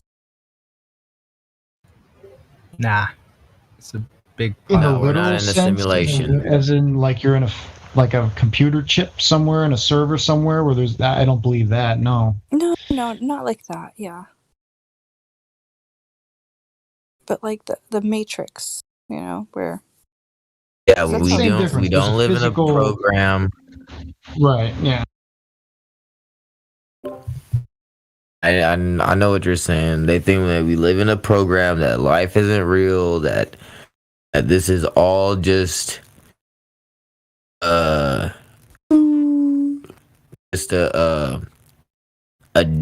digital life. When you see a tree and you look at a tree, how do you know that it's actually a tree that you're looking at? Shut the fuck up, dude. Like, I am observing, and I am feeling that this is a tree right in front of me. Like, They say like a projection. Hey, right? let me Like just a tell you how to projection. listen, it's super easy to just destroy this subjectivist nonsense. Thank you, Adeo. You say, do you believe that reality is subjective or objective? And they'll say, it's subjective. And you ask them, is what you ate today subjective? Really simple. Right? What he ate, either, like, it's not an opinion, it happened, they stuck food in their mouth, it was a particular type, it isn't like, just like his opinion and somebody else, it's a different kind of food, it is what it is. It's so simple to just, like, destroy it. Right. Because believe me, nothing irks me more than the super solipsis, freaking everything's a simulation. We're all brains in a jar. Nothing matters. They're like, people are crazy. It's not a globe, but nothing matters. I don't want to live. Right. If they can't reach the nothing had people matters say through that. a globe, they can do it through a simulation. That seems to be the overriding arc, though, is that they want us to believe that nothing matters. Exactly. And when they ask why would they lie, like, this is the real reason, right? Because, like, if there is no creator, what's the highest moral authority? The state, right? I don't know. What's their motivation then? They get to run around saying they're the highest moral authority and that nothing matters. There actually is no moral authority. And just like what everybody agrees upon is moral. True. Also, a lot of people say that there's no incentive, so why would they lie, right? Like, what's the incentive for them lying? Indio just spelled out the incentive. If you are under the belief that nothing matters, then you can be convinced to do anything. That is true. And then a lot of globers, I guess you could say, like, oh, well, there's still, there could still be a creator with a globe. It's like, with the Big Bang Theory, I don't see how there would be a creator.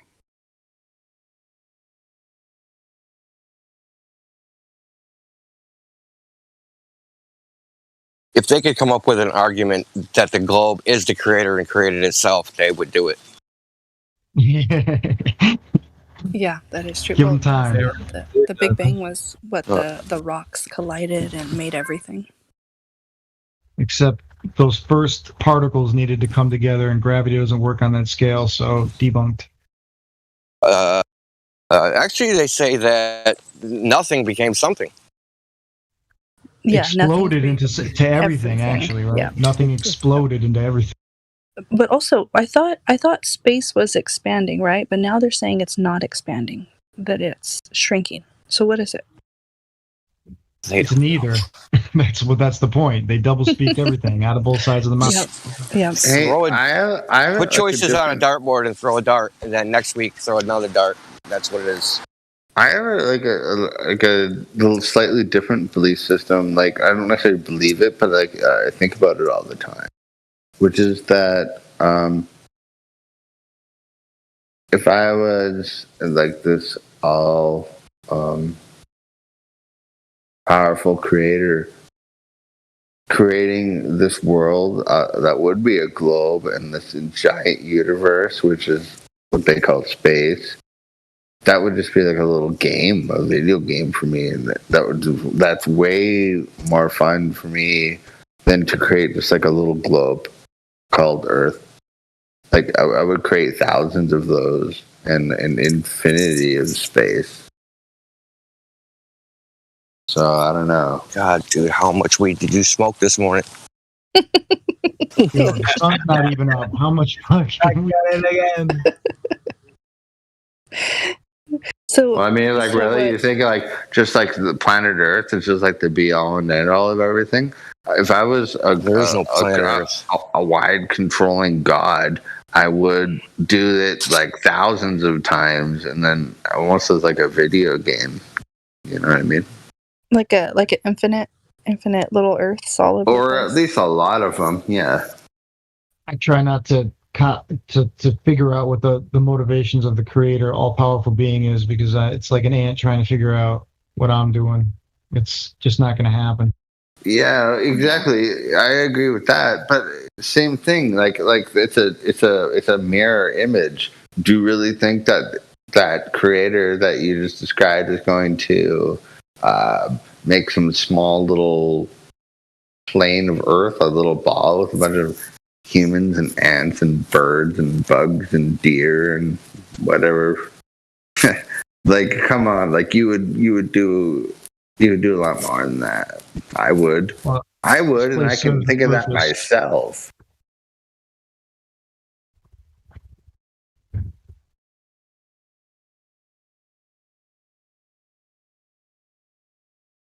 So, what's everyone's depiction of where we live? Like, what is everyone's, I guess you could say, like, visual, like, image of where we live? I'm not even a flat earther anymore. I'm serious.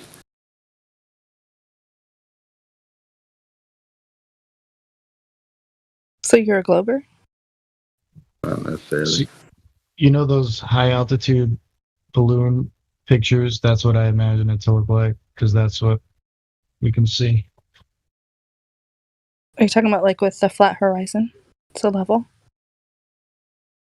Yeah, it's just it's a realm that goes on as far as I can see.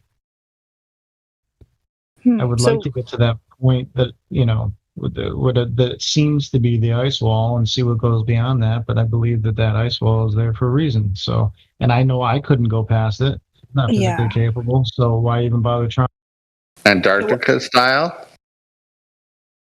That's what I was going to ask. I was going to ask like the type of you just get a visual of the model, I guess you could say, because nobody really knows, because it's not like we can see. We can go like super high and be like, hey, this is what it looks like. It's an incredible question. High, we can't go super low. We can't go super far away from the magnetic center. That's all I know. That is true. And then also that's a piece of poetry. You rhymed there. I just rhymed that. That's trademark. Nobody used that without paying. Hold on, what did you say again? You can't go super high, you can't go super low. You can't get super far from the magnetic center, and that's all that I know. Yep, that is true. You know what's funny? So like the middle, right? The north. They say that was like what, Mount Meru or whatever, magnetic center, the Garden of Eden. There's all kinds of different names. And then the outside, because there's a push and a pull to magnets, right? So the pull would be the middle, right? The north, and the push would be the wall. It would be the south. So any way you go out would be south. Seems like that's how compasses work on a plane, like a plane that we live on. You know, not an airplane, but a plane. Because they wouldn't really work on the globe. How would it? Nothing works on the globe. Right, because you're talking about how the south is the center, and then north is outwards. No. North is the center, and south is the out. Oh, or maybe in the middle is north. Did I screw that up? Pole. You bet. Yeah. I got that backwards, but I mean, like, yeah, sorry about that, but with the magnets, though, is what I was trying to get at. Yeah, that would screw that whole situation up big time. Yeah, because it wouldn't work. Like how? Because you need a level surface, right, to create the push and pull. How is it going to go through a massive globe? Right, and why would it suck inwards to the north side anyway? Like at all in the first place? I mean, if I did have a magnet and it was flying towards the center, like what does that mean? Yep, there's some magnificent like force there in the middle. Well, that's where the northern lights are. So those lights have some type of, source. Lots of people would say it's the inner Earth that would drive those magnetic forces. I don't know about the whole inner Earth thing. I don't mean like an inner Earth, like caves and whatnot. I mean like a spherical inner Earth. Like going back to the old way of thinking. You need to relax, my dude.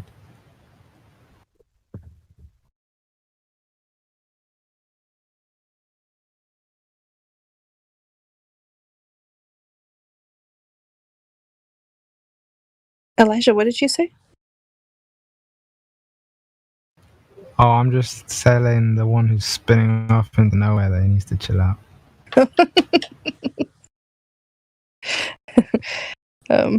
That's funny.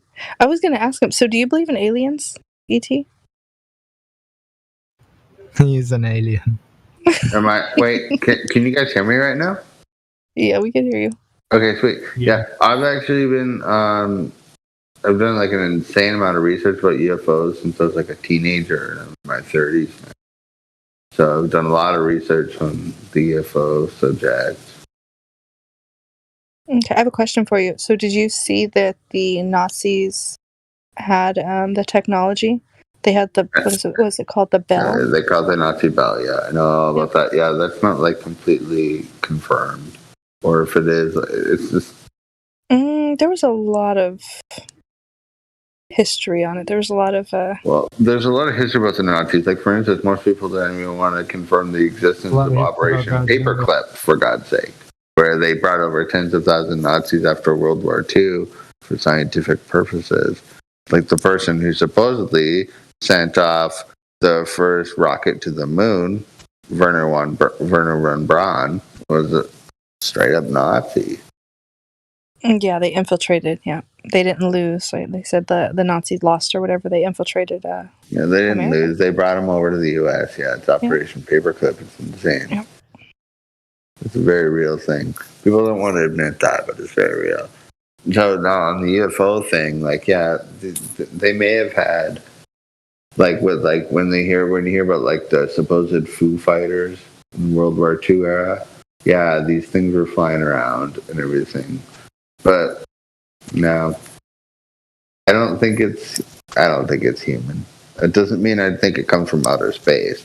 I personally think there might be. I highly suspect that there is a different group of people, for lack of a better word, that are on this, that live on this world that we share, whether that be underwater, underground, or on the ground. I don't know, but that's what I believe. Maybe they come from space too. Beware when the government tells you that aliens are real, you know it's not.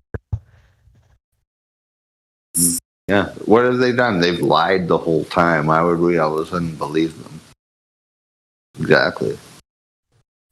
Well, they're trying to say also, like, during the pandemic or whatever, that, oh, hey, look, UFOs, they're real. So that's like, to me, that's just like all of a sudden they're going to say something now. What is I would watch out for that too, because a lot of like really intelligent people are saying, hey, they might be trying to, so basically some people believe that. I don't believe this necessarily, but a lot of really intelligent people believe that this could potentially happen, which is that they could create another false flag situation where they would have some kind of weird UFO invasion situation when then everyone would freak out. Yeah, but it wouldn't be real.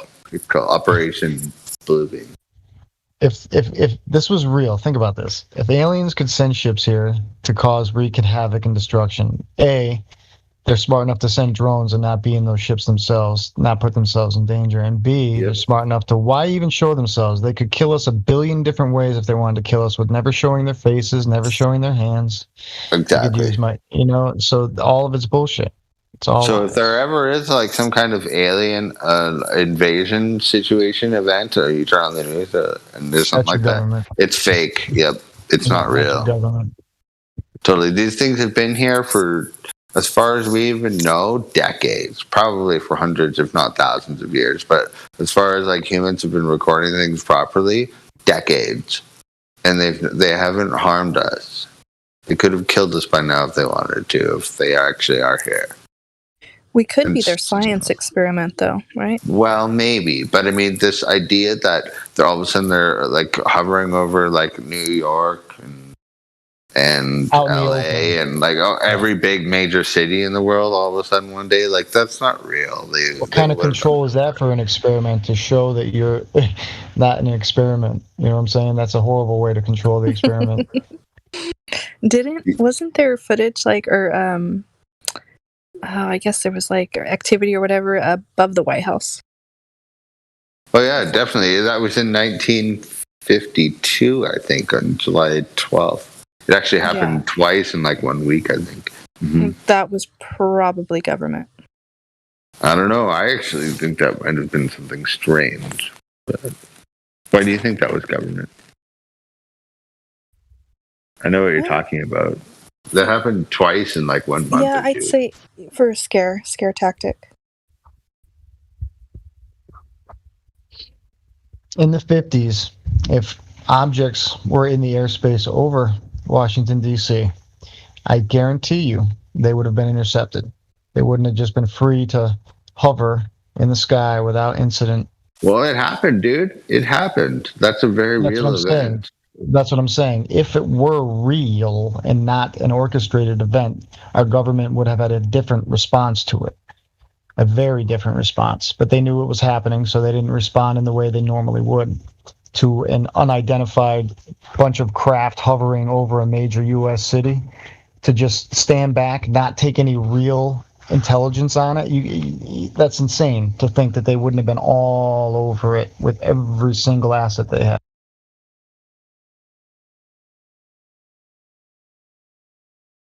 They didn't have the, Men in Black there to... Doesn't matter. It's Washington, D.C. in the 50s. We were afraid of incoming air fire from every country in the world. Yep. We had the capability to defend that airspace. Yep, that is true. That's why I say fear-mongering. You also have to remember, by 1952, if that was the year, I think it was 52, they were already aware that there were these things, these threats in our airspace. I mean, like, if you look at the Foo Fighters, that was in the World War II era, back in like the early 40s. So this is like a decade after that. I don't know.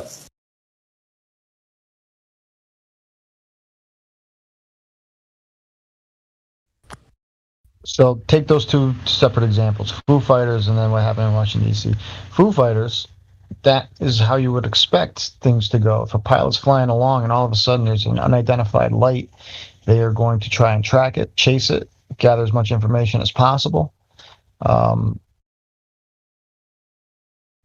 These things are congruent with logic, but to just flash a newspaper front page worthy type of a photo of it and call it a day from the ground, that's not realistic in my mind at all.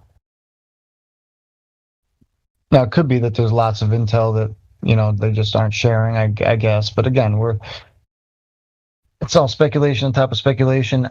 You have to boil the argument back down to its basics. Number one, space is fake. We know this because you can't have gas pressure without a container. So they didn't come from there. That's all I need to know. Well, Well, you know what's funny about the whole UFO question? Like, and I know this is the UFO server, but I've always thought that it's a hell of a lot more likely that whatever these UFO things are as real as we know them to be. I don't care if you don't believe they're real. I know they are. Makes it a lot more sense that they would actually come from here than way out there. Think about it. Like, what's more likely, you know? Like light years away or a few hundred miles away? I'm choosing the latter. Well, what's the Occam's razor, right? But yeah, totally. Maybe if Indio's still here, I don't know if he is. He might know. No, he's not. Well, both could be true, but I mean, you're right, dude. Yeah. There's an alternative to Occam's razor. I forget who it is. It's somebody's fiery laser sword. And there you go. I don't know if he's familiar with that term. You're pretty good on logical fallacies and stuff, so maybe I thought you knew what it was off the top of your head. It's somebody's fiery laser sword. It's like Occam's razor, but more intense. Me personally, I don't know what you're talking about. Oh, sorry. Well, anyway, so the basics is which do you think is more likely, that there is like this unknown civilization, I guess? Is that what you're trying to postulate? That basically, yeah, like what's living more beings? Yeah. If there is another civilization, where do they come from? Like Alpha Centauri, or do they come from like 100 miles underground? I'm gonna say probably closer than further. You know what I mean? Like, I don't know. I could be wrong, and also it could be both. But it just makes people are like that whole argument. They couldn't get the hair from there. You know, it's like light years away. It's like who's to say they had to come from anywhere? They could have been here before us. For God's sake, you know. Not to mention like the whole history of like UFOs and at all, like they've been here the whole time. Like throughout recorded human history, these things have been reported. Like even since like when did humans start making newspapers? Like in the early 1900s or late 1800s? That's right around the time where we got all these UFO reports, flying saucers and everything. Do you think that perhaps there's just technology that we've been told is impossible? Because that's just like a CIA kind of talking point. Oh, that lie is so big it's impossible. That too, I think it's related. Aircraft is flying is impossible, right? Yes. Well, let me show you a video that's really cool. I didn't know that anything like this even existed. The way that these drones, good morning, the way that these drones fly around, hover, and do the maneuvers that they do, like I don't think anyone knows that that's possible. It's just a video sitting up there on YouTube. If I can find, here it is, because I downloaded it. Yeah, hold on. Would you see that? You tell me it's not possible that, I mean, because all this is just aerodynamics, you know? It's not even, it's one of probably the most fundamental things that humans have understood longer than, you know, we can even begin to realize, because our evolutionary process sets all of this stuff in modern times. Like, we just figured this out. Like, we just figured out that propulsion works the way that it works. Sure.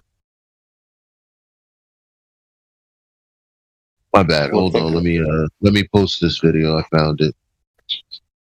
I will watch it when you post it. But Elijah, also like think about like all like the Tesla stuff from like the early 1900s to mid 1900s, like 50s.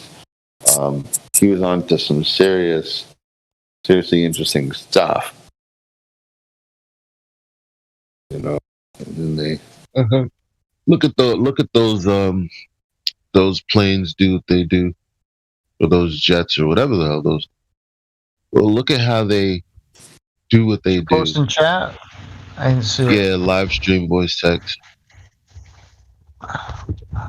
Why can't I see it? Are you in voice text 1?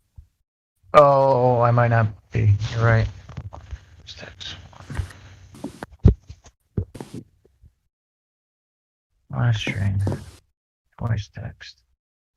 There we go. My bad. Oh shit. Why is that thing standing straight up? See why would you even have to ask that in 2021? Yeah. I mean, like I didn't know that things that shape could do these things. You know why? Because they told me. I don't even know if I have to say the word implied. They told me that aircrafts of that kind of shape can't do those kinds of maneuvers. How many times have we heard that in the news? Like you can't have an object just stop and do a 90-degree change. Like all of this shit. These things can do whatever the fuck they want. It's pretty crazy, yeah. And like, dude, those things still. And I've seen this video before you even posted it. I just had to check what you're talking about. If they can do this now, imagine what they were doing 10 or 20 years ago. And those things have wings. They don't even need wings. Like, obviously, they're not even using wings like with proper aerodynamics, as we know.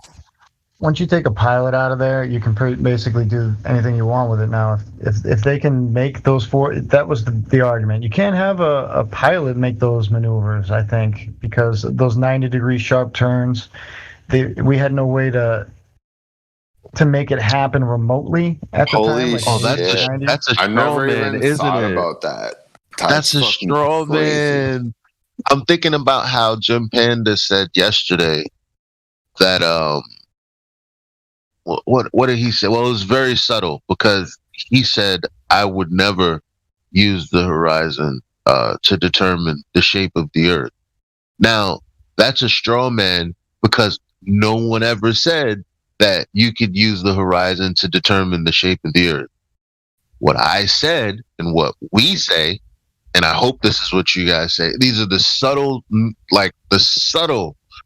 deceptions in the way that they try to use language to weasel out of things. So actually what it is Al-Biruni found the radius of a circle that he assumed was a sphere. That's what he did. He assumed that he lived on a sphere and then figured out the radius using the horizon. Nobody said that nobody said what he tried to say, which is a straw man, a position that is easily refuted, which was he would never use the horizon to determine the shape of the earth. No, they assumed the shape of the earth and determined the radius of that assumed circle being a sphere, the assumed sphere from that circle. So it's just a very subtle thing that they do. So when they say, "Oh, no pilot could ever make those maneuvers," who said that it had to be a pilot in there? Well, who said that? They never said it. They inferred it, right? That's the trick. They got you to think it by inferring it, while never saying it out loud. By bringing all these, because we got to remember all these like UFO speculations and the real long-term thought about it. Every time you see like a production to bring in front of the public, what's the first thing that they do? They bring you a pilot to show you why it's impossible. And then he talks about the G-forces. Well, the G-forces don't fucking matter if it's a remote thing, but nobody stopped to think about that because of, like you said, the tiny little subtle little word games that they do to twist your brain into a certain set of thinking so that you don't see the whole picture.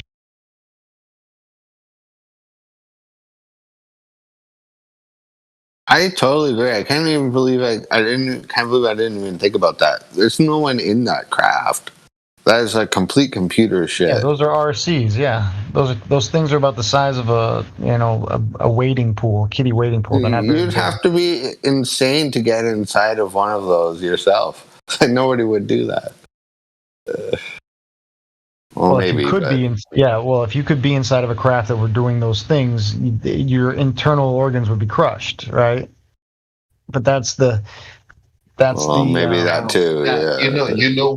You know what would and this is the beautiful part about nature. Because like, how do we have light? Because we've experienced it looking up at the sky. That's how we figured it out. How do we have containment? Because this place is contained. That's how we figured it out. Nature has led us all our technological advances. Why?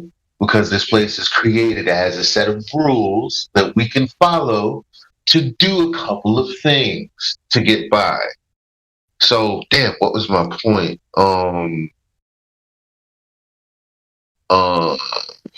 Technological advancement. Damn, I forgot my point. What was the former part of what I was saying? We were talking about how they got us convinced with strawman arguments that things are possible or impossible. Right. So we know that gyros exist. It maintains your rigidity in space, right? So what if you could create an aircraft that like the seat acts like a gyro as it does all of those maneuvers? What if we could invent that?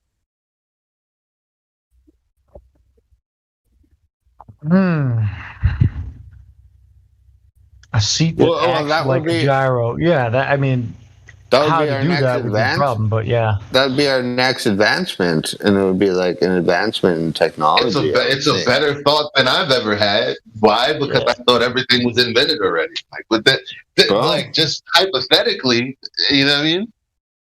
So that's what that video basically just displayed. They did it, I think. No, there's nobody in those things, but the postulation is there. How do you know that they don't know how to do that? We don't know that they don't know how to do that. No, I think we're agreeing basically. They figured out a way to do it just with a computer. I think that's what that's going. That's what I think is happening there. But hypothetically, they could potentially. I mean, just by the fact that dampen the G-force or something. You know? Yeah. Because they, as a matter of fact, I mean, that's the case in certain technologies already. If you think about like certain rides and things like this. Excuse me. Like if you go to amusement parks and you've sat in a fun house. There you go. That is a crazy point. Yeah, when you go to the fun park when you go to the fun park and they, like, if you've ever been to Six Flags and you go to like a Fright Fest, there's this house that like moves around you. So it's sort of that kind of is what I mean. Kinda, you know what I mean? Yes, I mean, even those crazy ones that are like super fast and wild, that like you fly around all over the place, like they figured this stuff out. Kinda. I don't know. That's what. The point that there is a set of laws to work around. We don't know what can be accomplished with them. You know, we spend most of our time just observing the world instead of interacting with it now. It just kind of passes most people by, unfortunately. Another thing about those aircraft that supposedly come from Russia, that's like where we're at right now. And like they always say, they're 30 years ahead of us. Like, so they can do that now, and we've all seen it. Yep, they can do things far beyond that probably now. They're always ahead. You know what I mean?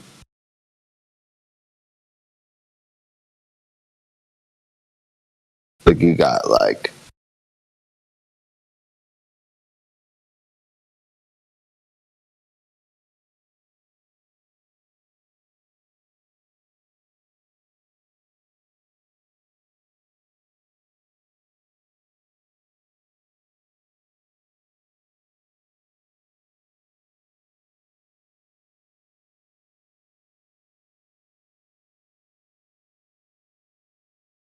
Yeah, and it's crazy stuff. And did you guys like watch any of those like Bob Lazar videos, like when he was on Joe Rogan and everything? Do you guys believe in that? I do.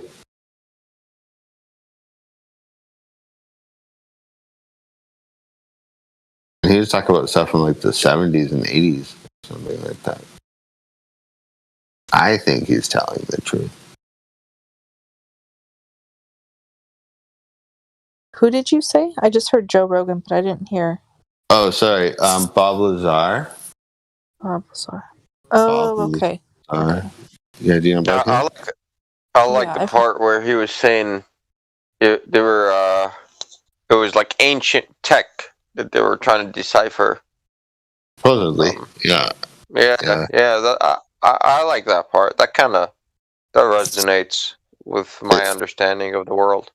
Yeah, it's very interesting. Yeah, me too. Like, who knows? Like, maybe they found something underground from like thousands of years ago. Like, who knows? Exactly right. Yeah, you never know what these guys found when they whatever, like let's say the pyramids or whatever ancient sites. Whenever they visited, we don't know what the fuck they took, man. We really don't. So maybe they have attained, like they found some metallic shit or whatever it is that they kept in storage and until the time is right to be able to reverse engineer this. So imagine if the elite have found stuff like that, they're holding on until the time is right. You'll never fucking know, man. Well, you would never fucking know. Like, do you know about like the Smithsonian? I'm kind of drunk. Smithsonian Institute of like Science and everything. Yeah, man, they have all sorts of crazy stuff that nobody's allowed to see. Same as like the Vatican. Like another example would be like the Vatican Library. There's all sorts of stuff there that like is not available to the public, and you're like, what the hell is going on here? Like, what are they hiding? You know, freaks me out. I don't like it.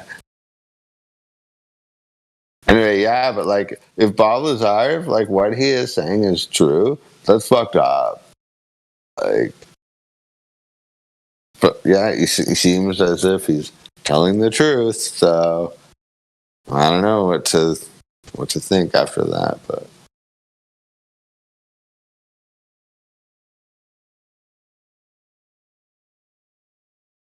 Anyway, I knew about Bob Lazar way before he went on the Joe Rogan show, and it's incredible for him to come on like decades after I knew about him to come on the Joe Rogan show, like way before Joe Rogan even had a podcast, and then for him to go on it and be like, "Yep," and his story is like exactly the same, basically, and it's like you can like look at his like his behavior and like his what do they call that, like behavioral language. What do you call that? Damn it, I can't think of that word, but that term. But it's like his body language. That's what I'm trying to say. It's like any body language expert could basically determine that he's not lying or like deceiving the audience or anything like that. You know?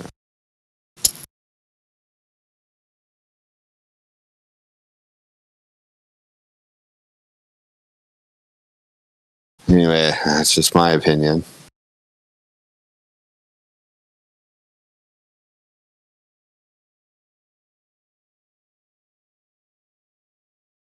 And then, if what he's saying is true, which it seems as if it is completely true, you've got these flying saucers flying all around the world. So, now, let's bring it on, let's bring it back home. Let's bring it relevant to Flat Earth. That means that there's people who can zip around the planet in no time to see the perimeter or Antarctica. You know what I mean? Or Antarctica and beyond, if such a thing exists. Pretty interesting shit. Very relevant, in my opinion.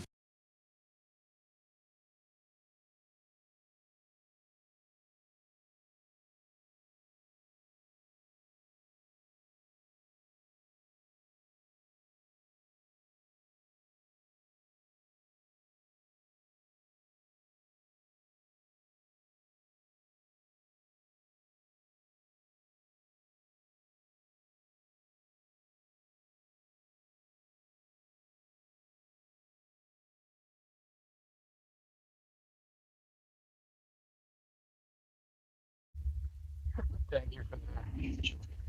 Invite.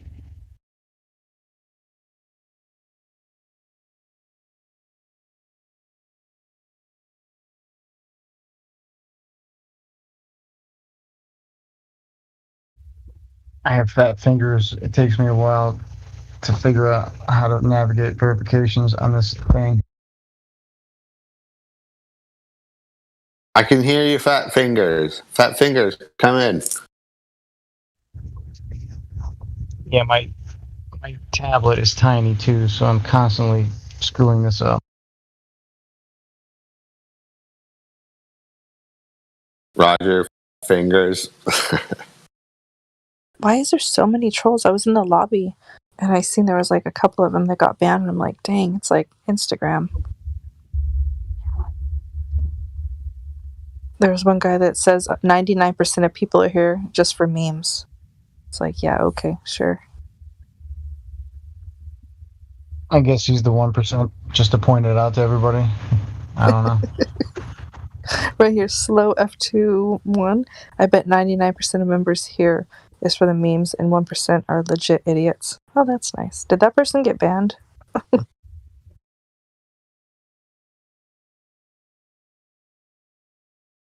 I seen Indio was banning people.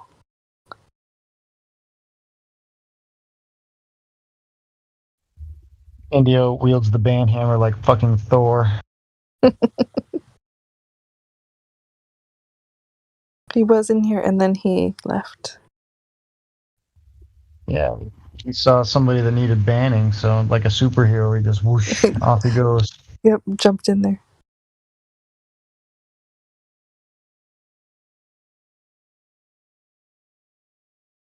I'm just like kind of blown away with all the globe trolls on Instagram. It's crazy. Like I'll post a video or a picture or whatever on, my Instagram, and they come and just attack for no reason. There's a reason. Well, yeah. They don't want to lose more members of the team. Because eventually they're going to have to change teams. Because these people are followers, right? So the fear is that enough people that fucking move over, then they're going to have to, because that's their nature. They don't know how to have an independent thought anyway. So they don't want to be forced to come over to here, because then they'd have to admit they were wrong. And oh, geez. Yep, they can't do that, especially if their ego drives them, right? If they're controlled by their ego and they can't admit they're wrong on anything and they think they know everything, no. They won't ever come to the conclusion or research anything on their own. They'll just do the appeal to authority, and then what is it when they want like a proof, and they have all these degrees, they have to read it from, I can't even remember what it's called, like peer review or some shit like that, right?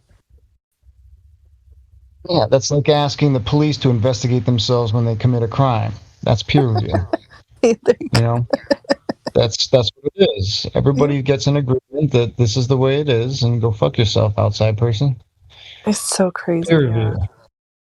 I'm personally surprised that it's gaining popularity at all. Period. The whole idea. I mean, for this to even become popular at all is pretty amazing. How long could you be told that you don't have a nose before you figured it out? You know what I'm saying? The truth, right? You can be told something and that's not a nose. That's just that's just a mirage on your face due to the angular light reflecting off of your eyelashes. So you see what appears to be a nose, but it's not actually there. How long can they tell you that before you fucking figure it out? That's the problem. You can't hide reality forever. Yeah, that's very true. That's really funny. And there's other things going on though too. I know a lot of people don't want to talk about it, but I don't care. We got this whole vaccine, mandatory vaccine thing. Well, it's not that you don't care; it's that they will shut us down. So be careful. I was already warned by. That's what I meant by that. I was trying to just be subtle. But that's not super subtle. We know what you're talking about. So, but I wouldn't get too deep into the subjects. Well, I've already said the word, so now we can just use a code word. We'd call it Code V. It's called the Fauci ouchie. Ooh, ouchie! I don't like that. That hurts. Ouchie! It hurts. It hurts. Or the jab. Ouchie! That Or hurts too. The mark of the sheep. We have a university. We have a about something. we have a New York University professor denouncing this entire thing as propaganda and a hoax.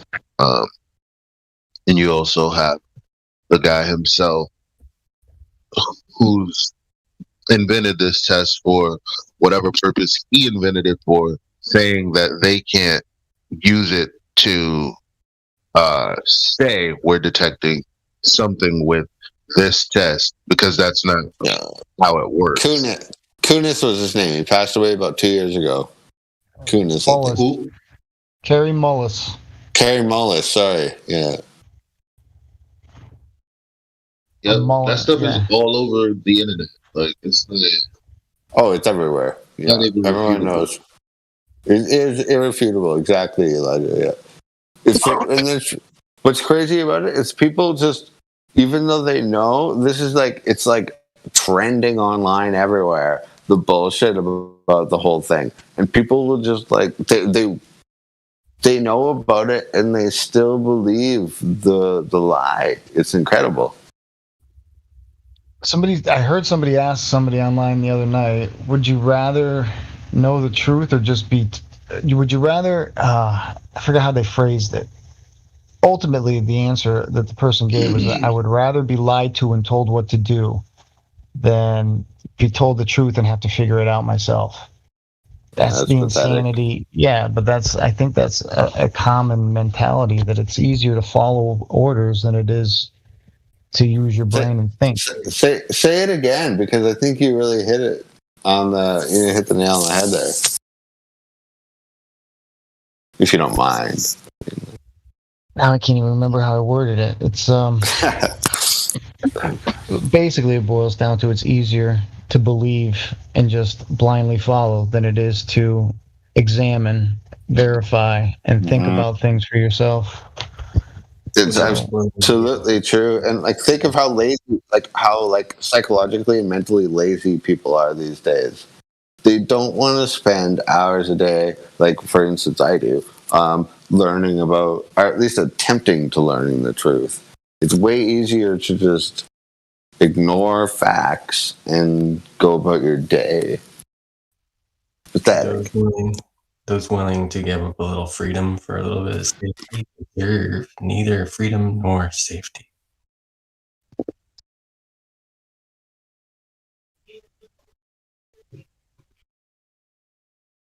Was it Abraham Lincoln? Was he the one who said, what amount of tyranny will people put up with? And it's the amount that they will allow themselves to.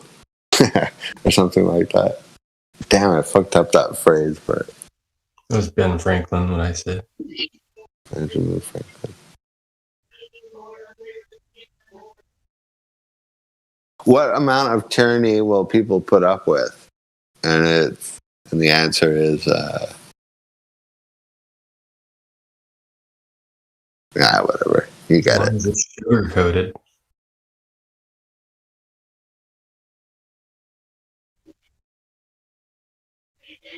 But yeah, the amount of tyranny that you'll put up with is the amount of freedom that you'll... Damn it, now I have to look it up. I will look this up. I'll be back in 10 seconds.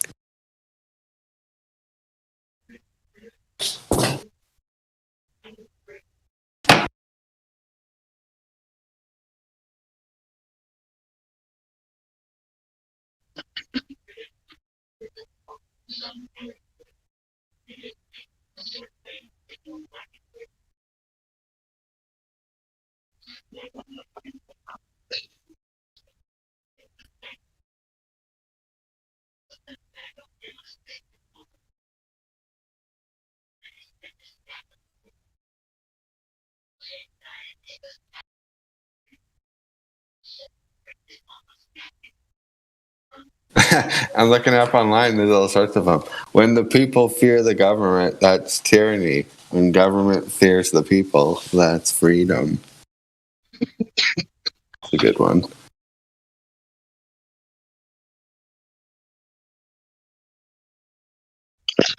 Hey, ET, did you know that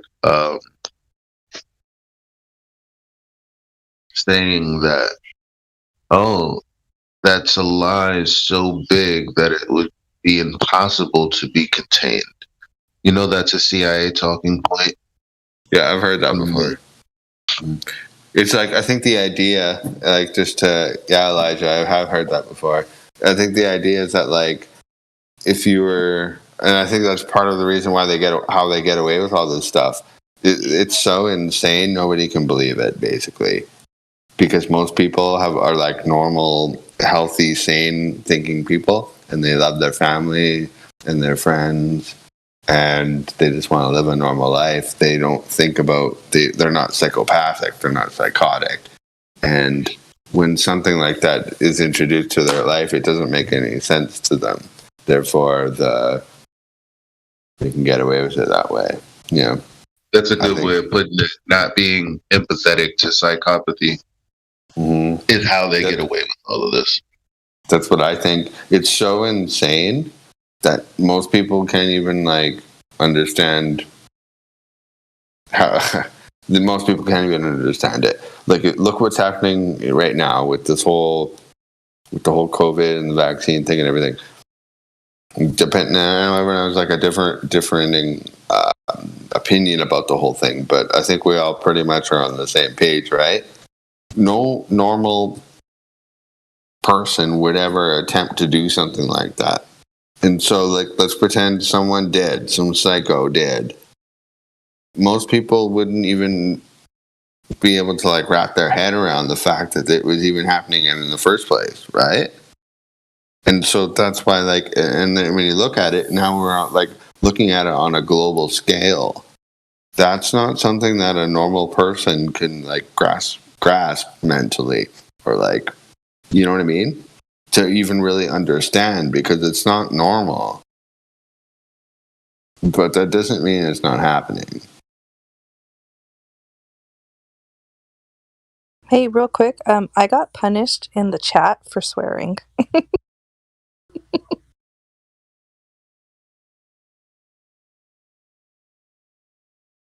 Somehow, I don't know what I said.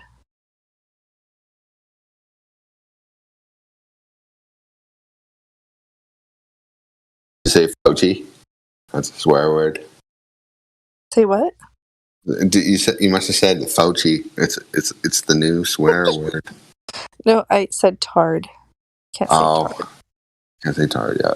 So Fauci, tard, and Gates, all swear words.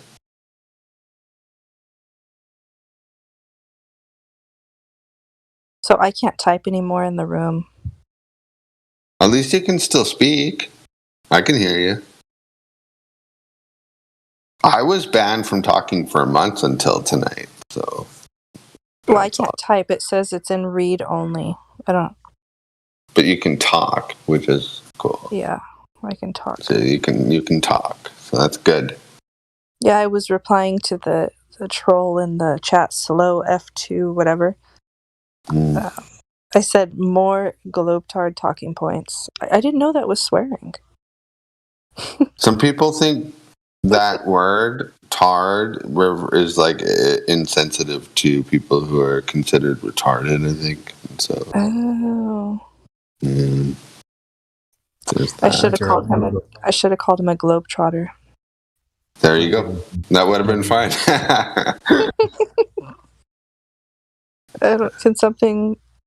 Is it going to be stuck like that? I won't be able to chat, or what? Is there a mod in here? It's very frustrating, I know. Hey, when you get banned from something and months go by and you're like, really? This is my first night talking in here for a month because I used vocabulary similar to that. So what did you curse? What did you say? I don't even remember. It was like several months ago. I don't even remember. I see. Yeah. Elijah, aren't you a mod? Yes. So am I banned from talking? I mean, not talking, but chatting? What are you're talking right now? I don't get it. No, in the room. I can't chat anymore. It says read only. Did you post like an article or curse No, or I anything said like that? I said globetard. I guess you can't say that. That's a no word. Well, the bot probably got you then. Yeah, it was a bot. Well, then, yeah, you're just going to be incognito for some specified amount of time, not forever. Probably not even a day. Okay. That's funny. Good to hear your. Oh, sorry.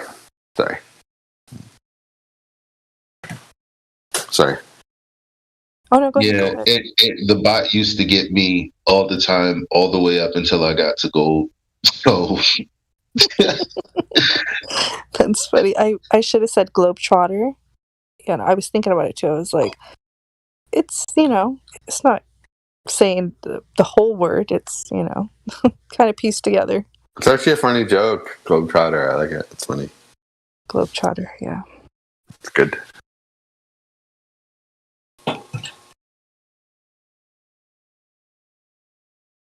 Yeah, but usually when I get banned from somewhere, I just like peace out for a few months and then come back later, and nobody even remembers what the hell happened. So, Elijah, it's good to hear your voice again, dude. I haven't talked to you in a while. Are you still in New York? Yeah, New York. Yeah, cool. I don't want to be here, but yeah, I also have to work towards leaving. So you can you say that again? I can say I don't want to be here, but I also haven't put my energy towards leaving. So okay, cool. Well, hey man, you live there. It's your place. It's your home, right? I guess.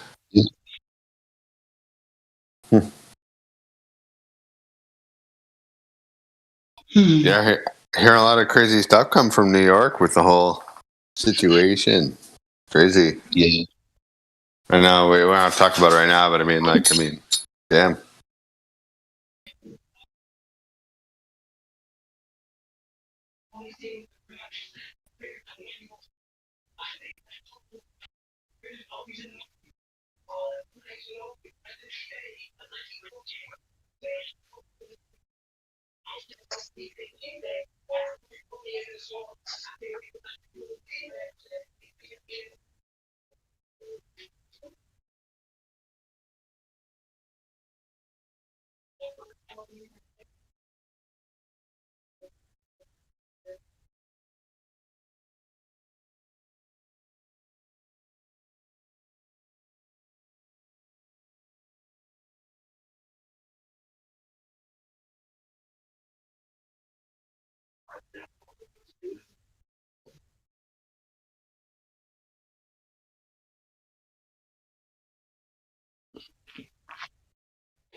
Hey, I have a question. So how is Indio putting like the memes, the iMemes? What is that?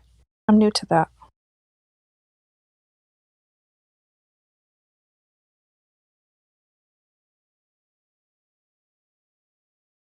Anyone know? Command.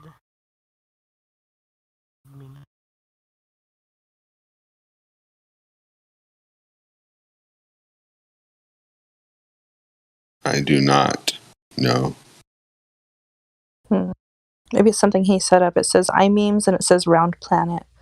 And then a bot came up and put a picture up. Trish, hello. Hi. That's just a command in the chat to some kind of meme that's low in the archive below. You can see hashtag and many rooms there with information there. And one is memes.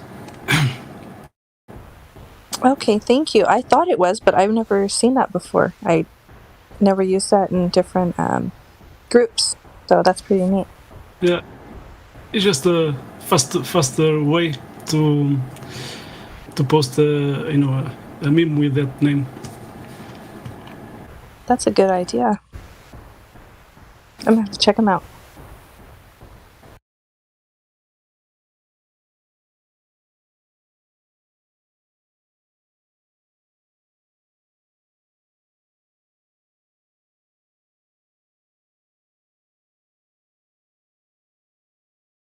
Right. Like everyone isn't posting memes fast enough as it is. Am I right?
Somebody just asked, they wanted to see the edge of the world. What's the location?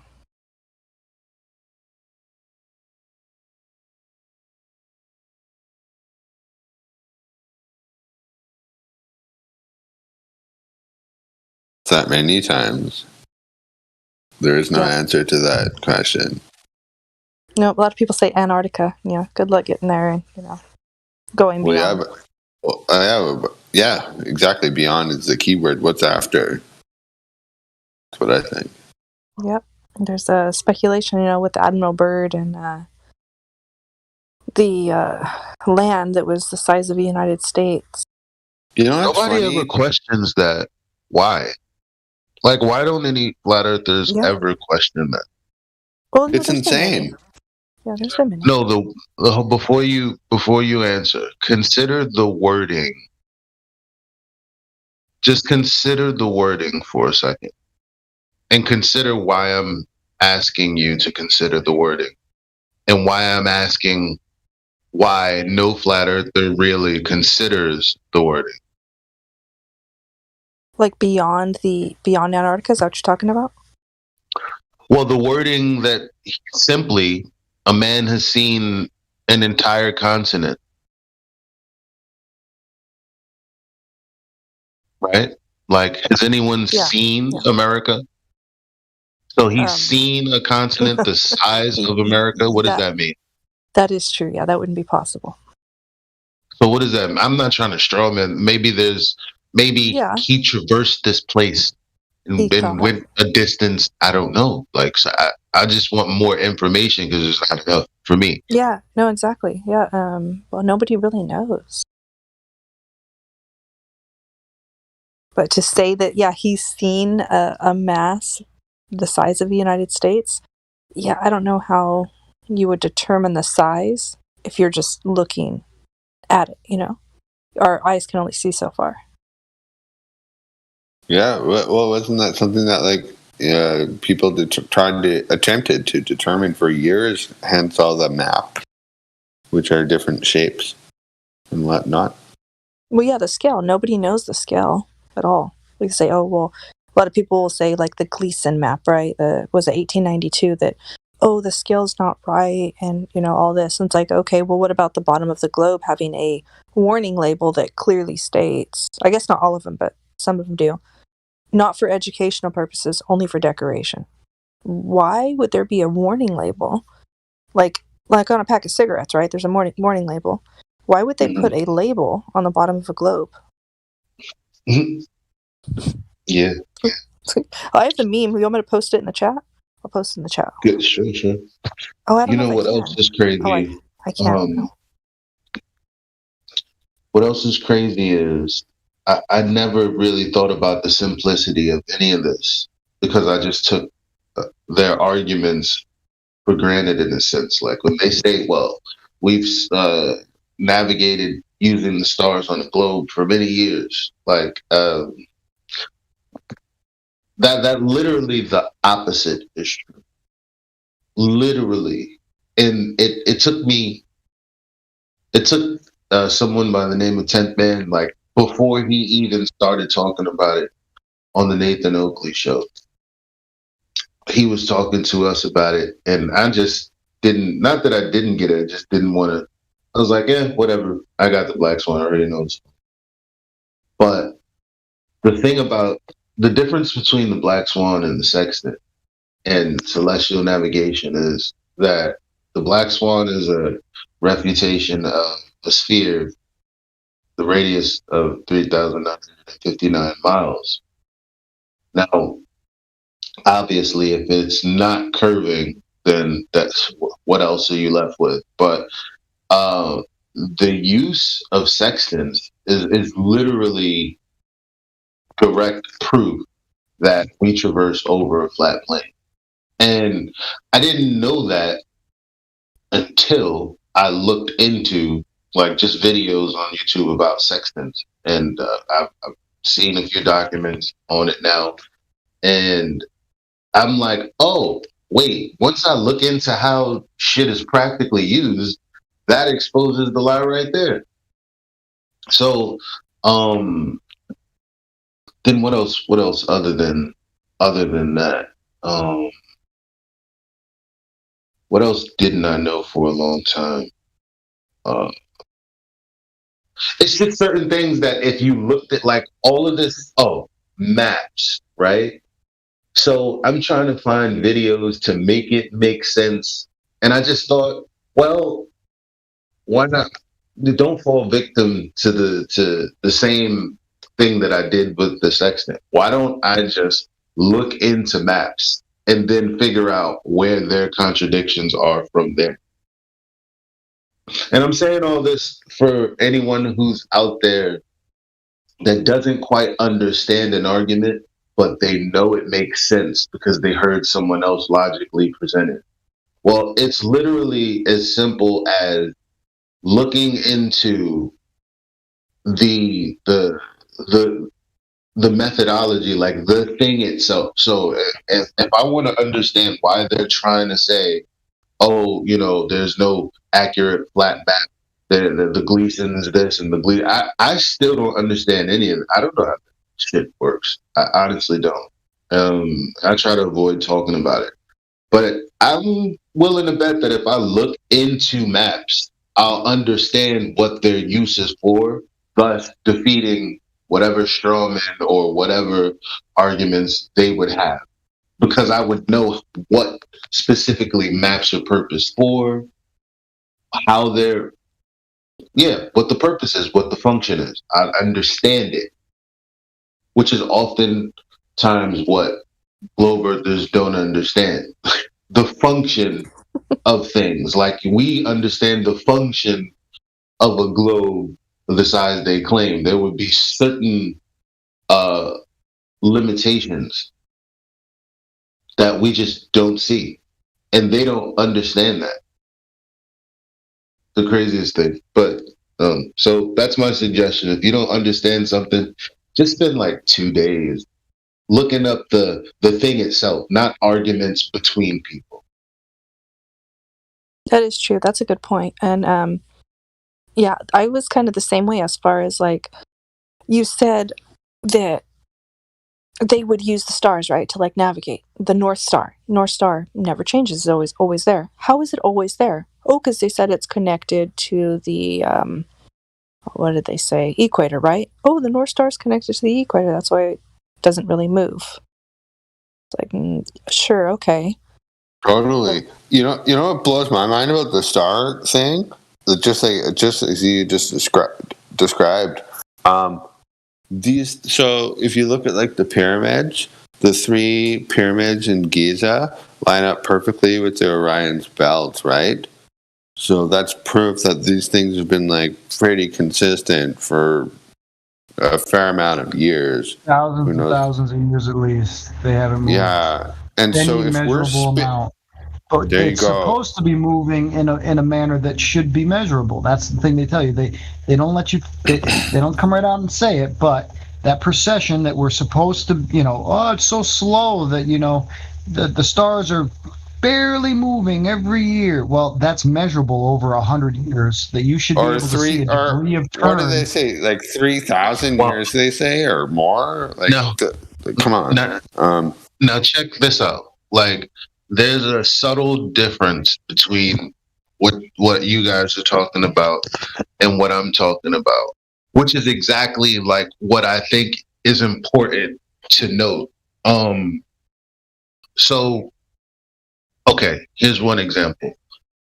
Globe Earthers prove that the Earth is a globe by presupposing what they're on when they're making observations of the sky.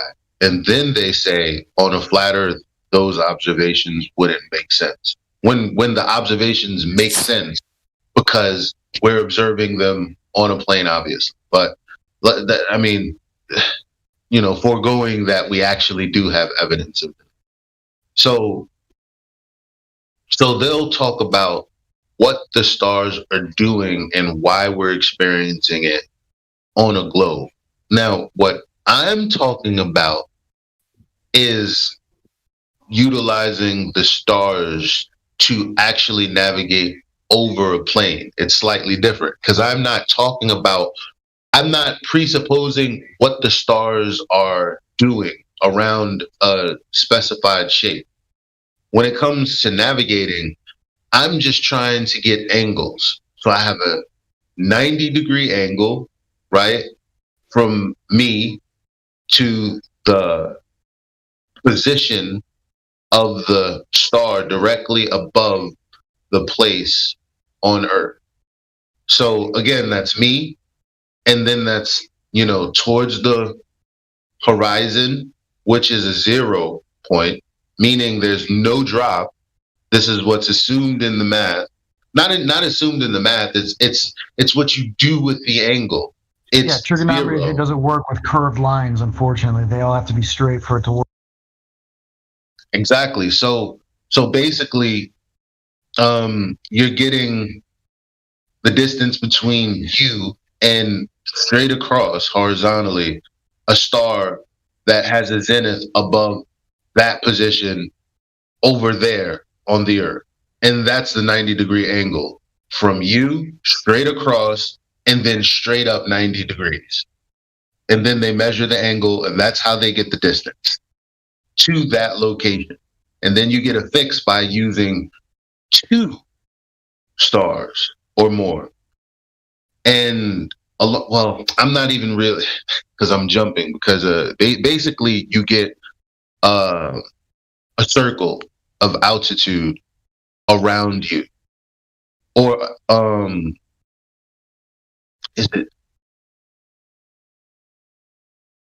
there's a circle of equal altitude, and you could be on any part of that circle. So in order to know which part of that circle you're on, you utilize a second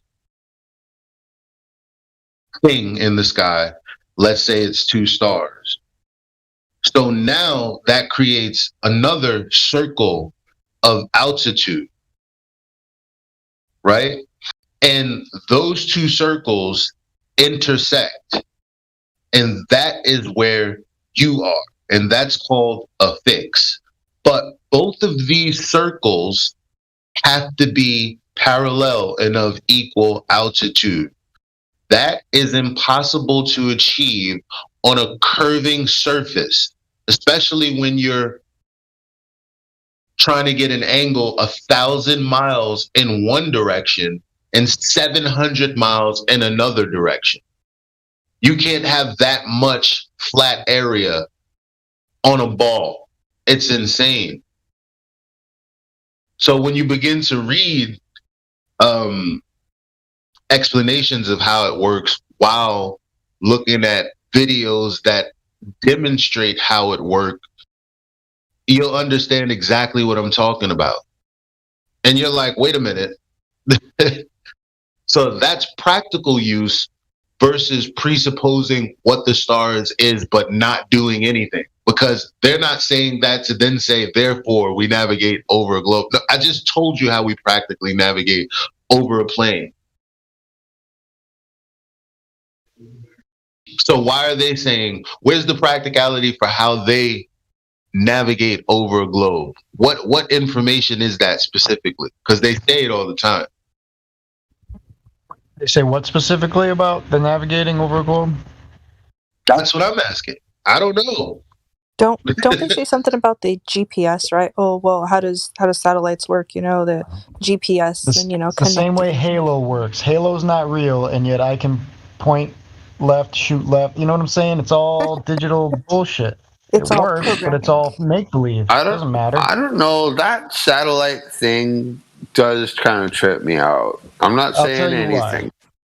Okay, I'll tell you why it's not real. It's just the coordinate system where the lines have a relationship to each other. You can transpose that onto whatever shape you like. Yeah. Which is the point. The point is it's not there to tell you the shape of something, because pretty much you're just taking relationships between point A to point B, and then just for whatever assigning values. It's not really a shape thing. Like it's a lot to. I don't even understand half this stuff yet, and I know a lot of shit. I'm just realizing I should have invested more time into actually figuring out how things are practically used, because I don't need to really know how to defeat an anti-flat earther's dumbass argument.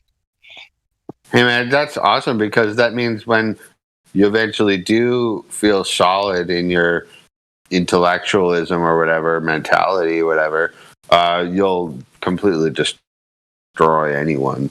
So that's a good thing, I think. How do you have ham radio signals possible before satellites from Japan to California?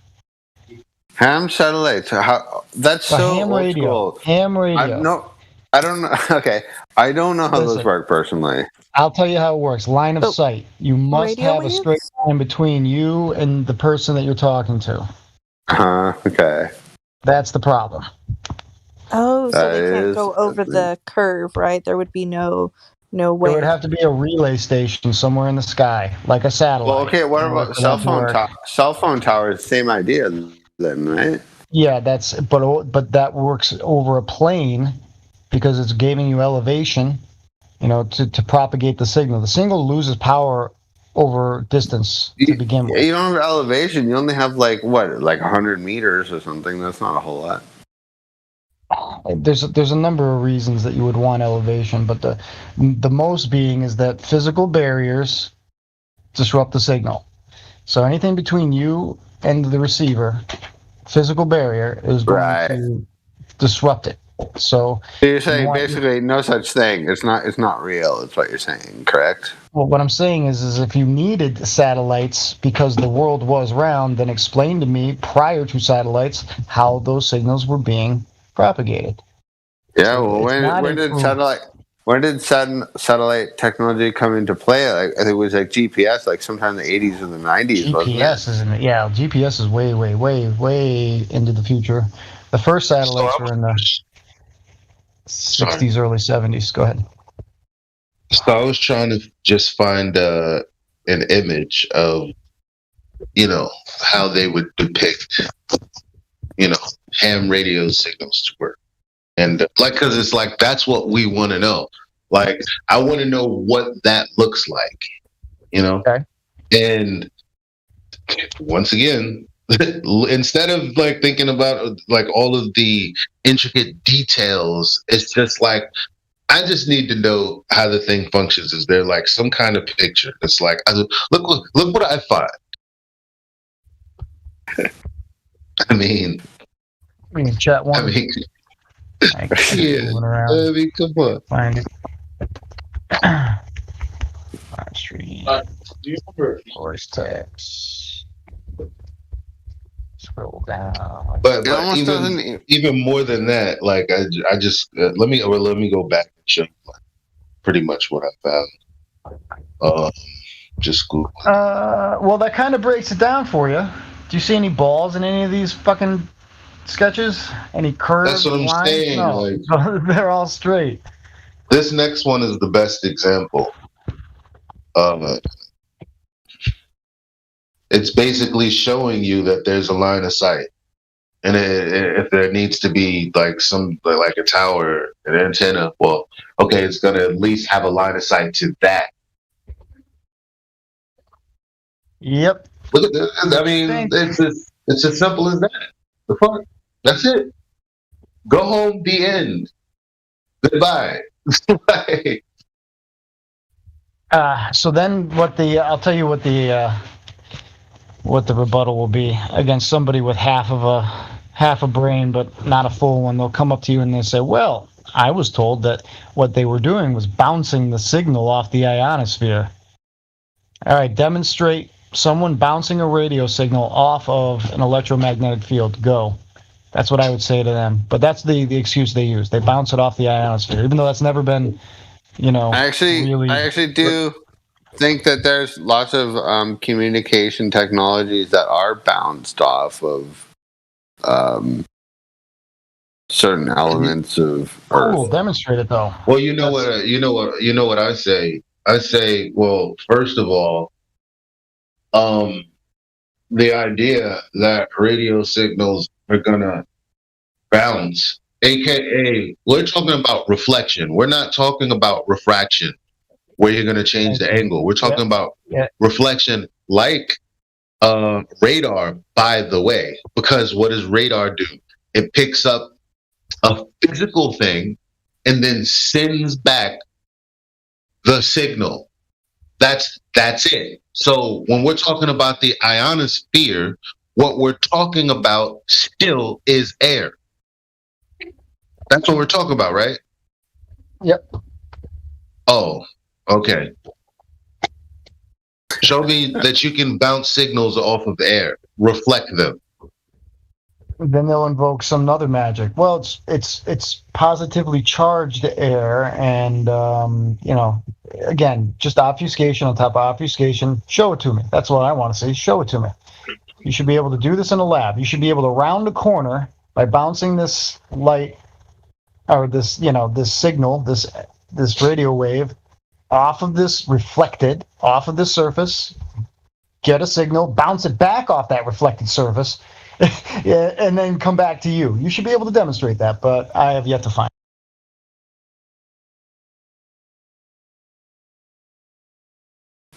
Some things can't be demonstrated in a laboratory because some things need a wide expansion of space.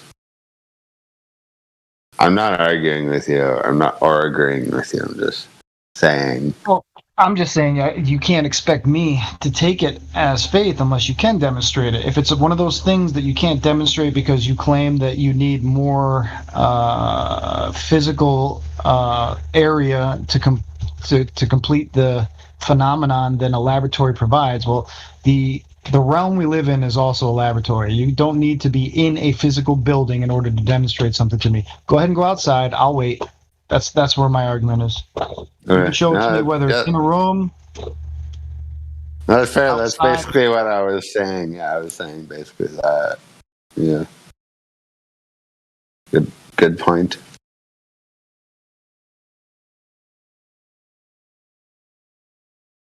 I mean, here, another example. Oh, sorry, Trisha. No, go ahead. I just had a question, but go ahead.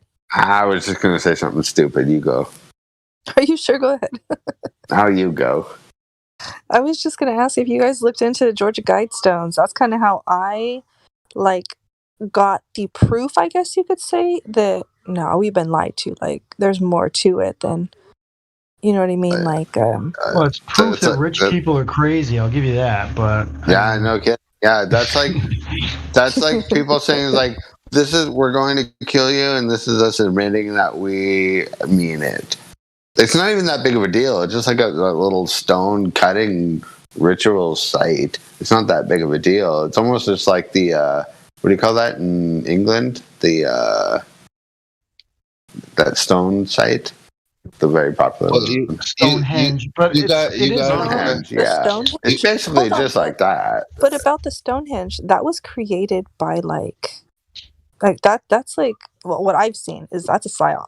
It's not legit, right? The first Anyone seen photos that? you see of Stonehenge, the first sketches of people who say this is where everything was laying, will tell you that what happened was they found a ruined building or some kind of ruins, and then they decided what it was going to be. They just stacked these stones how they decided they wanted to stack them. That's all. It has. I mean, it's obviously an old site, that people obviously had a hand in making, but what it was not what they're telling us it was for sure. I've heard, which interests me. I've heard. I don't know if it's true 100%, but I think it was some kind of ritualistic murder site. You know how they used to murder a bunch of people back in the day? Everywhere. As per ritual. I think that fits right in line with that whole idea, but I don't know for sure. A special place to do it, though. They ritually kill people on the reg. Yeah, I don't know. Like, and Trish, you were talking about like, what is this thing? It could be a lot of things. It could be like we don't even know how old it is. Like, it could be a ritualistic site for, sacrificing humans, or it could also be like some kind of like space site for visitors from space. They could be like, boom, there's our destination. You know what I mean? Or something like that, I know it sounds crazy, but to me, it's not that crazy at all. Yeah, well, I wasn't talking about like the actual stones themselves. I'm talking about like the whole area. So with Georgia Guidestones, there's a sundial there, and there's also the holes, right? If you look into it, there's the holes in the Georgia Guidestones. That there's one for the sun. Well, I think it's 12 o'clock. You can see the sun in the middle. How the hell would an Earth? You know what I mean? Like does it know when to spin and knows when to slow down, right? That this sun is in this hole at that same time? No. Coincidence? I think not.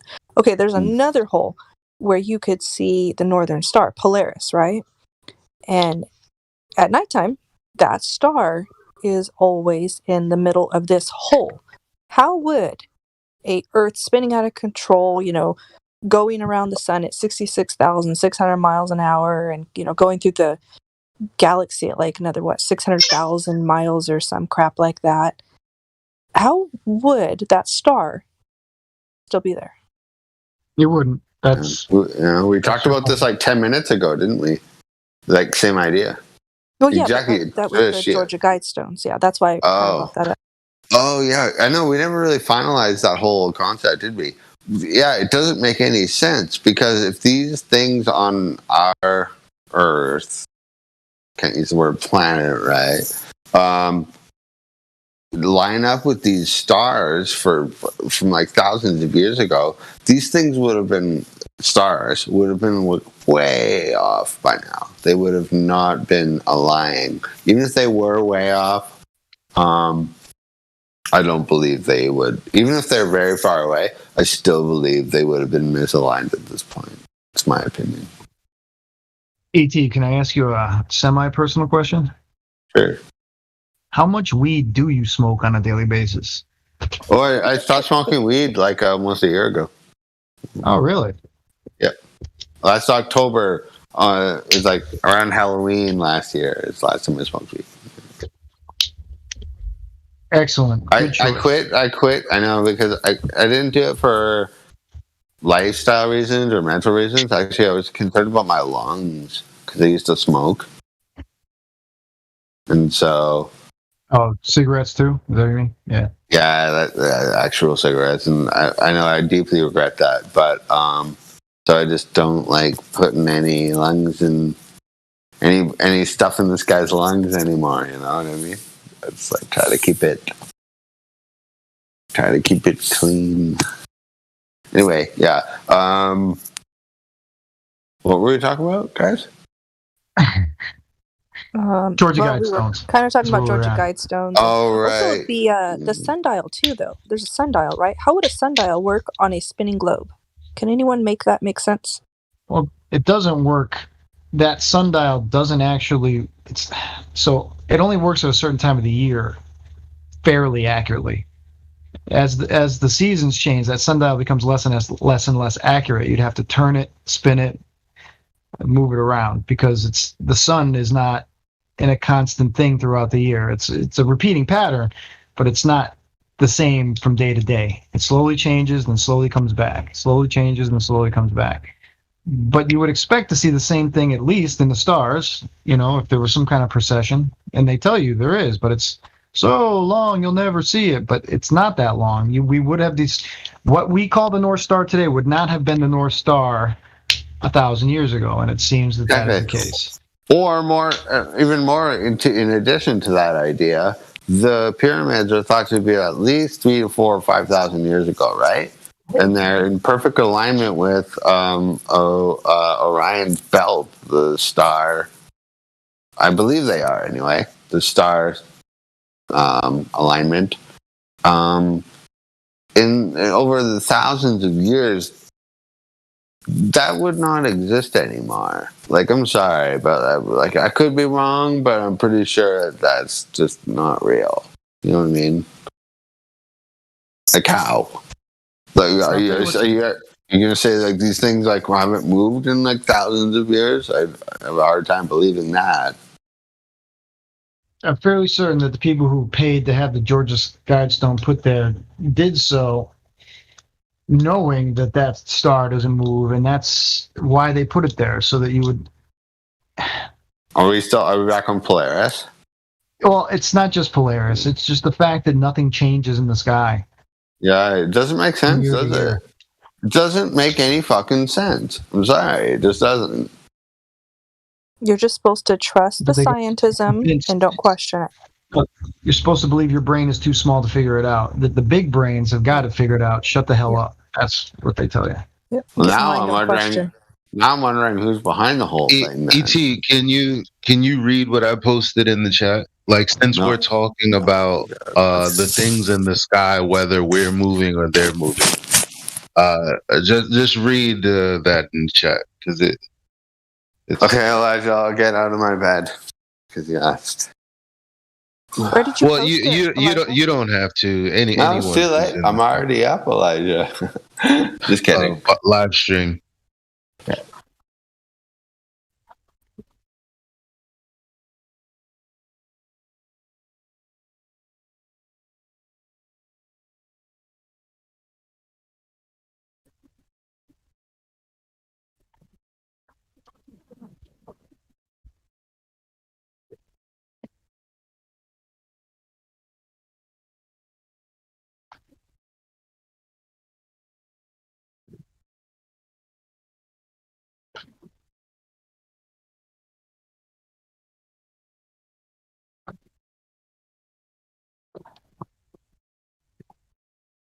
Elijah. Nautical miles. What is it called though? The sun. It makes a pattern, and I can't remember what it's called, but it starts with an A, and it makes a certain pattern depending on seasons. Does anyone know what I'm talking about? I can look it up. I just can't remember what it's called. It's called Anna. What the hell is it called? Oh my gosh, let me look it up. Hold on. And the Globers try to say Analemma, there you go. The Globers try to say that that's because the Earth is, tilting and spinning, and that explains it right there. And it's like, does the Earth slow down and then spin more? Like, is it smart? It knows when to spin faster and when to spin slower depending on seasons? That doesn't make any sense. There's no way it could do that unless it was like a computer or something. For real. Yeah. That's kind of what I thought. I was like, yeah. How would the Earth? It's a smart Earth, like a smartwatch. Yeah. Are you being fun? Are you being facetious, Elijah? Yeah. Anyway, Elijah, I'm reading your that thing you're posting. I'm just in the middle of it right now. Hold on. Well, read it out loud for everyone. So what has time got to do with celestial navigation? Okay. Imagine the Earth is stationary and the sun is revolving. I'm learning as I'm reading. Okay. Imagine the Earth is stationary and the Earth. So in order to clock things appropriately for utility, in order to time and chart things, okay, you need to not imagine the other thing. You have to, for whatever reason, imagine that you're stationary and you're timing the movements of the things above and measuring angles. I see. So it's almost like it's like a based truth that you have to like measure everything upon. That's what they do, but they tell you they do the opposite.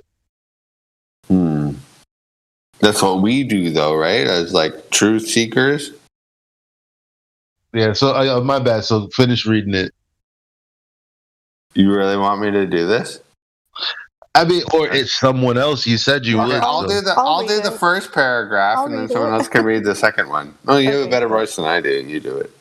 Okay. Imagine the Earth is stationary and the Earth is revolving around the sun. The Earth moving directly overhead each of those time zones over a 24-hour period. This means that at the equator, the sun is traveling directly overhead at 15 degrees an hour, or 900 knots. I think that's what KTS means. Is it? I think it's kilowatts. Oh, I'm not sure. What is it? I thought it was knots. Is it kilowatts or knots? I don't know. Okay, you want me to read the second paragraph? Yeah, you go. Okay. Wait, you just said it was moving at a speed? It's not watts. It's not. It's not. The sun. It's not. See, I got it. It is not. Knots. Okay. Okay, so therefore, to determine our location in relation to the sun or another celestial body, when we measure our angle or distance from that body, we need to be very accurate with our time. Because they are moving so fast over our heads, just 1 minute of error of time in our calculations can mean an error in our location of around 15 nm.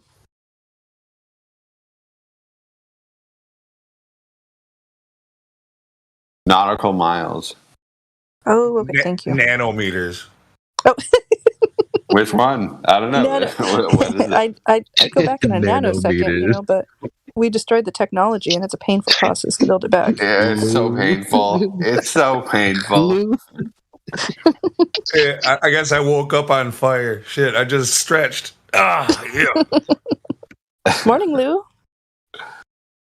Yeah, good morning. Yeah, I have the most amazing video if you guys are down to watch in the cinema. I can't stop watching this video, especially because the guy talking in it is a New York University professor. So he's not like some Trump supporter who is in his mom's basement somewhere punting conspiracy theories, right? Like he's actually a professor at NYU teaching specifically a propaganda course. Oh, that's awesome. So, I mean, it's the most amazing 30-minute video I've ever seen in my life. That's not true. Since 9/11 and all that, it's the most. And since Flat Earth, but it's like listening to that is like, whoa. Oh wow, that big, eh? Like a big deal. Yeah, that sounds it's a super big deal. It's just like once you watch it, you'll realize why it's a big deal. I'm not going to lie though. Flat Earth Post it. my favorite. I'll straight up watch the whole thing, Elijah. Post it in live chat. You guys want to go to cinema? Are we going to watch it right now? Yeah. Sure. Why not? Okay, I'll do it. Can we have a 5-minute break and then or 2-minute break? Yeah. Go. 2 minutes smoke break. In 5 minutes, we'll roll It's not a over smoke to- break. It's a pour a drink break. See, Hey, for Elijah, those, you said for those of you on 9/11. YouTube, if you want to, interact with us, and if you want to, be able to go into what we call the cinema and watch videos amongst other like-minded individuals or individuals who don't think like you, simply watching a video together. Yeah, that's a possibility in 2021. But you got to get off of YouTube and into the Discord. How do you? I'm down. I am How down. do you join, Elijah? How do you join the cinema? Scroll, Like I'm scroll new down. to Scroll this. down to cinema. It's that easy. You scroll down on the left-hand side. Let me see. Hold on. And then There's you so find many. cinema. There's so many hashtags. I know they get crazy with it all. You will share the it's gonna okay. So 32 minutes because I have another 2-minute video, but you're gonna share these with all of your family members because there's no reputation to what this man is saying. I'm not finding There's cinema. There's. It's down there. It's down there. It's in movie theater. Yeah, there's a Did movie she have the theater roles? category. There's a movie theater category. There's cinema 1, 2, 3. It's got fancy looking text. There's I see 3. one. I don't have access to 3. What the? No, you don't. What the No, hell? I only see one. I don't see 2 or 3. I see one. Okay, you only see one, right? Yeah, because different. We have 3 cinema rooms. Each one has slightly different terms. The cinema 1 is open for everybody. Oh, okay. Cinema 3 is open only for like staff, and 2 is kind of in between. Oh, okay. I definitely don't have 3. That's for sure. Whatever. Yeah, this is my first day here, so. I know, Trish. Yeah, you're liked. It's cool. I actually haven't been chatting for a couple of months. So it's good to hear you guys' voice. All right. So the way that it works, when we go down to cinema 1, if Elijah's playing it, you'll see a red icon next to his name that says he's live, and then you can just click his name, and then it'll say join stream. You click that button, and then you'll be able to watch what he's showing. Crazy. Another thing is that Elijah, that I like how you mentioned. There's something that a truthism that people should start talking about over the next few weeks. We're at the 20-year anniversary of 9/11. Pretty crazy. Oh yeah, 20 years, man. That's insane. I've been researching the truth of 9/11 since around 2003, so I didn't figure it out in the first or second year, but about 3 years into it, I was like, wait a second, this is strange. And I've been researching it the entire time ever since. And, pretty wild. Pretty wild stuff. Yeah. Crazy. Yeah, 20 years later, then they were saying it's all Muslims or Islam, radical Islam. I think most people. No, let me finish the fucking sentence. Sorry. Now it's all about the Homeland Security was created. Homeland Security was created after 9/11 to protect us from terrorist threats, and now 20 years later, Homeland Security, on the coming up on the anniversary of 9/11, have named all domestic terrorism as a threat. So it's us now who are the threat. The people who are put in place to protect us have now named us a threat 20 years later. Who saw that coming? Nobody. We were waiting for it. We didn't realize that's true. I saw that coming. Because we were waiting for what was already we're like, okay, we're waiting for them to flip on us as they're building the cage around us. We're waiting for it, as we're looking at them, complete the you know what I mean? We're just sitting there they're building these walls. Okay. Yep. We're just gonna wait.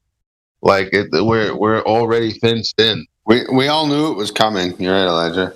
Hey man, and you want to talk about if you want to get specific about it, Department of Homeland Security, so the DHS as they call them, started as of I think on August 13th, which I guess was 2 days ago, this is like people who question like COVID facts or the election of last year are deemed terrorists now. Look it up. It's Yo, guess what? The video we're about to watch is going to literally touch on that point. Not this election specifically, but the election in 2004. Okay, sweet. Like, this is such a treat because you and I are into like politics and things like that.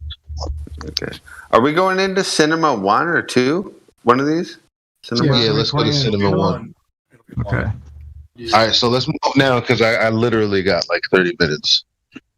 So that leaves me with like 5 for like commentary and stuff.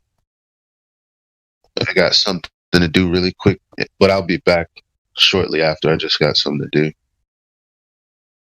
All right, I'll see you there.